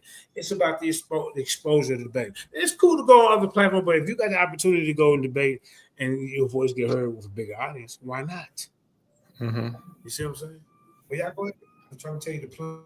It's already in play. You know? I wish we all work We together, trying to bro. work I towards really with sponsorship. You know, sponsorship is coming, and it's just like A1 when he's talking about the Roku. That's always been one of the plans that we was talking about before too. So we got to learn how to, elevate it, man. Because we can't let one platform think they can monopolize it, and then the debaters is now, if you're not on the other side of the coin, you're not getting treated fair. It's got to be a balance. Mm-hmm. That's what I'm talking. Your first complaint was, man, they protected him. Hey, Harvard, you said they were protecting him on. I'm like, damn. I mean, that's just the fact. But there you go, though. I see your jab, bro. You know I be boxing. I know when I see a jab. You can't bite your tongue if you're gonna be that warrior lion. It's I ain't biting my tongue. I already said what I said. I love the elder side. Come on and say it, but you. I love the elder side, but he protecting Jabbar. If you say you can't come back over there because JJ got a bigger plan, so don't be like, okay, there was JJ. Oh no, he ain't never say I couldn't come back over there. He ain't say that. Then you talk about the whole situation now. It's got to be a fair playing game. That's all I'm saying. Mm-hmm. I'm not trying to get anybody to come over here. You can go anywhere you want. No, but I don't want to get nothing I said misconstrued. Sa never said I couldn't come here. What I said was, when I'm over there, Sa give me. Sa be giving me the opportunity. I didn't say that. No, let me correct myself. No, hold on. No, he gave me opportunity too. But what I'm saying to you, no, I didn't say he didn't. I said you said that you didn't really get a time to speak and somebody was being protected. Those are two things that I heard. No, I ain't say that. What I said was Jabari was being protected. I'm going to be very specific. Jabari is being said. Oh yeah, that's true. That's a fact. Well, that's what I call. I said, let's get Jabari out of his element and have these two. I don't care where y'all debate. I said, I give you an opportunity where it can be a bigger platform. Because I'm in the works with the brother. He want me to work with him over there. And last 3 days, one show got 95,000. One of them got 45. Another one got 50. But he talks about world news all the time, but he's trying to change the format and bring in, a different element to his platform. And, hey, I'm the type of person. He said Nawabian teaches some facts, strangely makes pseudoscience. I want to see somebody talk in front of a bigger ass audience, Just throwing that out there. Hey, you either believe or you don't. That's all I can tell you. Hey, who buddy? So buddy. I say that to say this, Harvard. Oh, Sekou too? Sekou, yeah, he protected over there too. That's Sekou? It was a list that I got told that I ain't. No, this comment right here you got on the screen. Nah, I don't think that's Sekou. That's an old comment though. I don't know who this is. That's another. Ain't nothing I said is pseudo. Hey, anything I said today, you can go look it up.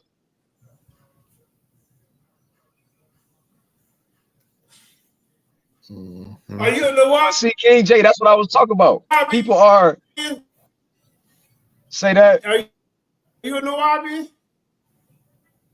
Bro, I came and told you what it was from the jump. You don't remember? Can you hear me? Yeah, we can hear you. I can hear you, bro. I know you can hear me. I think JJ, can you hear me? Yeah, I hear you now. All right. I don't know if let me see something.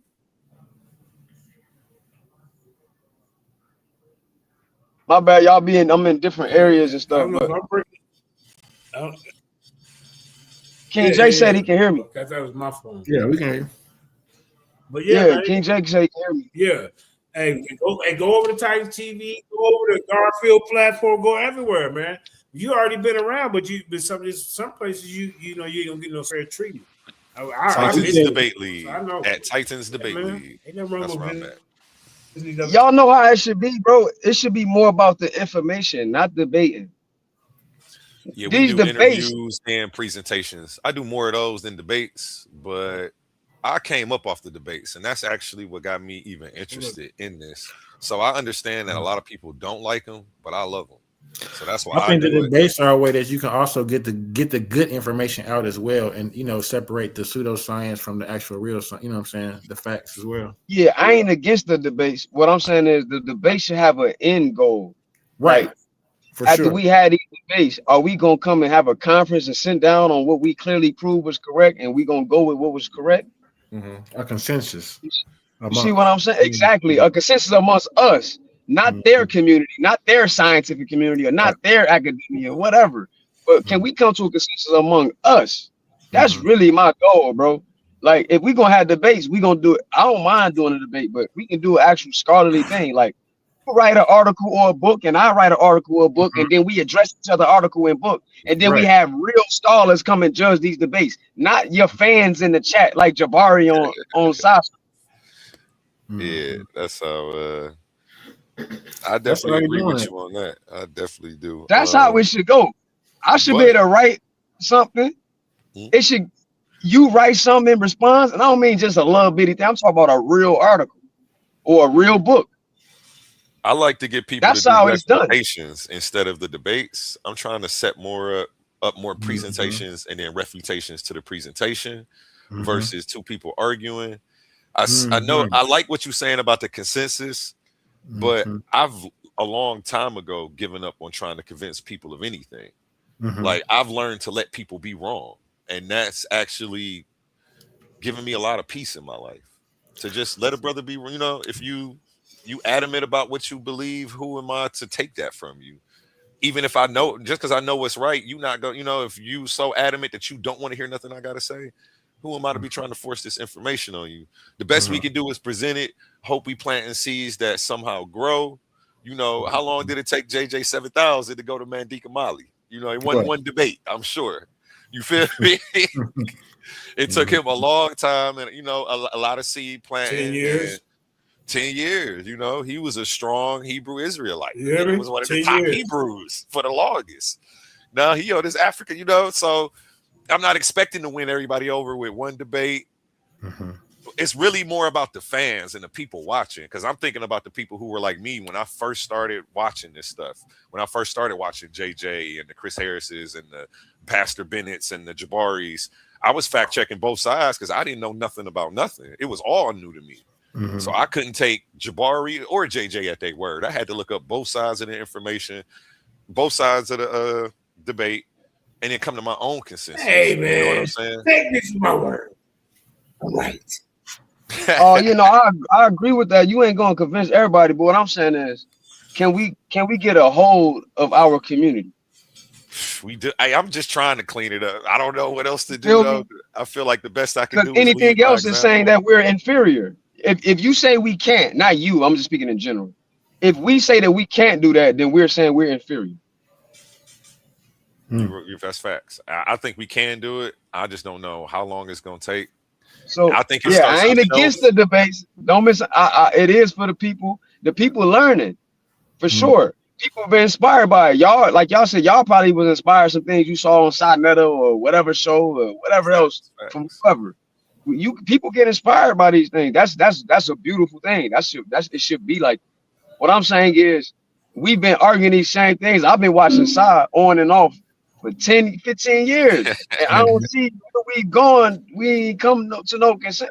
It seems like people more concerned with trying to be right instead of like, okay, I was wrong about that, but I was right about that. You was wrong about that. You was right about that.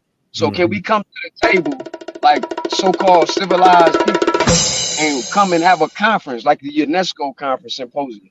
Can we have that after we have all these debates at the end of the year? Can we all come together and look at the information and clearly say, dang, that is right? Okay. Hey, ain't you doing that, A1?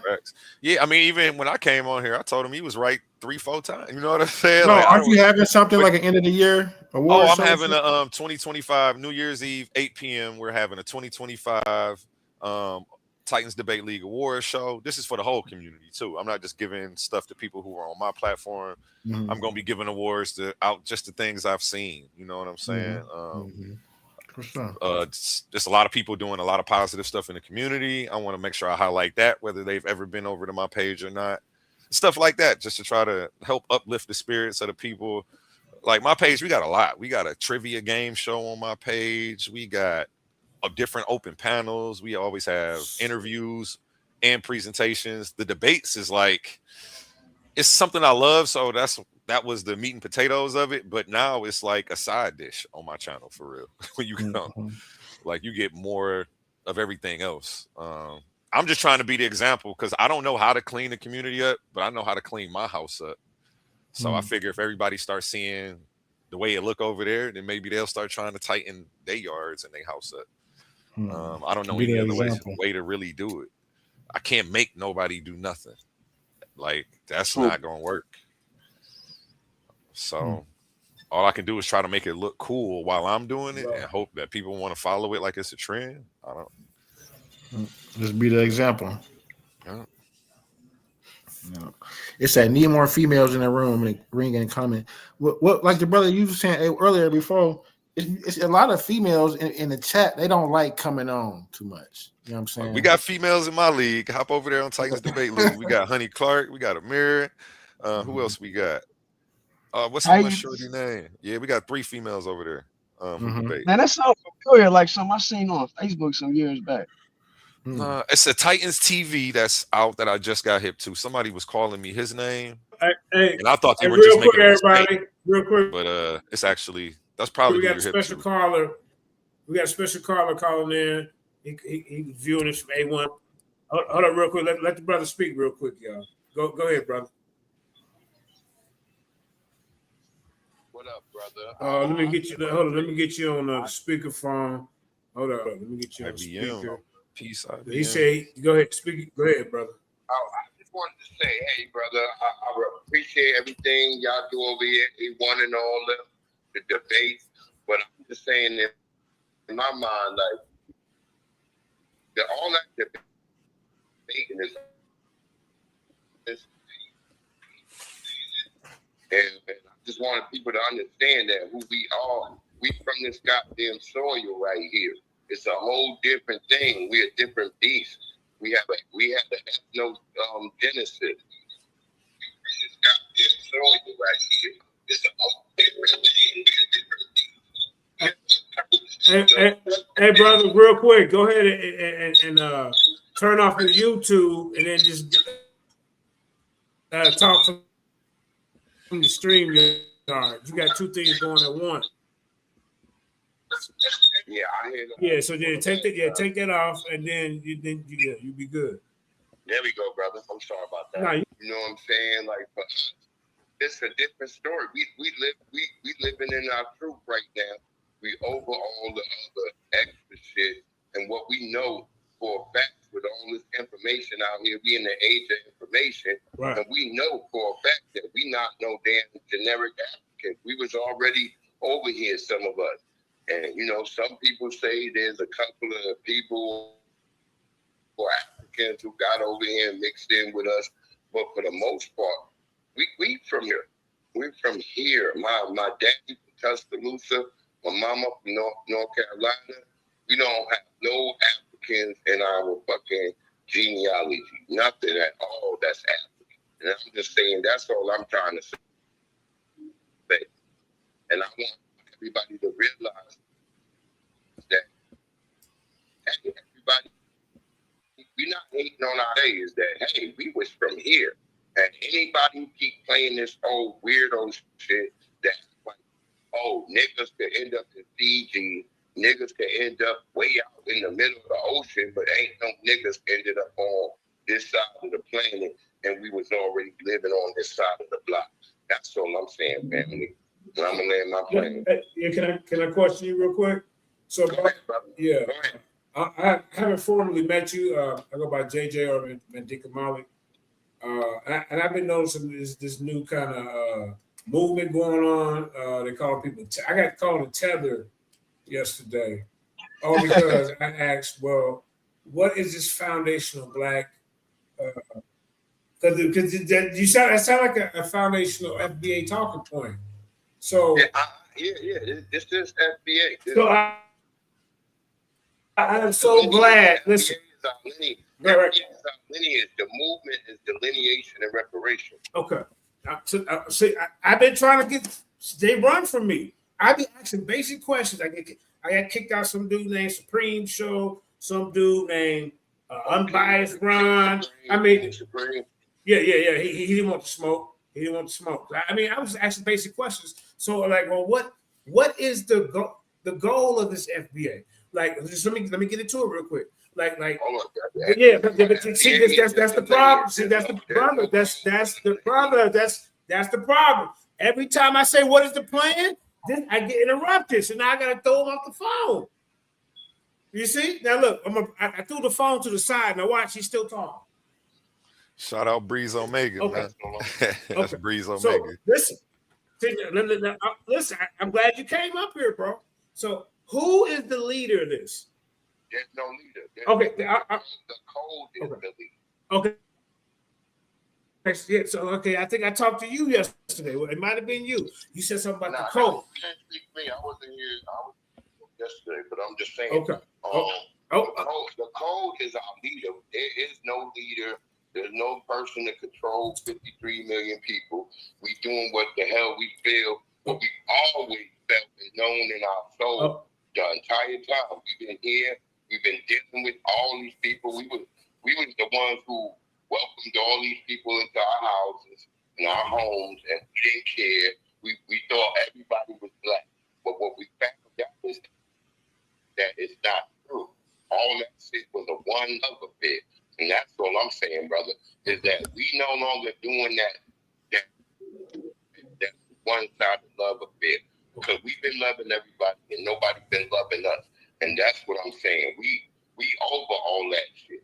Right. So hold on. Because you're the first FBA I really get to just sit down and talk to. All the other ones, they FBA, not FBI. They run. And see, like now, this attack they use. Now, just calm down for a minute, man, because these questions ain't going to be too hard or complicated. I said FBA, my fault. FBA. So, how close is FBA into getting us a reparations check? We're closer than Pan-Africanism ever done. That's what I'm saying. We closer than ever. It's in the lexicon right there. We have to talk about it. We even got the white people screaming that they don't do it because of us talking about it. That's what I'm saying. So we're closer than ever in the lexicon. The word is out there. They understand. The white people start to use the term FBA because they understand now that we standing on our square.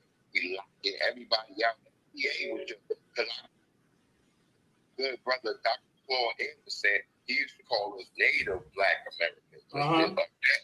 Right. Our brother Tariq just came in and corrected it and tightened it up with the foundational, because the foundational means no other niggas can get in the block.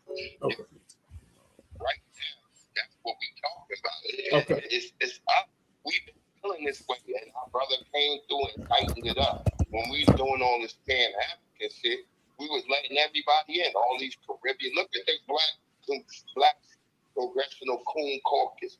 Them niggas is all Caribbeans and all these people. That's why we can't get nothing done, because we got all these people in our block that ain't from us. So the she people now? Here, niggas who want to get something for themselves. Always thinking about they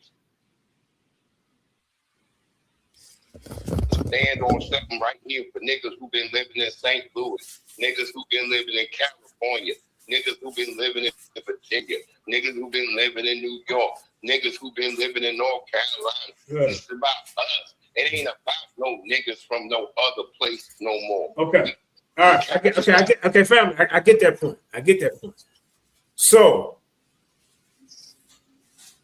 I'm asking you. Said that we're closer. You said that FBA is closer to getting us a reparation checks than Pan African is because they're talking about it. That's what you said. So I'm asking you, the HR 40 resolution. When is the next congressional hearing on that to ratify this as a bill?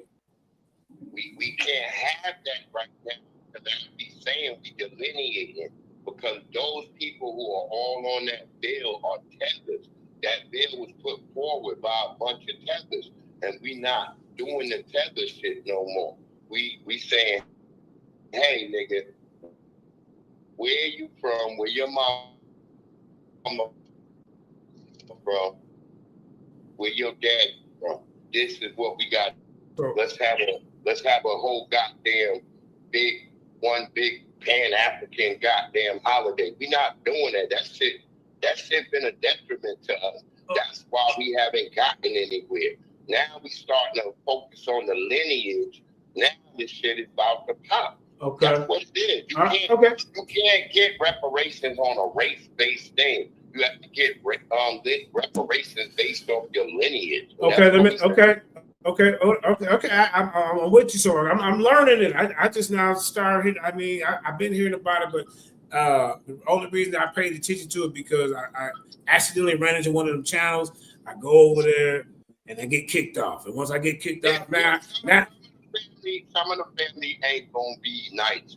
Okay, yeah. But see, 7,000 can be nice, but then when I cannot be nice, and I felt that I was called a tether.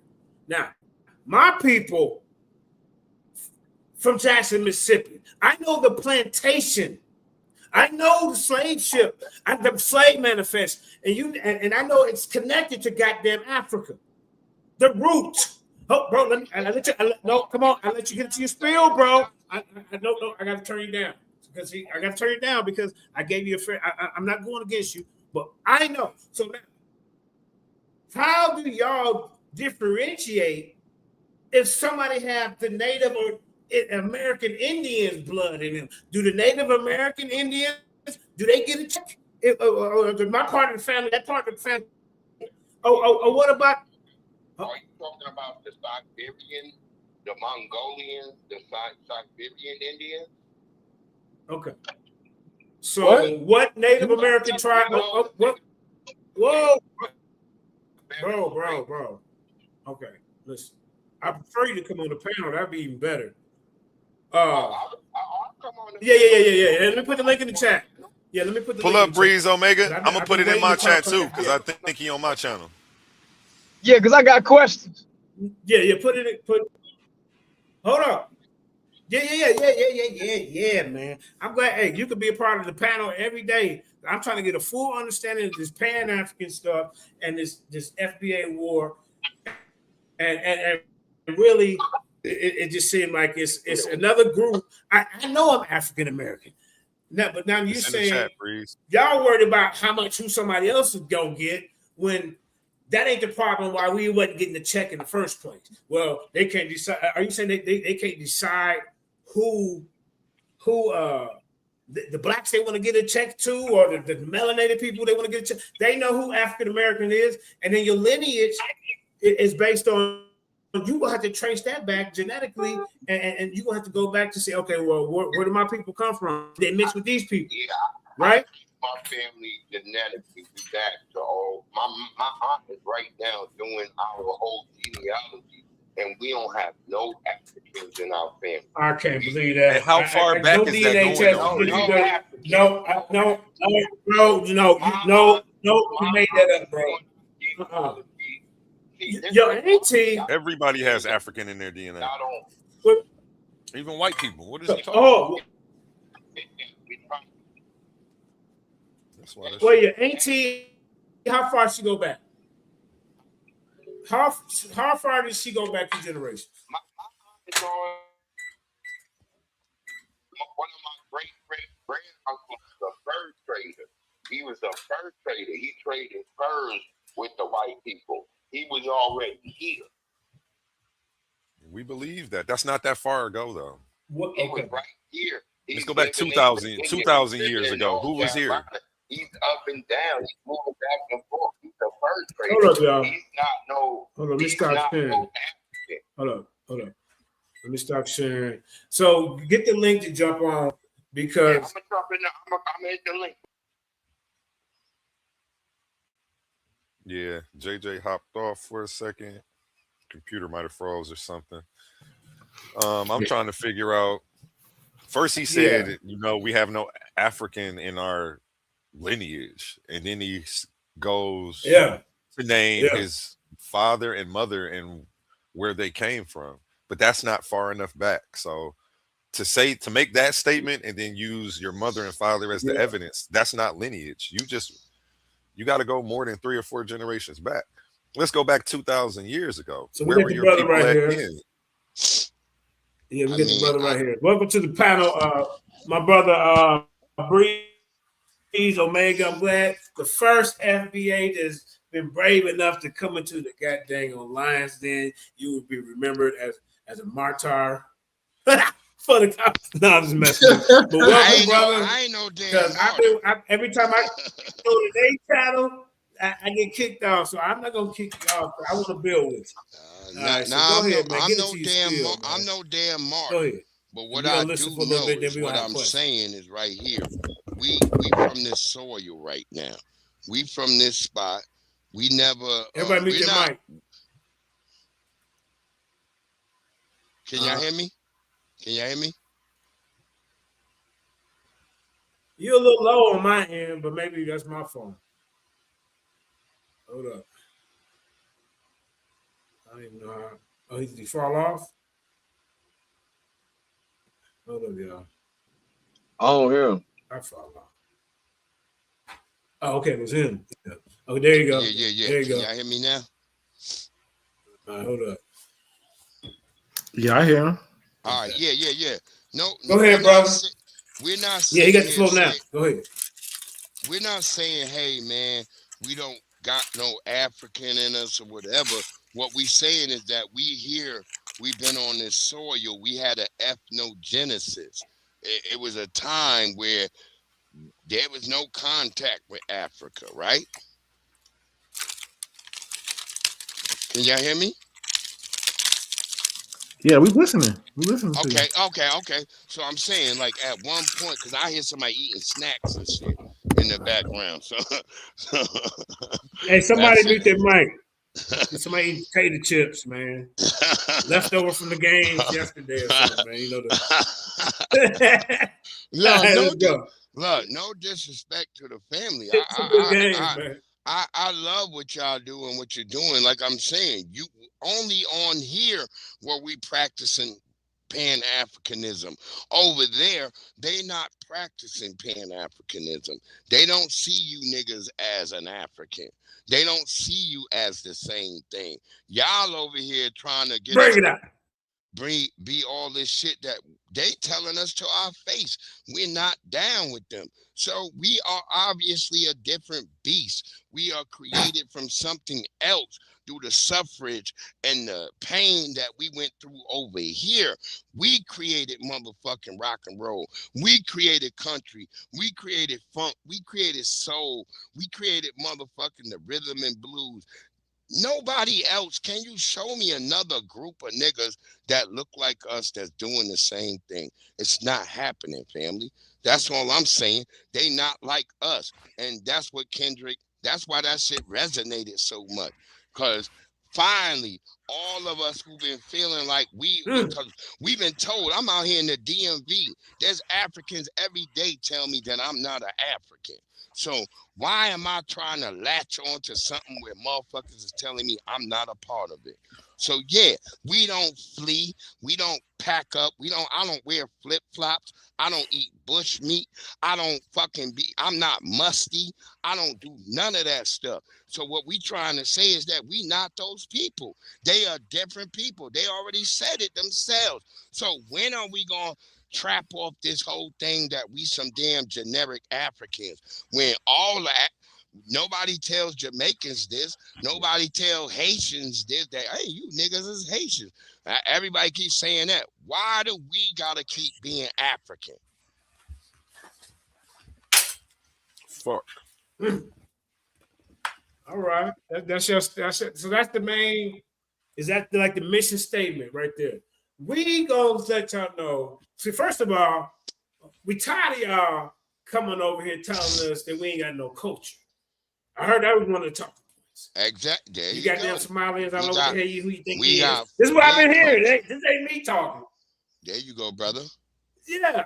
No, I get that part. Asiatic, All we the ain't no inventions, African. all the things we contribute to Asiatic, mathematics and science. Asiatic, we ain't no African. Asiatic. If you want to be African, go be African. Go over there, nigga, and start rapping. Asiatic, bro. Hey, brother. Hey. Go start rapping about You got why. tread lightly Who with said, Asiatic, bro. Hey, he's a monster when it comes to this, man. whatever. Let go ahead. Asiatic, let go Asiatic go over there and rap about we ain't got no water.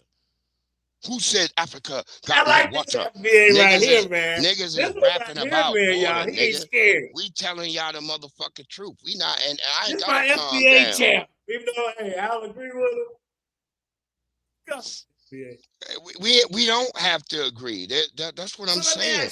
That's the fine part about being FBA. We don't have to agree. Can I respond to you, Breeze? Go ahead, brother. I'm looking when you came up here, I was looking for you to bring some substantial evidence. But not to be rude, all you did was pontificate though. Pontificate about what? What substantial evidence do you want me to bring other than there's no bone in my motherfucking nose? What do you want me to bring other than that I don't eat bush meat? What else do you want? And I even resent those statements because they're slanderous to people of African descent. They're not slanderous. They have whole notes over there right now in Africa telling them people to stop eating all the bush meat.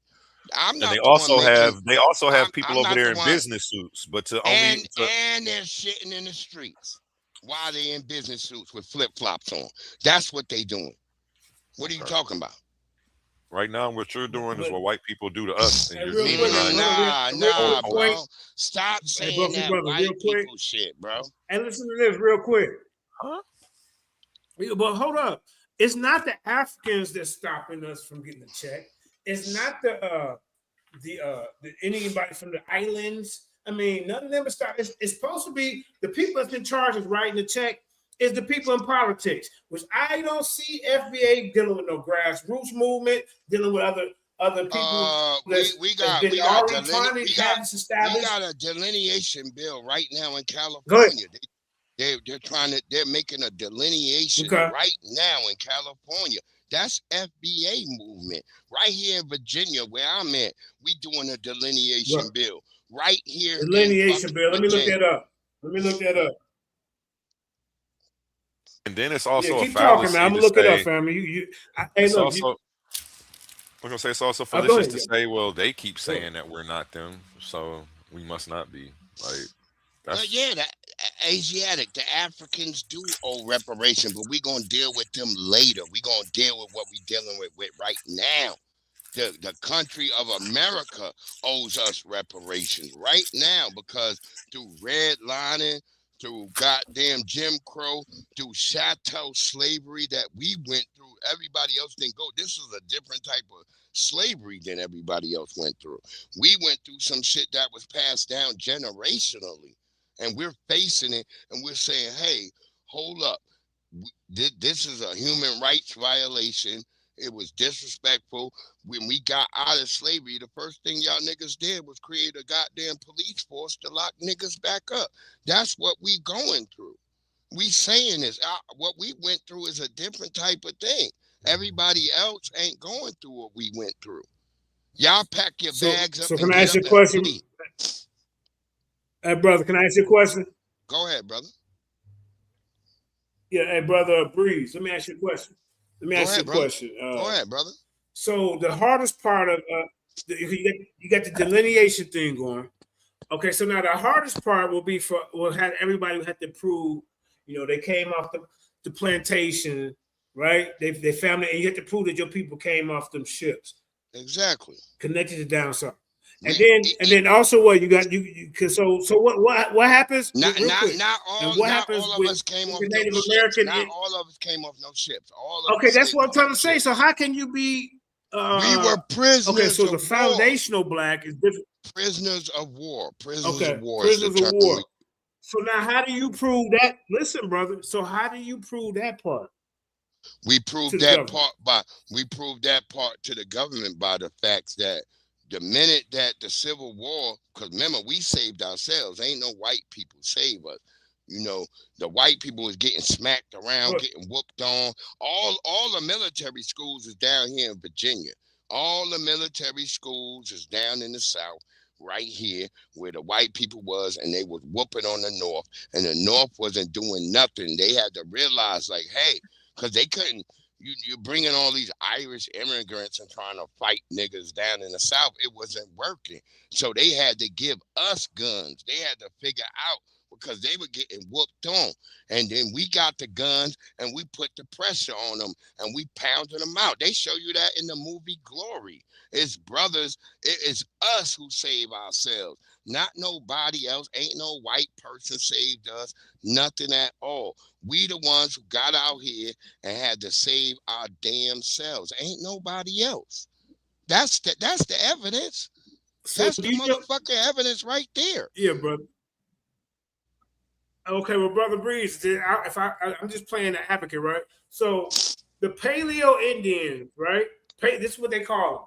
Are you saying that the Paleo Indians that came from the Bering Land Bridge that crossed over from Siberia, the Bering ones like Strait, that? The Bering Straits, yes, they crossed the Bering Straits, the Bering Land Bridge, Bering Strait, right? Okay, so that's genetically proven that those people were Asian or like more those type of people. Mongol, and they are the forefathers. They are the the Mongolians. Thank you. But they are the forefathers of these Native American tribes that you see today.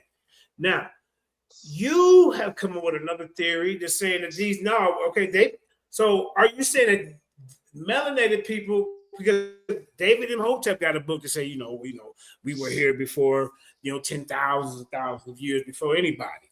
But then he said they come from Africa. So I'm saying, where did these melanated foundational Black Americans, or what you call them today, did they come over from a land bridge? Did they come from the transatlantic migration? Did they come from the trans-Pacific migration? Or you said they were already? If you said they were already originally here, are you saying that where's that information that we can find that they were already here before these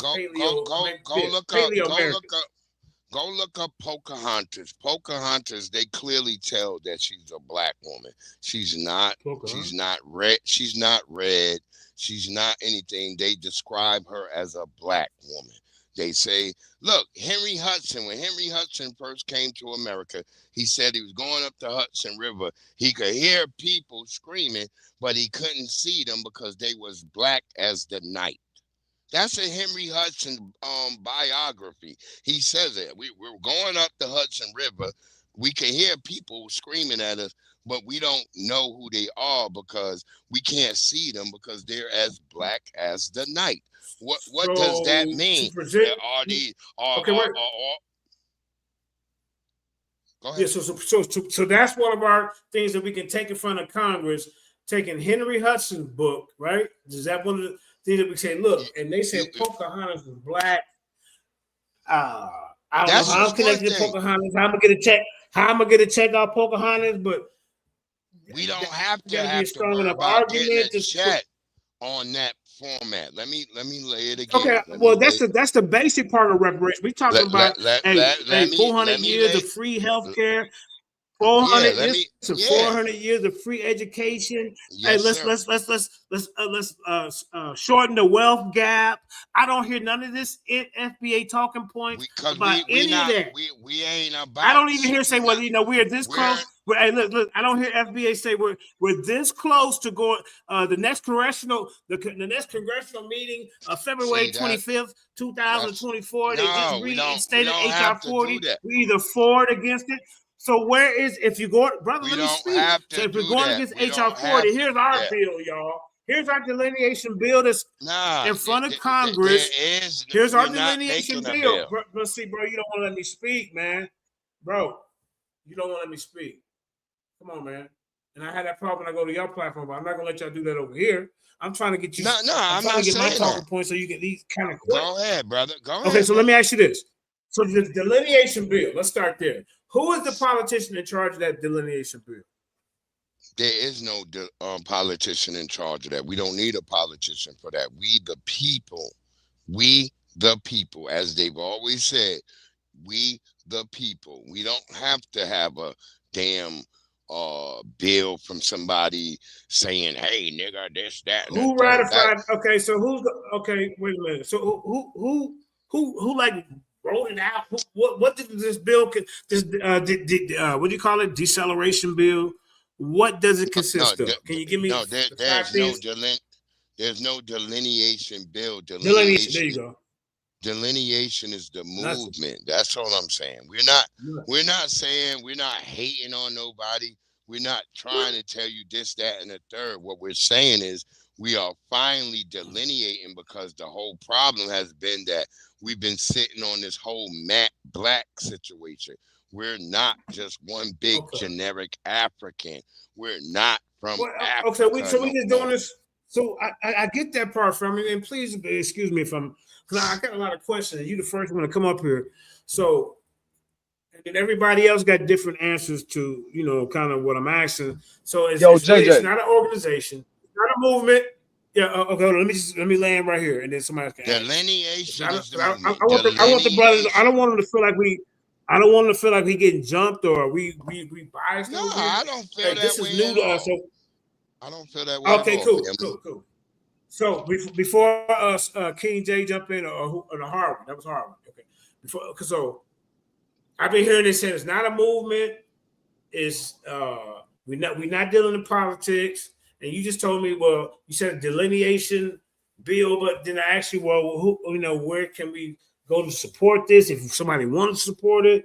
And I just can't. I'm not getting any clear answers. You just support. So what's the purpose of FBA if all I see y'all running around doing is arguing with other people who's melanated like us? Why ain't y'all arguing with the government? Why ain't y'all arguing with the politicians?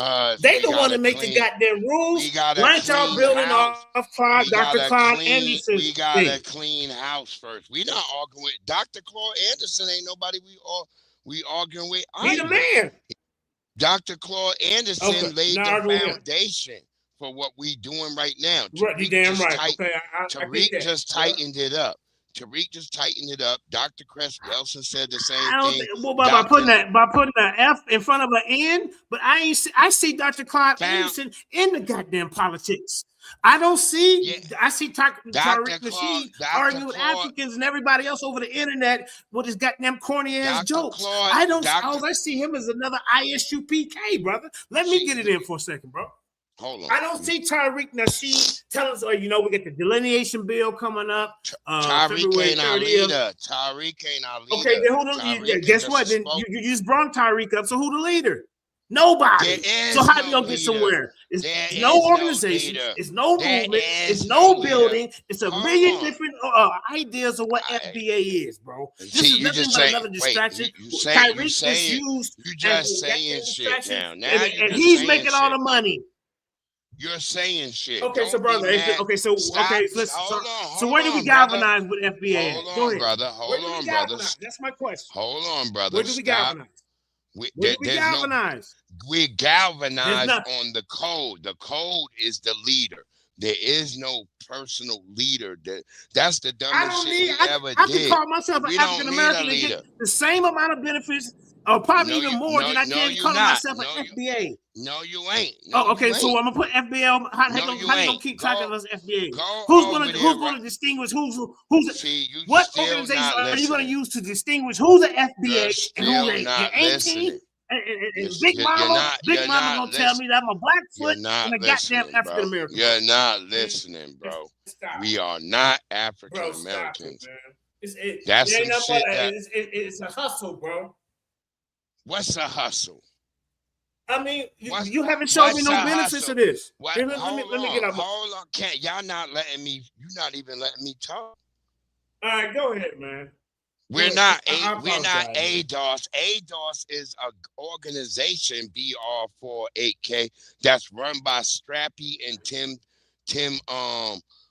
Tone Tits. They sat up there and said they are the leaders of ADOS.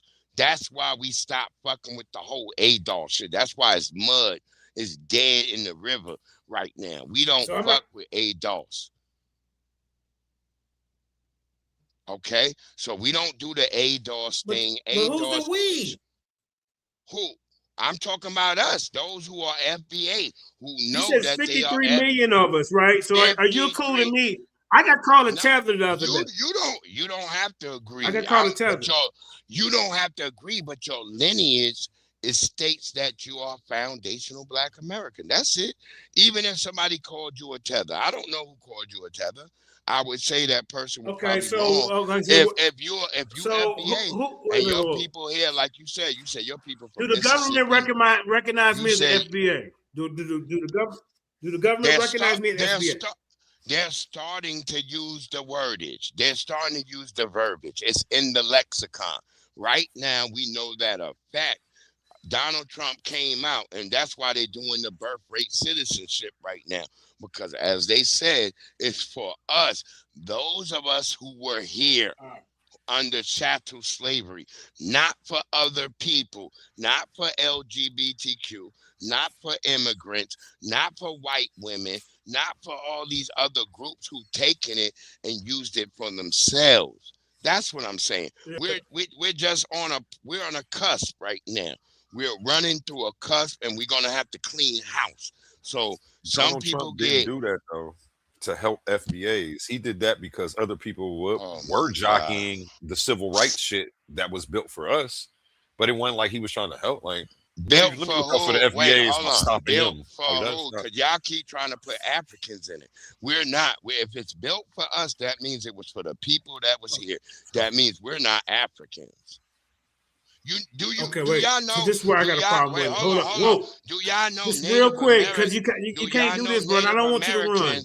The red Native Americans are getting deported because they weren't included in the 14th Amendment. Do y'all get that? So are you the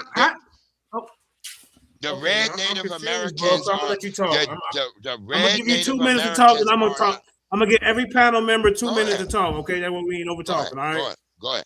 All right, now, so you got 2 minutes. Go ahead. You my guest. I apologize. The red Native Americans are not included in the 14th Amendment. They're being deported right now. They're not like us. That's what I'm trying to say. They know for a fact who was here and who was already here. That's why they made an amendment for us, because we was already here. They know the facts. In white supremacy, for them to tell the truth, they have to tell a lie. So when they telling the truth, they're going to tell a lie, and then they're going to tell the truth right in the same thing. All these people are not part of this goddamn nation. They already saying it. They're not part of the 14th Amendment. They're not in the 14th Amendment. That's why you got some of these red natives right now being deported. You got white people over here, Japanese niggas running around over there talking about their goddamn Cherokee. We're not saying we know Cherokees. What we're saying is, yeah, we know there was massive amounts of tribes on the East Coast. The Chippewas, the Chickasaws, all this different thing, the Comsawa, the Patchogue, the Sachem. All of this all over here. When I grew up in Long Island, New York, I never seen a red Native American. As Donald Trump said, you can go see, there's an old video of Trump back in New York battling niggas when he was trying to open casinos up there. And he told the white people, y'all don't look like none of the Native Americans I ever seen. And I'm telling you, right here on Long Island, I'm in Virginia now, but I'm from Long Island, New York. I grew up on Long Island, New York. You go from the east to the west on Long Island, there wasn't no goddamn red natives. Everybody was black. Everybody was black. There was no fucking Native Americans that was red on the goddamn this side of the coast. They had to bring niggas down from Canada to try to play like it was some damn red natives down here. That was during the French Indian Wars and the goddamn when the British were fighting the French. We have been here always. We just got reclassified as niggas. That's what they did. Walter Plecker ain't the only one. It was done all up and down the East Coast. My daddy from the Tuscaloosa. The Tuscaloosa Roll Tide, nigga. They not fucking red Indians, they black. My daddy was a black nigga with a big old afro. Light-skinned nigga with a big old afro. What are y'all talking about? We not talking about Mexico. We ain't talking about the Mayans. Listen, okay, listen, brother. Over here on the East Coast. Brother. Okay, listen. Did they reclassify the names of these tribes? These these indigenous. They just reclassed as black. They didn't reclassify us as tribes. They just reclassified as black. They was like, nigga, you got this color, nigga. They kidnapped them and took them. So why would you name yourself after a reclassification from your oppressor? That makes zero sense. Because the black people realized, our family realized it was more easier to say, fuck it.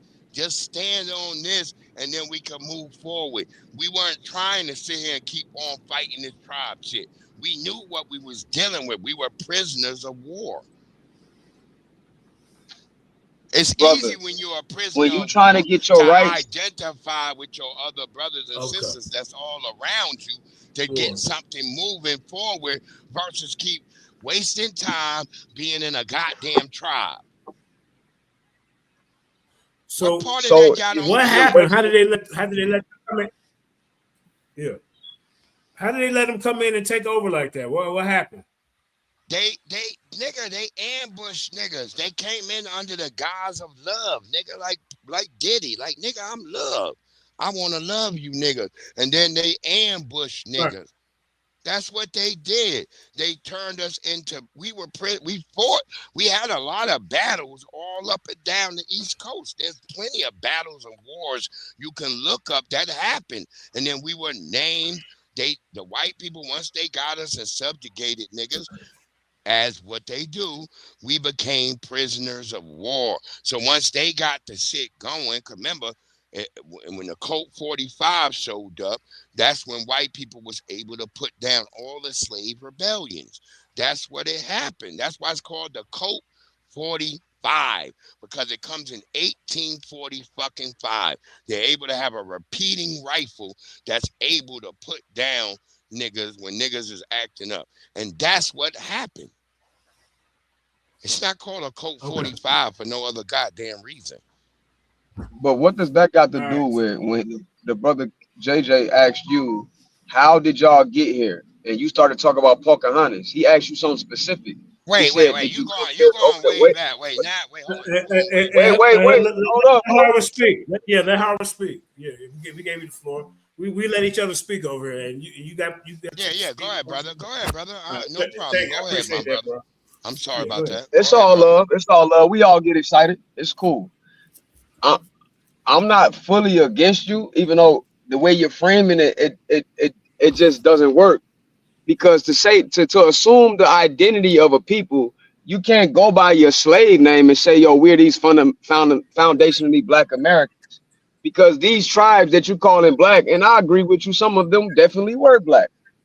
But these tribes that you're calling black, they gotta assume their actual culture that they were practicing to get any actual human rights if you're trying to go to the world court.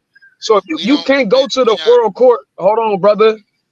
You can't go to the world court and say, hey, we're foundationally black Americans, and the Jamaicans not us, and the Puerto Ricans not us, and et cetera, when historically them people in the Caribbean are related to the people from Southern America. That don't make sense either. So when the brother asks you, yeah, if you know the tribes and all that, you would know who the She people are. Then you know the Washita Nation and the Yamasee, the Chata, et cetera, et cetera. These people are related. So when you right, I'm with you. But when you talking about these people, you gotta assume their culture. You can't come there like, oh, I do have a culture, and you still speaking English as your language. Because when you have an identity as a people, when you go to the world court, I always use the Jews for an example. Why you think Eliza ben Yehuda reconstructed Hebrew for them pale Jews? Because when you say you are a people, a culture is saying something specific. You have language, you got rights, marriage rights, you got a way of life, etc., etc. Not just a code that don't have a leader. That won't work when you come into the United Nations and say, hey, we have experienced cultural genocide. This was taken for us, this was taken for us, and this is who we are. You putting us back in another trick bag and saying like we're African, because just like ain't no historical thing as an African, there's no historical thing as a foundational Black American. You ain't gonna find it nowhere. It's in no tribe, it's in no history. So that has no history. So they're just gonna look at you and say, okay, where's your evidence? And then you talk about the things you brought up as evidence are not evidence, bro. So when the brother JJ asks you, that's why I was saying he was pontificating, right? Because yeah, he was pontificating. I want to believe him, but he hasn't given me anything to believe yet. He was just it's just so when you to believe, that's what I'm trying to. Everything y'all talking is in semantics. No, it's not. No, it's not. No, it is not. What I'm talking about is in the United. Wait, hold on. You can't tell me I'm brother. Wait, I wasn't even done yet, brother. I never cut you off, bro. I never cut you off. But this, go ahead, brother. My bad. This was this. Semantics is an arguing of definitions. I'm arguing specific things. There is a criteria for you to say, hey, we are these people when you go to the world court. I'm not arguing semantics.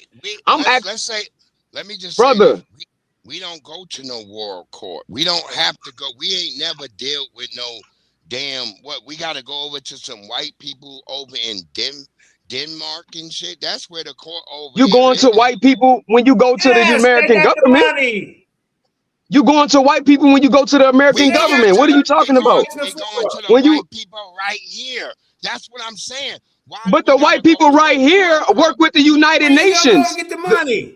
The white people right here, bro. No, they don't. No, they don't. Yes, they do. No, they don't. What? Are you bugging? No, they don't. Bro, no, they don't. Why you think there's a code of conduct in war? What you mean a code of conduct in war? Nobody. Conduct. Go ahead. Because they have an agreement. There's a amount of countries that sit at the United Nations. Are you saying that America don't have nothing to do with the United Nations? At all. America always. Oh my God. America always differentiates from that's whatever. You gotta let people be wrong. Hey, let me. Bro, he talking about you, brother. You still cutting me off. But the brother JJ. No, we can't do. I don't want. Okay, I'm gonna let you be wrong. Yeah, he got. But the brother, brother Breeze. No, brother Breeze. Let your brother land his plane. He got another minute or two, man. We let you rock out. Go ahead, brother. Go ahead, brother. The brother asked him. The brother A1 asked him really good questions. JJ, you asked him a good question. When you asked him, how did y'all get here? Was it through the Siberia? Was it through the Atlantic? Was it through the Pacific? How did people get here? They already. How did they get? Look. Okay, but when they got here, where they come from? How did niggas get to Fiji? Because like I've been to Fiji. And I was over there, and his brothers over there with they got their own boats. But brother, you gotta have some discipline. We ain't gonna be able to build, brother Breeze. Now, but hold up, brother Breeze. Come on, man. And that's the problem we have when we're trying to talk to you brothers that represent the FBA. Y'all don't give us a chance to even, get our turn to speak. So he gonna let us plane, and then you can come back. Go ahead, Arlen. Bro, if you want to talk about how you got here. Just deal with Lucia and the Australoid people and how haplogroup D got here and the people that's pre-Clovis where there's mastodon marks in it from people hunting them. Then now you talking about archaeology. I'm trying to help your argument, but I'm trying to show you how your argument is flawed. The FBA argument is flawed. I don't disagree that there are some black people that are already here, but JJ question still is valid. How did they get here? And where did they come from? Which mode did they come to get here? Was it were they related to the Negrito people? Did they take boats and go along the coastline up the Pacific Ocean and down to America? Or did they come directly from Asia through the middle of the Pacific? These are specific questions that we gotta answer. Same question I had, because you only went 2 or 3 generations back. So I'm like, okay, well, what about 2,000 years ago? Now, I don't disagree with you when you say that we were here before the slave trade. I agree Right. with that. But I also think that it was still Africans who circumnavigated the globe and went everywhere way before everybody else, set up their territories and etc. And they were here for maybe 10,000, whatever many But years. they're no longer Africans. Are Fijians Africans? Even though Fijians Everybody's have an African. I'm looking at it as if everybody's an African. We're- Even we're- the white see, people is that- Africans, man. Hey, Because there they you came go. from us. It's just There how you far back go. are you going? There you go, right there. So how far back do Everybody you want to from go is the Africa. question. Because Everybody everything goes from back fucking to Africa. Africa. Everybody from Africa. We're not kicking that to the side of the block. What we're so we in saying is agreement. that, so when we got here, there was, Nick, just like niggas and Fijians, because when I went to Fiji, they told me they was from Africa. The Fijians told me, hey, we from Africa. We came over here. We had an ethnogenesis. We became Fijians. Same shit happened here. There was niggas that was already over here. As I told you, my great-great-grandfather, he was a damn fur trader, already living here when the white people showed up here. And he traded furs with their asses. What I'm saying is that we've had an ethnogenesis. We're not African anymore. We're something different. We're a different beast. That's all I'm trying to explain to y'all. We're no longer like African. We're not over here doing the African shit. Why ain't Africans doing what we doing right fucking now? Okay, so that's gonna be part of y'all argument when you go in front of. Okay, hold on, fam. I get it. We're no longer have any ties to that. Like maybe our first ancestors who came here, right? Oh wait, no. You're saying we're no longer African, but wait a minute, I didn't catch you up. Well, not catch you Because up, of the but you kind culture of shift. messed it up a little We're bit. still when you Africans. They said just we're had no different longer culture. Yes, because you already said we our were blood, indigenous in our and blood, all we say, Reggie. Okay. So we The understand. culture ain't that much. If we want to be real, in our blood, we still have the You said we was African already traits and things of that nature. here. But See, now you can't say that we were no longer African. It's not just about the money. It's about restitution. No, it's we're about not. putting us back in the place where Yeah. we were supposed to be before they did what they did, right? Right? Exactly. Okay, I get Go that ahead. part. So now the problem is, how do we prove this? Is there a better way to prove that other people we prove it by, like I said, out here. How far do we deviate from in Virginia? I do a lot of things out what, here in you know, Virginia. Why not work with them? Why not work with them and come in as a force? Because we can't. Because guess what? We found out. We get the Myron Gaines. We get the Candace Owens. We get all these people who ain't us talking shit about us, but y'all want us all to be down with these niggas. And they not us. They don't function like us. We've been the only group that's fought white supremacy from day one. Let's not let everybody be on that wagon train right there. We the ones who fight it. We're not the ones who sit around, flee, pack up, and get on a goddamn inner tube and go running across the water.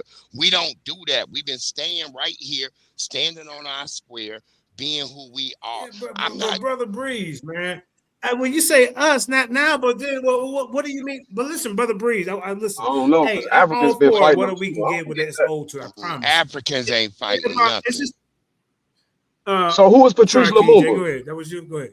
Yeah, it's a couple people over there that fight. Like, what you talking about, bro? Who was Traore right now over there in the Burkina Faso? Who was Patrice Lumumba? Who is? Hold on, I'm naming a bunch of people, but you said nobody. So who was? Okay, they died, and some of us died. Malcolm X died. Who was Donna Kemper? What about Malema? What about Malema? Who was Donna? What about Donna Kemper-Vita? Hold on. After Patrice Lumumba, our brother good Patrice Lumumba, after he died, who else took his mantle? There was nobody. What you mean? Even the dude in North Africa, Muammar Gaddafi fought him. What you talking about? You got Julius Malema. Let's not play. Bro, we can keep naming people. We can name people all day. You're tripping. And they all Julius got Malema trying to round up all the Caucasians over there. And all of ours got unalived. Dr. King got unalived. Malcolm X got unalived. Dr. York got put in jail. Elijah Muhammad got destroyed. And that's why we so what? have a leader. That's why we no longer have a leader, because we just following the code. Hey, That's I what agree. So you just gonna ignore that your point? They got unalive. I didn't understand that. We realize that we now need to just have a code. So what? No, you need a culture. So A you don't code think not gonna get you nowhere. Get real big. God. Trayor, the brother Trayor is over there. So He's y'all see what I bowing have on down the to screen? the But these are Russian. some of my talking points. I mean, because when you know better, listen, Brother Breeze, when you know better, you do. I'm looking better, at right? your thing. Despite his claims of promoting empowerment, self-reliance, Yeah. has failed to deliver tangible results. Let me go. That's a cap. Yeah. That's a cap. Hold up. That's a cap. But you gotta see a part of being a Pan-African. You know, they have them Africans. They have them African proverbs. You have one mouth and two. That's right. I am everything. Now watch this. See, they don't want you. They don't want to hear our complaints and the things that they need to be focusing on instead of all this goddamn arguing and telling folks they can't get a check and all this. This is what you need to be doing. Now, let's get to it. The foundational Black American movement led by this is what the statistics are saying. FBA is not a brother. movement. See, you must have never been in a debate. I can tell you must have never, brother. You must have. I don't want to kick you, bro. No, Come on, man. He don't debate, JJ. Okay. So most that's what I'm saying. FBAs I noticed don't debate. They This. don't want their information challenged. Right. It's gotta be. It can't be no over Debating is talking, man. worthless. All right, go ahead. Debating Get it is out. Get it out. worthless. Well, what ain't been proven? See what I'm You saying? ain't even. It's worthless. You You at least got to be able to have a conversation, even if you're not debating. You should be able to have a conversation. I'm letting y'all go. Go ahead. I'm not stopping you. Hey, shout out Breeze Omega 2. He came over from my channel. I appreciate you for subscribing, and I will be support you later, baby. Big I'm gonna make sure I come support you later for popping up. I appreciate you. Yeah, word up, Yeah, family. man. Hey, he got a platform. I'm definitely coming over Yeah, there. he has his Come own over there and channel. see what I'm talking about, man. I'm talking about the real shit. I'm smashing down on tethers every damn day. But what I'm saying is, share this to your audience right now. I want you to do, Mr. Breeze. You share this information right here. Don't do it, Breeze. I'm gonna copy and share it. It ain't gonna be no problem to the family. We not giving a damn about debating. Debating is worthless. Debating is worthless. It's been that's what we're talking about. The reason why I say that because because in a debate a person has time to speak and get it out there for the people. Because it's not about me and you just going back. This is for the people. So they can, because a lot of y'all are teaching FBA, y'all ain't teaching it right. That's how I'm looking at it. Like, I mean, y'all got a powerful movement. Maybe I should take over the leader. It's not FBA. Our focus gonna be about not individual empowerment, but collective empowerment, ladies and gentlemen. So the foundational Black Americans, right? This movement now is not according to Breeze. It's not a movement. FBA is not a movement. FBA is our lineage. Lineage. So write that down in your rebuttal when it's your turn to speak. Lineage. The thing with that is, there's nothing in history that says that FBA is a lineage. I was just about to say that, man. This is new. That. It can't be lineage. Lineage means old and goes back in time. Foundational. You got to go to your Chata language. Listen, y'all doing a disservice. You got to go to your. That's watching us, right? Remember, we out here. Yeah, so if somebody might want to say, I want to see what that is on the screen. And there might be some FBAs that's been bamboozled in. At one point, some people got tricked into going to church and then they figured out, I've seen something else. So the foundational Black American, this is the article I got. Now he's going to, whatever you got that you disagree, write it down and then you can, rebuttal it. Right? Now, the foundational Black American movement led by Tariq Rashid. He is the most polarized person that you're going to see in this non-movement. He's been criticized for his shortcomings in addressing systematic issues affecting Black Americans. Despite his claims of promoting empowerment and self-reliance, FBA has failed to deliver tangible results. All you see is him running around arguing, scrambling and scraping, telling who's gonna get the check. And I got called a tether the other day, y'all. My folks from Mississippi. We know we come off the ship. Now the FBA focused on individual empowerment. This is according to Tariq Rashid, and self-reliance, which may be well initiated, but it neglects. Well Guess what? intentioned. You know what it neglects, y'all? Well intentioned. Read your Brother, own word. brother, come on, man. I'm Bro, saying, hey, where he you said find his this guy, word man? wrong. Come Well on, it's not just intentioned. man. I Well know it hurt. intentioned, I know it hurt. not I know it initiated. hurt. It don't I hurt know at it hurt. all. If you're gonna neglects say something, historical say injustices, it the right listen, way. bro, I know it hurt. I know it hurt. Well intentioned. Okay. Your words say well intentioned right here, bro. I'm Okay, reading it on the screen. See, You can't say how well about you go first? initiated. How about you go first and you tell us what FBA is? I'm gonna stop my screen. This is what we're gonna do. Can we get the clock out over here, bro? Oh my God. So we can edify the body. It ain't gonna be no goddamn. This ain't no echo chamber. People go against what the hell I say over here. Over the FDA program. If you come over there, I done been a victim of that shit.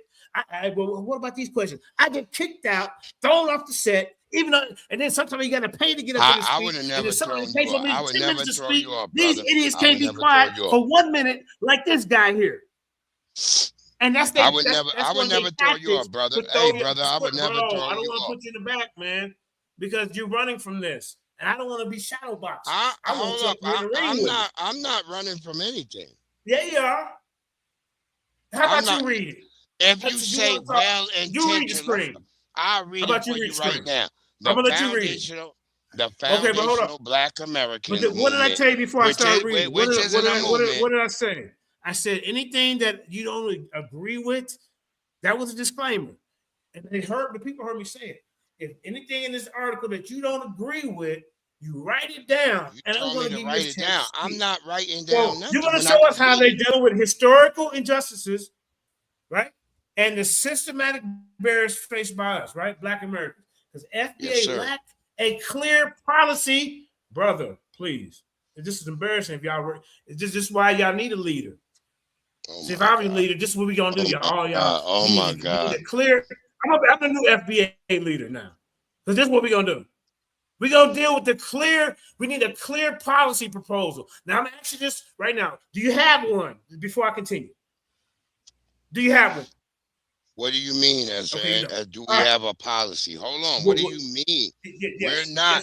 Yes, the code is the leader, brother. That's it. I already said it. I already said it one time. That's it. So how do you galvanize the people to get us together to be an FBA?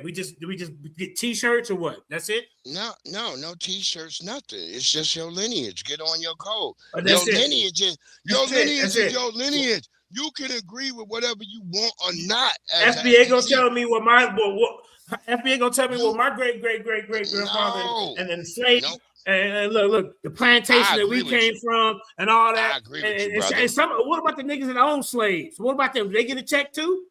There ain't no niggas. Some of you black ass niggas, and some people in my family own slaves. That own slaves. That's cap. Are you slow? That's cap. Okay. All right. That's cap. Okay. I'm calling cap on that. All right, well, deal with it. It's your turn to speak. I want you to stay up here. He's trying to get kicked off, y'all. See, they have limited engagement, y'all. Look. Limited engagement with grassroots organizations. Y'all see that? Can you name some of the grassroots organizations that maybe some of the top we are the grassroots that's in the forefront of Brother Breeze? We are the grassroots. We don't have to have a bunch of groups. So what are we doing? Let me explain to you. You don't have to do nothing? Let me say something real quick, and then y'all can go do whatever the hell y'all want. Okay. But what I'm saying is that we don't. So here's the individual empowerment right here, y'all. This was the next point. We don't need any more groups. We did the Black Panther Party. We did every type of party. We did the Black Rangers. The Black Star Rangers. We did all these different groups, and they were infiltrated, and they were mashed up and washed up.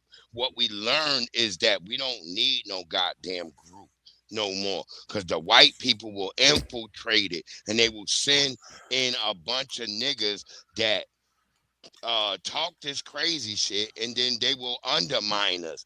That's why we're saying no more groups, no more any of this other bullshit. Just let the code be the leader. Stay on your fucking laurels. Stay on your motherfucking square, and we're gonna get this shit pushed. Reparation never been in the lexicon, but it is right now. because we don't have a leader. It's in the lexicon because the people are speaking. We the people. Y'all keep forgetting that Man, part. y'all FBA ain't introduced no verbiage Oh and my no God. reparations, man. Stop. Oh So let me my continue. God. All right, let me go. All right, bro. It's my turn. All right. So that this proves my point. He said that no, brother. Come on, man. Come on, bro. I gave you. Come on. We can go back and forth. I ain't gonna I read the said whole go ahead, paragraph. brother. I said go ahead, brother. Let me go though, bro. This is my show, right? And you welcome, man. You welcome here anytime because I need to pick I the said brains go of ahead, brother. I said go ahead. and then you brother. bring your buddies because I'm gonna convert them over to the real and not this goddamn cult shit that's going on. A cult without a cult, without a leader. Oh my God, a cult. Then what? Now If you we have a no cult. leader and you say have this no shit. movement, then you just running around Facebook, YouTube, and Twitter, causing confusion, running your mouth, call me a goddamn tether. Now, if I'm the leader of this shit, I I'm a didn't new call leader. you. I didn't call you I'm a taking tether, over. brother. You bring all your I goddamn didn't- FBAs over here so I can get them on point. Now look at this. I We're didn't not call going you to a tether. emphasize, brothers. Come on, bro. We're not going to emphasize on individual empowerment, ladies and gentlemen. I'm the new FBA leader. We're gonna work on a collective empowerment, ladies and gentlemen, because individualism is like existentialism. It's just something that's you're just doing by yourself. So there's controversy surrounding leadership, and like you said, that's how the controversy is. Who is the leader? One is saying there's a leader, and then the other was another. If there is no leader, you just do what you want. Do as thy will is the whole of the code, which sound like Anton LaVey, the whole of the law, the Luciferian Bible. This is what's going on. Now, lack of transparency makes no sense. and have all contributed to its ineffectiveness. There is no effectiveness in this. If we're going to be this FBA, we have to have some kind of effective mean. I'm going to take over and be the leader because there's too many of y'all falling behind dummies. Now, I'm not saying this brother right here is a dummy, but every time you falling behind goddamn unbiased Ron and the rest of these goofies out here, a king academic, and I seen so many goofies in 2 weeks I ain't never seen in my life. I said, oh shit. Academics is a tether. Okay, so I'm a tether. I'm that main tether. You call me a tether. Academics is a tether. Call me the tether man. Was a tether. Call me the tether man. Look at it. I didn't say. Okay, I didn't say once you was a tether, brother. What I'm saying. No, I'm saying your organizations have already called me that. Oh wait, we're not an organization. We're a lineage. You're right. Your misguided collective had called me a tether. Now I got to educate them. So I'm not talking to you. I'm talking to the people. Now look, this so-called non-organization failure to prioritize collective action and community-led incentives have limited impact and representation. Would you agree or disagree with that? I disagree with that. Okay, so let me read that again. This non-organization failure to prioritize collective action. So now he's saying that a non-organization can prioritize a collective action of community-led incentives. How? When everybody's doing this how as they will. Go ahead. Explain that, sir. Because we're doing it right now. Right here in Virginia. FBA, our lineage. Who's we? Right now, our lineage, FBA, Foundational Black Americans, our lineage has stepped up. Right now, even in Virginia, we didn't let a goddamn tether like Winsome Earl Sears get into power out here in Virginia. Because guess what? The entire time she was running around out here in Virginia, she didn't speak to black people. She was only talking to white folks. So when she decided at the last minute to try to talk to black people, we said no. We out here said no. So she didn't win. So we didn't get a beef patty. We ended up with a Spam burger. We ended up with a Spam sandwich. So we know for a fact that we collectively as a group have a power that most people don't know. We sit around here and we don't act like we don't have a damn power, but we have a big collective power. Look at what happened to Kamala Harris. Just 3% of us staying home on the couch, she fucking failed. She didn't win because guess what? Kamala Harris is not foundational Black American. She's a whole damn Brahmin Indian. And we said we don't want no borders open no more. So that's why Donald Trump got the win that he won. We don't want all these immigrants. We don't want all these Haitians. We don't want all these Caribbeans. We don't want all these Africans over here with us when they come over here, because the first thing they do is go be African. They go build their own African neighborhoods. They go build little Haiti. They go build little Mogadishu, as they got in Somalia, little Mogadishu. We don't want that. Oh, fear, nigga, you crazy, nigga. You probably a tether. Harris Duncan is probably a tether. All those people are probably tethers. We don't want no more, y'all. We did all the black medallions, no gold. We did all that shit, and we not doing it no more because it was a one-sided love affair. We did it. It was a one-sided love affair. Africa, nigga. Come over there. I bet you wouldn't last 2 days in Africa. That's what I'm trying to tell you. Stop trying to tell us we all Africans. We are not. We are foundational Black Americans. We're past. Okay, listen, but look, you and I and this audience is past that part, right? Now, the organization. So we're not an organization. We're not an organization. Listen, let me come on, bro. I'll let you listen, brother. Come on, man. Bring some of the other FBAs over here, man. Quit saying we're organization.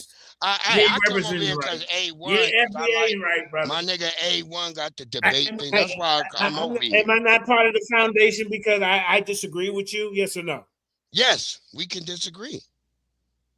Am I foundational? I've been called a tether. Okay. Whatever the hell that means. I'm sorry somebody called you that, brother. Because the fact that you say your people from Mississippi and all that, guess what? I'm disappointed let me ask you this. What has the FBA done? What policies do they have? You're not going to be able to recruit people without a plan. You're not going to be able to recruit somebody. Say we're not an organization. We're not a movement. Who falls behind a non-movement? I might well just stand home and watch goddamn Price is Right. I might well stay home and write. What's that other one called? With Steve Harvey. You either FBA or you're not, bro. You either FBA or you're not. I'm not part of your FBA. I'm African American, as far as I'm concerned. Then you're a tether. I'm African American. Then you're a tether. Now I'm saying it right now. Now you admitting that you a full blown tether. Now, since I'm a tether, let this tether ask you questions and put you on a hot seat without you interrupting. As a matter of fact, you ain't gonna be in a hot seat with you because you can't handle the heat. So what we're gonna do is what heat? You ain't bring no heat, bro. You ain't bring no heat. You ain't bring no heat. You can't be quiet. So I'm gonna put you in the back. Don't run there. I'm put you in the back for 2 minutes. I'm gonna put you in the back for 2 minutes. Watch him run at the building because this is what he wanted. This is what he wanted. Now watch this. Now you see, I'm gonna bring you back. Go get somebody more disciplined, to handle this. Because when you look up FBA, the most person that stand out is Tariq. And so they embarrassed of him because they know that they work for him and they're slaves and selling his goddamn t-shirts. He don't got no goddamn plan. He's talking about delineation. We first he said we delineating, we got it going in front of the Congress, and then you ask him, well, where, when, how, what the bill, when is it getting ratified? Oh, well, no, this ain't happening. We don't have to go in front of them, and then we don't have to ask the white man for nothing, but you ask them to delineate. You ask them to delineate. So FBA lack a clear policy proposal. There's limited engagement with grassroots organizations. I have a whole list of grassroots organizations that were out before FBA. And you just want to throw them to the side because y'all mad at ADOS in the wording? He didn't hijack somebody else's goddamn movement. You actually hijacked, goddamn it, Dr. Clyde Anderson. Oh, we don't like the NBA. NTA, what is it called? FBA, Native VAs. That's NBA shit. They don't like that. But I seen that man dealing in the politics. Y'all should have been rallying behind. Okay, let's call it maybe Foundation Negro. Let's organize together. Let's do that. Hello. Yeah, hold up. I'm reading. Not yet. But I got one of these FBAs on here. What I've been looking for. So, okay, bro. Let me hit you right back. I'm gonna let this guy talk, and then I'm gonna read this to him. I'm gonna bring him back up here because he's trying to get kicked up. Okay. All right. I know. All right. Now, so they don't want you to talk about the things that we complaining about. Because when you look it up, they say it's a goddamn movement. Right? So their lack of clear policy proposal, limited engagement with grassroots organizations, the emphasis on individual empowerment, controversies surrounding leadership. All of this needs to be addressed. If I was the leader of this organization, this is what we will have to be dealing with. We have to deal with grassroots organizations. We have to prioritize a collective empowerment. Who is the leader? There shouldn't be no controversy. How you way out there and everybody talking about you, but now we just individualize. Come on, bro.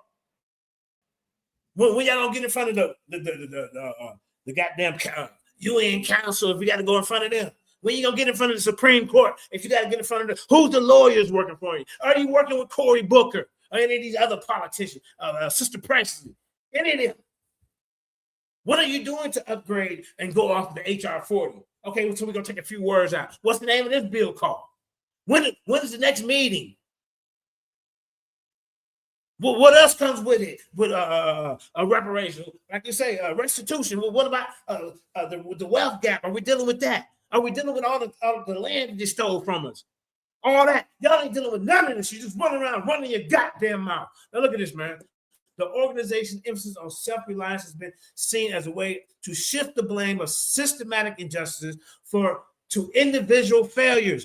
FBA lack of engagement with grassroots organizations and community leaders. They don't even deal with community. It's all about this Tyreek guy. Talk about Tyreek has resulted in lack of understanding of the needs and concern of the broader Black community. The broader Black community ain't just, you got to get out and lay down and call yourself an FBA. We already been called several other goddamn bywords. What's so special about this shit? Especially if you ain't even dealing in politics. You ain't even in front of the goddamn people trying to get the money. You ain't even raising money. Hey, here you go, Cory Booker. Go do some bipartisan shit, right? That means you go over there and convince some of these goddamn Republicans to vote with you. Or if he's a Republican, hey, here goes some bipartisan shit money, nigga. Go in there, excuse me, brother. You go in there and get someone in the flip. That's how it works in politics, you idiot. Wait, where's the political plaque? We need a political pack, nigga. You dumbass FBAs want to get up here. You ain't got no goddamn plan. Look at this, y'all. They just running their mouth, man. I'm tired of this, man. Look at this. The organization controversy surrounding leadership have detracted from its message and undermined its credibility. Tariq Nasheed's views on various issues have been criticized for being diverse and alienating. FBA lack of transparency has fueled skepticism and mistrust among seeking meaningful change. And look at this, man. Look at that. Okay, so okay. So, yeah. Now, there are several organizations that are working to address the needs for African Americans. African Americans in a more effective and collective way. You see? Except this one right here. So here it is, right here. Look. National and NAACP, Black Lives Matter, Southern Poverty Law Center, National Urban League. I know all these are all old, but the Leadership Conference of Civil and Human Rights, these people are at least in politics. You know what I'm saying? Maybe you youngers maybe need to get in and do more checks and balances. Or get in there and why don't all you FBAs get into all these different organizations? You got to infiltrate organizations just so you can have a backing. Do something else, man, because for what y'all doing around here, it don't make sense. Y'all just running your goddamn mouth, causing confusion. There are 30 African-American women fighting for more than just reparations. I seen the program the other way. FBA women are really no use to us FBA men when it comes to getting our rights. I seen it. Well, here go Angela Davis Davis, China Burke, founder of the Me Too movement, Stacey Abrams, politician for voting rights activists. Why you work with people like that? Here go the girl right here. This is the one you idiots need to work with. Ayanna Pressley, U.S. representative. Her Cory Booker is dealing with the goddamn reparations, restitution. You dumbass niggas just run away. Oh, Tyreek the shit. And he went on the Jay Leno show and all that. Ain't got them in the right place. Hey, look, Cori Bush, Representative Marcia Fudge, all these black women. You idiots talking about black women can't help you. I seen the show, so I had this ready for y'all. Deal with these people. Here, right here, the activist, former president of Planned Parenthood, but maybe not her. Yeah, she got to go. Dorothy Height, activist, former president of National Council of Negro Women. Why all these different positions? Move into all these different positions. The Illuminati, they're getting all of them. Then you have a better chance of trying to get your goddamn movement going. Okay, we're gonna send you over here to the Dorothy Height program. Somebody charismatic, and then we're gonna send you over here to the Fannie Lou Hamer, the Freedom Democratic Party. You know what I'm saying? I know these are kind of older people, but these are some people who have been influential and trying to do that. We don't hear nothing about none of these FBAs. You know? Okay, then you got the men. Martin Luther King, Al Sharpton, man. These are some kind of, you got to get these, hey, take over their rainbow push. Because these are old activists that might be compromised, right? You know, Louis Farrakhan, Nation of Islam. But all these are well recognized. And you look for the FBA leaders, you won't find any of them on a list. None of them. And a lot of these, you look at them, yeah, some of them gatekeepers. You can tell. So you got to go take over their shit. How about Hassani Light, activist and founder of the Black Alliance for Just Immigration? But see, all of these, I mean, bro, I just don't get this FBA. You know what I'm saying? I don't get it. Now here, look, like I say, FBA failed to build relationship with community leaders. Okay, we went over that. Let me go to my other stuff, man. Man, I just been waiting. Here go the sources. The FBA failure, a critical examination by the root. The FBA, a movement of crisis. They got books on you goddamn idiots. And ain't no book tomorrow. No, they no leader. This is your leader. Tariq Nasheed. And the problem with FBA. See? The founder of the FBA has a complex, polarizing history. Before becoming a prominent figure in the Pan-African, he was already in the Pan-African movement and reparation advocacy spaces. Nasheed worked as a dating coach, authoring books like The Art of Gold Digging the Elite Way. Nasheed is their leader and transition to activism began around 2010 when he started embracing Pan-Africanism and presenting himself as a champion of Black history. See? Empowerment. He produced documentaries including Hidden Colors, which explores the contributions and suppressed histories of African and indigenous people. Now, where did change go? You got to find a new way to make money because that was good for you. Africans were good for you in Hidden Colors. Are you Tariq Lights? This is what your leader was doing. Running around like he was a pimp and all that. But now these Africans that he made money off of promoting, now they ain't good enough for him because he found another goddamn hustle. You see? Look at this. Let's keep going. However, Nasheed's approach has been criticized for oversimplifying complex histories and relying on dubious sources. His fundraising campaigns, such as, look at this, y'all. Now he's raising money for the ones at the back of the day, he was making money off the ones he called tethers. Oh my God. Look at this. Look at this. Hold on, y'all. Y'all see this? Breeze Omega, do you see this? This is your leader. Look. His fundraising campaign. I'm letting him come back in. You know, I see you still hanging out, brother. But these are some things that need to be heard. His fundraising campaign, such as the Helping Hands for Haiti, oh my God, have raised questions about transparency and the impact of the impact of donated funds.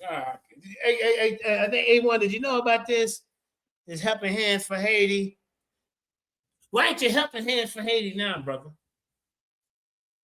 So Hidden Colors Africans was all right for you when you made money off of them. Helping Hands promoting their struggle. You don't know nothing about Haiti. What you doing trying to help a hand? Somebody in Haiti should be trying to raise money to help a hand. And the hand that was helped was your goddamn back pocket. But this is their leader. He's always been a grifter. And I'm sick of, oh, you can't say nothing about terrorism. Look at this. Look at this. Nasheed's leadership has been marred by controversy, including accusations of exploiting social issues for personal gain and engaging in petty disputes on social media. He has faced criticism of his treatment of activists, including Yvette Carnell, Antonio Moore, co-founders of the ADOS movement. Some notable criticisms of Nasheed. Y'all see what the little one is right there? That's where you like, look at that's where you get the source. This is sourced up material. Oh, we ain't got no leader. We ain't no movement. Well, guess what? He has trademarked the name FBA and all, and for some reason he got all y'all running around trying to tell us who he is. 53 million of us. You included me in it. But now I'm a telling. Now I'm telling y'all. So some notable criticism to Nasheed include, look at this. The name Tether bothers me because it's a way to peer pressure you for not believing people who are participating and have failed to provide any accurate sources to support their claims. So then they insult you and say you're a tether, and that's the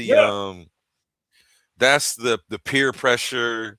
You're an outsider now, you know, to get you to conform because they can't accurately support their claims. So then they have to insult you. The whole tether thing, it bothers me because it's just like calling somebody a kafir if you're a Muslim. It's just calling somebody pagan if you're Christian. Yeah, hey, you don't agree with me? I got a name for you. And we're going to keep insulting you with this name until you conform to what, you know, conform like that's what, not, that's peer pressure, man. Conform to what? Well, they don't have a plan. They don't have nothing. They have a plan, but what's the plan? And it's not even that I'm against what they're doing. What I really want to do is help them tighten up their arguments so at least they stop using the fallacies. But when we try to do that for them, you know, they get reparations leader. And let me be the new leader because if y'all ain't addressing the real issues, that's it. It's a bunch of y'all. I said I ain't never seen. I said, what? Hey, bro, I declare on everything. I heard they've been around for 4 years. I ain't paid them no attention. I've been dealing with all this other stuff.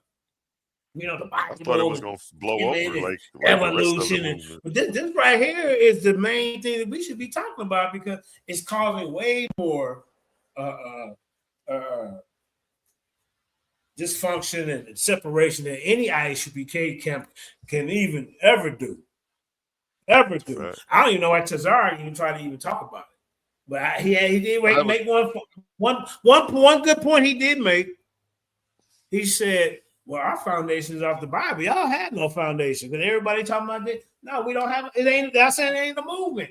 It just we got to go by the code. That's a new little rebuttal that they all regurgitating. The code. What code? Everybody code ain't the same.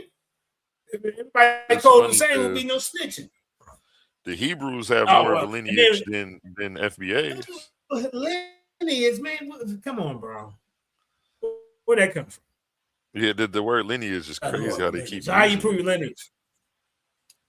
Yeah. So, exploiting social issues. Critics view Nasheed as opportunists who exploit social issues. Remember the Helping Hands of Haiti. What was the other one I listed up here? Helping Hands of Haiti and Hidden Colors. Because listen, look at this. Look, which explores contributions. Look, contributions and histories of Africans. Why you making money off their contributions, nigga?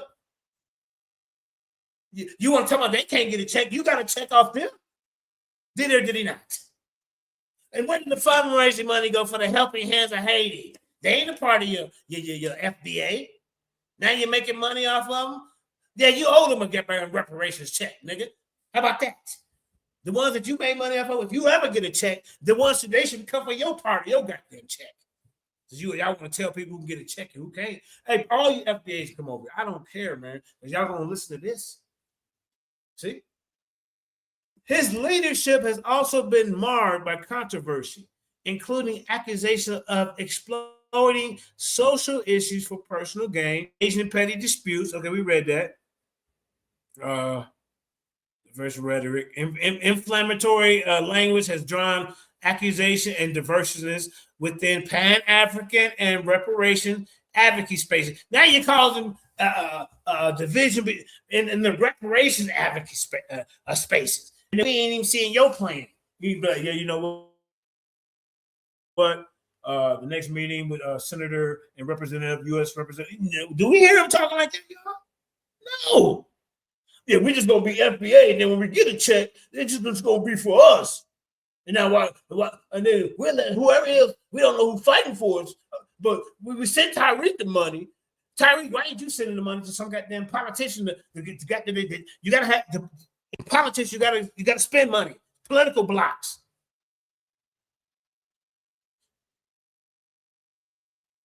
And this is, man, okay, come on. You goddamn, I got some more fun. Let me see. Look, helping hand fun. Now look at this, y'all. Look at this. Look. What are helping hands for tethers? A quote tether, because that's what you call them. Helping hands for tethers, y'all. He made money off them. And Haiti, he ain't including them. This your leader. Helping Hands for Haiti fundraising has been surrounded by controversy, with some questioning the transparency and impact of the funds raised. The campaign launched in 2017 aimed to support disaster relief efforts in Haiti, providing clean water, homes, and other essential supplies. Critics have raised concern about, excuse me. Wait a minute. Hold up. Let me get my blue right. Critics, look at this, y'all. Look at this guy. Look at this guy. He went from writing books about being a pimp and a Mac, dressing up for that goddamn white dude running around Washington, D.C., dressed as a pimp. Y'all didn't see that? Critics have been raised concerns about Nasheed's previous fundraising efforts, citing lack of accountability and unclear allocation. You know allocation mean like, okay, we got to distribute this to the 4th district, But if you don't know about it, hey, no, sit over here. Unclear allocation of funds. Look, see, y'all see what that number 2 is? These are sources that you have right here when you look this information up. See the number 2, number 1. But some have also accused them of exploiting social issues for personal gain. Where's the funds? Who got the goddamn happy hands money? It's worth noting that Haiti has a history of corruption and ensuring aid reach those in need by it can be challenging. FBI has issued warnings about potential charity scams, or whatever. Okay, we got that part. But why are you helping hands with the ones you calling tethers in 2025, sir? We're gonna let the brother come in. I think I have more. Let me see. I had some more FBA stuff. I know I did. Hold up. Yeah, I think I was getting ready. Healthcare. Oh yeah, look. Now look at it. Okay. Now Cory Booker is somebody in politics, y'all, that's dealing with reparations. So Cory Booker and the Foundational Black American Movement have differing policy stances on several issues. The FBA, they don't deal with criminal justice reform. Booker is a prominent advocate for criminal justice reform, co-sponsoring the First Step Act, and introducing the Marijuana Justice Act. He supports ending the war on drugs, legalizing cannabis, and reforming sentencing laws. See number 1 and 2 right there, y'all. Right there. Now, healthcare. FDA ain't dealing with no healthcare. They just, what is your purpose? You have nothing. It's a broader scope that we need help in all kinds of different areas. Booker supports a single-payer healthcare system, also known as Medicare for all, who co-sponsor Medicare for all bills proposed cutting Medicare. Oh, so I'm just saying. No. Here, oh yeah, I got some more right here. Look. Working on. Hold up, Booker. This the guy. This one of the. the people that's dealing with what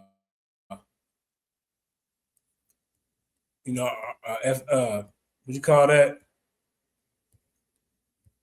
Reparations. See, oh, here you go, right here, y'all. Let me hit them with some bullet points. So maybe look, lack of healthcare. See, this is where I want to really. I should have started right here. I'm gonna hit them with this, and then I'm gonna let them come. Look, 30 reasons why I say FBA don't have a real goddamn plan. You hear me? So first of all, no clear policy proposal, no concrete plan to address racial wealth gap. FBA hasn't proposed specific policies to address significant wealth disparity. Where y'all at? No clear stance on police reform. FBA hasn't taken a strong stance on police reform or advocated for policy to address systematic police violence. Vote me as your FBA leader, and we will address all these issues and not just be a small thing that we would just reparate. It's a lot that we need to deal with. It's a bunch of y'all right now. You just need a leader. Like A1 said, no clear stance on police reform. See, we got to start running around, calling people tethers and focus on things that's important. FBA hasn't taken a stance on police reform or advocated for policies to address systematic police violence. This is what we need. Lack of attention of systematic racism. FBA, where you at? If it don't make dollars or it just don't make sense. Systematic racism hasn't adequately FBA hasn't adequately addressed the ways in which racism is embedded in institutions and systems. Now see this, y'all? What's wrong with FBA? What are they doing? Wasting all this time and energy arguing who go this and that. They ain't got a goddamn plan. After they see this, you better start coming up with something. Look, lack of representation and engagement. See, if I was an FBA leader, this is what we'd be dealing with. You see? You have limited representation and leadership. It has to be some kind of leader. That little new rebuttal of there is no leader. We do as we want. The FBA leadership lacks diversity and representation from grassroots organizations. No engagement with grassroots organizations. We looked it up. FBA hasn't engaged with grassroots organizations or prioritized community-led solutions. Be honest with you, man. Come on, bro. I mean, we're gonna skip past that one. This is what the AI came up with, the source. Lack of economic empowerment. Look at this, y'all. What is the FBA doing about that? No plan for economic empowerment. FBA hasn't proposed concrete policies to address economic disparities.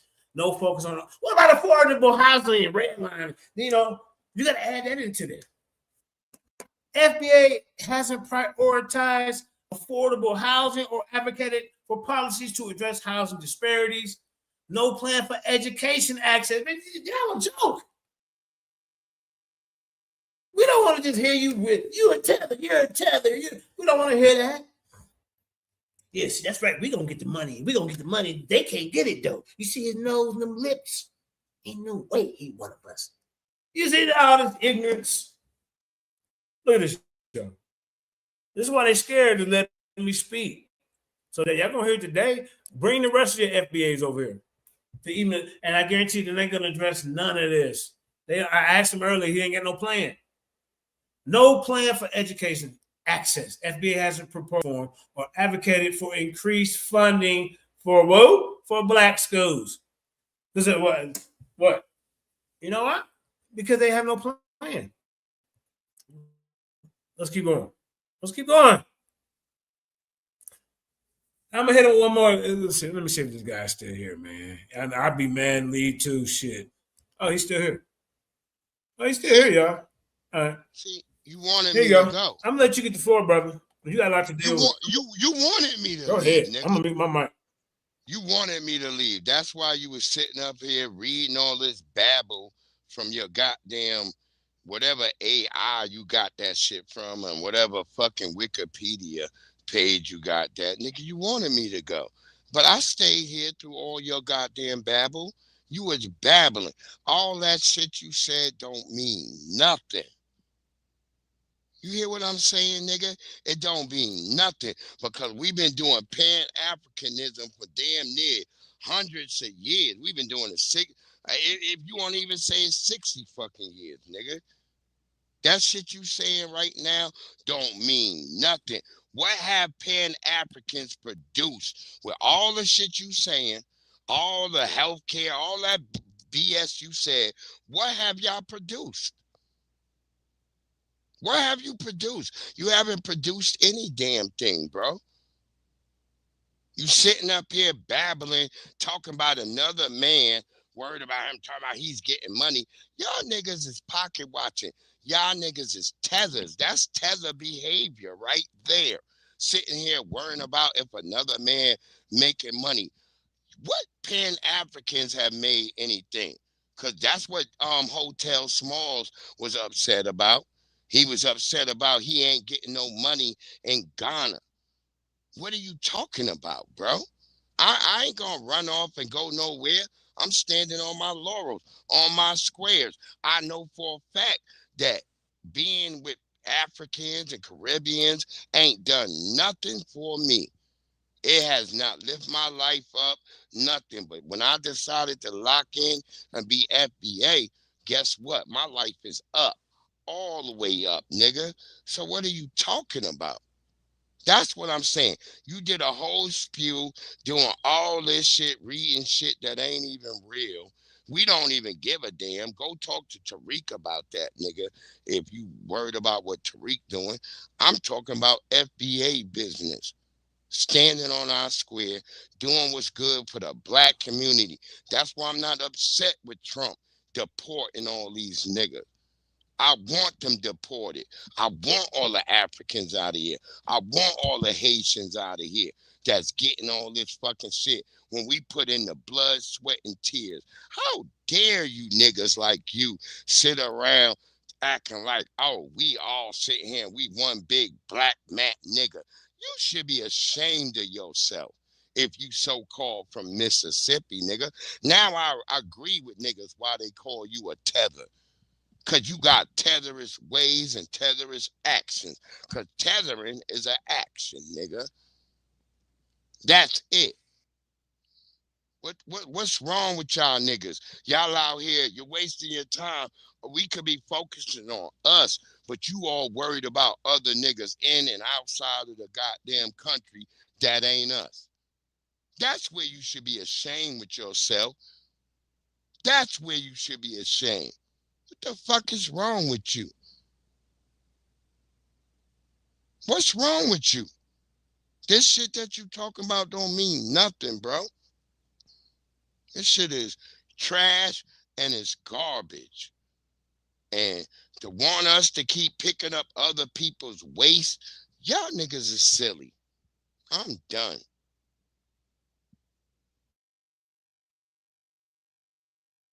Okay. All right. Do anybody want to respond to his weak rebuttal to any of the information, anything that you done? Don't say nothing. It ain't no because you had nothing to say anyway. Now, let me continue. If not, let me continue to some more of my information. And you a tether. Oh, you done? Tether. But now you done. Now, yep. Hold up. We got indigenous black man, bro. You done? I'm gonna let you come back, but that's all you had. Out of all that, I presented, and you come back crying. Yeah, get up out of here. He ran out, y'all. Go ahead and do this. Oh, you lied. Yeah, I just have to beat up on one of these guys, man, FBAs, man. So yeah, I thought you was watching. Yeah. Yeah. I knew one day when I'm gonna be brave. A holograph 100. Yeah, man. None. I got to talking about they daddy Tyree, and he fundraising for the Help a Hand Haiti fund, but then now today he called them tethers. How about his hidden colors? you owe them reparations for making money off them. How about this part? Your hidden colors, you representing Africans and all that, and their accomplishments, nigga. So I got to run to the. Oh, hold on. Let me see, man. I was hitting them with. Look. Now let's get back to this real quick. Now we're gonna end this, and we'll maybe come back later because I got a few errands I got to run. But yeah. All right, I'll go ahead and hang up then. I didn't know you. Hey, you tell your goddamn FBA buddies. I know. Hey, get over here and come into the goddamn the FBA hot seat and see if they can survive. We got questions. There's no plan for foreign policy, ladies and gentlemen. FBA hasn't addressed foreign policy issues or advocated policy for addressing global inequities. No plan for prison labor. FBA hasn't addressed prison labor or advocated for policy addressing exploitation. No plan for the HBCU fundings. FBA hasn't prioritized funding for Black colleges or advocating policies to support these institutions. You have no plan at all. Nothing. Look at this. Yeah. No clear plan for reparations. Oh, my God. That's y'all main talking point. Look at this, y'all. Oh, you got these talking points for AI. It don't matter if I got it from Google, Chrome, AI, the library, goddamn it, PBS, goddamn Encyclopedia Britannica. Yeah, you're wrong. They good points to address to you and to make you followers of flunkies aware that y'all just falling behind something that just keeps us more divided. Yep, that's what I told them, wasn't it? But like I said, JJ, look, what gets me is that they trying to go away from Tariq now. They saying that Tariq is not the leader. Yep, they told me to do it. FBA, I'm like, where'd you get it from, man? Right. Where did you get that idea from? I guess all of a sudden, y'all, because y'all keep saying we. That this is the one problem I have is they keep saying we, but they ain't adding up to the mix. There's 43 million. There's 43 million of us. Man, how are you talking for everybody? And how do you know all 43 million Black people in America want to be called FBA? You ain't giving them an option. You just tell us what we gonna be and who we gonna be, just like the college. And don't have no real leader or no real organization behind it. The only thing you're doing is arguing and screaming at the people that you don't want to be. So I guess you're gonna be outside the gate. You're just gonna be the bulldog outside the gate. Every time you see all that, or somebody Black who ain't supposed to, who ain't American, you're gonna be outside barking because that's all you are. Is I guess you the guard dog because you ain't got nothing going on in the organization. You're not adding to the organization's lawsuits on reparations and stuff like that. The only thing you're doing is out here making jokes and mocking other people who are not Black Americans, wasting time on them when we could be moving toward what we need to do here. But the only time y'all got is to sit up and argue. So y'all invite them to your panel. Y'all invite them to your panel, these people who are not who you say you don't want to deal with, to argue with for content. So it ain't shit. It ain't shit. Yeah. It ain't shit. Look at it. FBA hasn't advocated for reparations or provided a clear plan for addressing historical injustice. They ain't even doing that. Then what's your point? Why are you even here? So I'm glad he was the first FBA to come up here in the den to get goddamn educated. He ran out the building, ladies and gentlemen. I didn't kick him off. Look at this.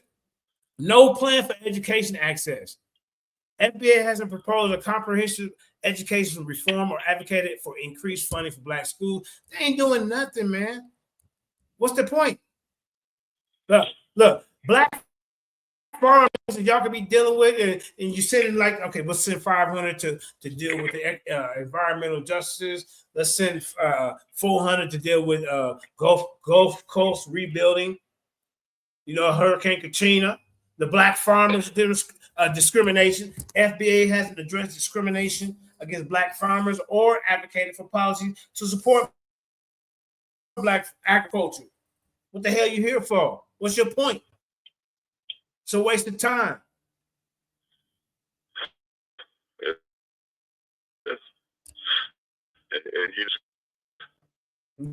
Yeah. I found the video on biases where so it's conversations and different ones, I ain't bringing him up because he's just a part of it. But the whole in a whole, FBA is like I said, I don't see him making any moves. The only thing it is another acronym. And Tariq is not even the owner of the trademark no more. So whoa, that's breaking news. What, he just sold the trademark to who? To the white man, like Fubu did, just sold that shit to China? Who? Well, it's remember, because of the paperwork hasn't been shown or kept up, it seemed like that's what it was saying in the trademark that we showed, that the trademark is open. Oh, yeah. It's open now. See, man, come on, this is a joke. Because you ain't been keeping up with your paperwork, so now anybody can take it.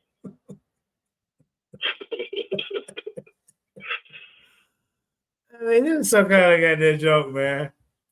I mean, come on, bro. I'm pumping down. You get the interest on the ball, yep. and then all of a sudden you just dump it after you make money. Damn. That's what it sounds like. Yeah. He gonna go to his next project. Left y'all. Because you're right. What's the point behind it? That's all I'm saying. What's the point?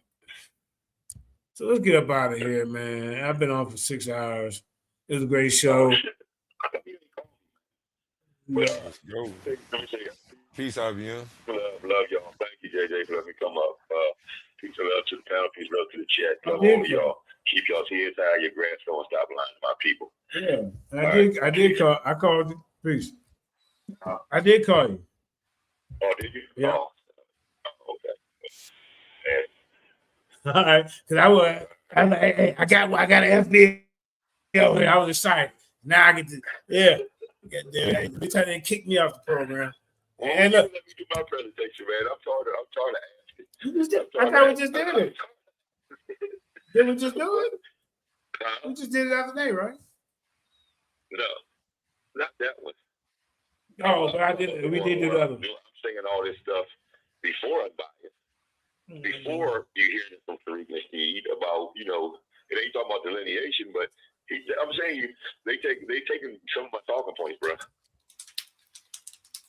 Yeah. Like I said, I was saying this shit years ago. Yeah, but to Stupees, Garfield, and all of them, and then now all of a sudden, 10 months ago, Unbiased starts, and I'm on that show. Now he done got the dude that I heard today, Breezy, whatever his name, Breeze, whatever. He was over there talking about, they got a delineation bill. I said, well, where that? Who presented it? He made it up. Yeah. You got no goddamn bill. Hey, what's the number? What's the number we can look up? To find that delineation. What that mean? You just separating from somebody? Well, what is this? Y'all just throwing a word around that sound cool. Yeah, we delineate. Show me the proposal, man. Yeah. Show me the number on the proposal or how to get to that proposal so I can read about the proposal that y'all created. Right. They ain't crazy shit. They already proved it today. Yeah, come on, man. I mean, earlier the show was about something else, about beating up on Smash Rockwell, Oh, yeah. Yeah, he can't read none of that shit. He can't read none of that, man. He can stop it. I told you, Smash don't want to smoke either. I had them all out here regurgitating some socialists and about the Hyksos that they wasn't talking about before that, and then all of a sudden they're master teachers on the Hyksos, but none of them was really on that stuff, and talking about what I'm talking about, like the Stele and Comos and stuff like that. They wasn't on that shit. Who do you think talking about the retainer sacrifices? He didn't even know about that. These guys are jokes. And they talk down to people like, oh, well, you ain't worthy, but you don't want nothing to smoke. I challenge all of y'all niggas that don't, none of y'all want. You won't even show up when I present and got your name in the title. Right. But yeah, all right, JJ, I appreciate it, brother. Let me know if you do something later on. Give me a holler. All right, man. Yeah, man. Hey, y'all subscribe at Watching the World 777. Get some bunch of updates and worldly news. 7,000 gonna be operating over there and doing some shows, and he got a decent audience over there. So stay tuned for that. But like, share, subscribe to the Lions Den. Don't be afraid to hit that $ man Ninka Miley cash. Support the channel. That being said, let's get up out of here. How we came in.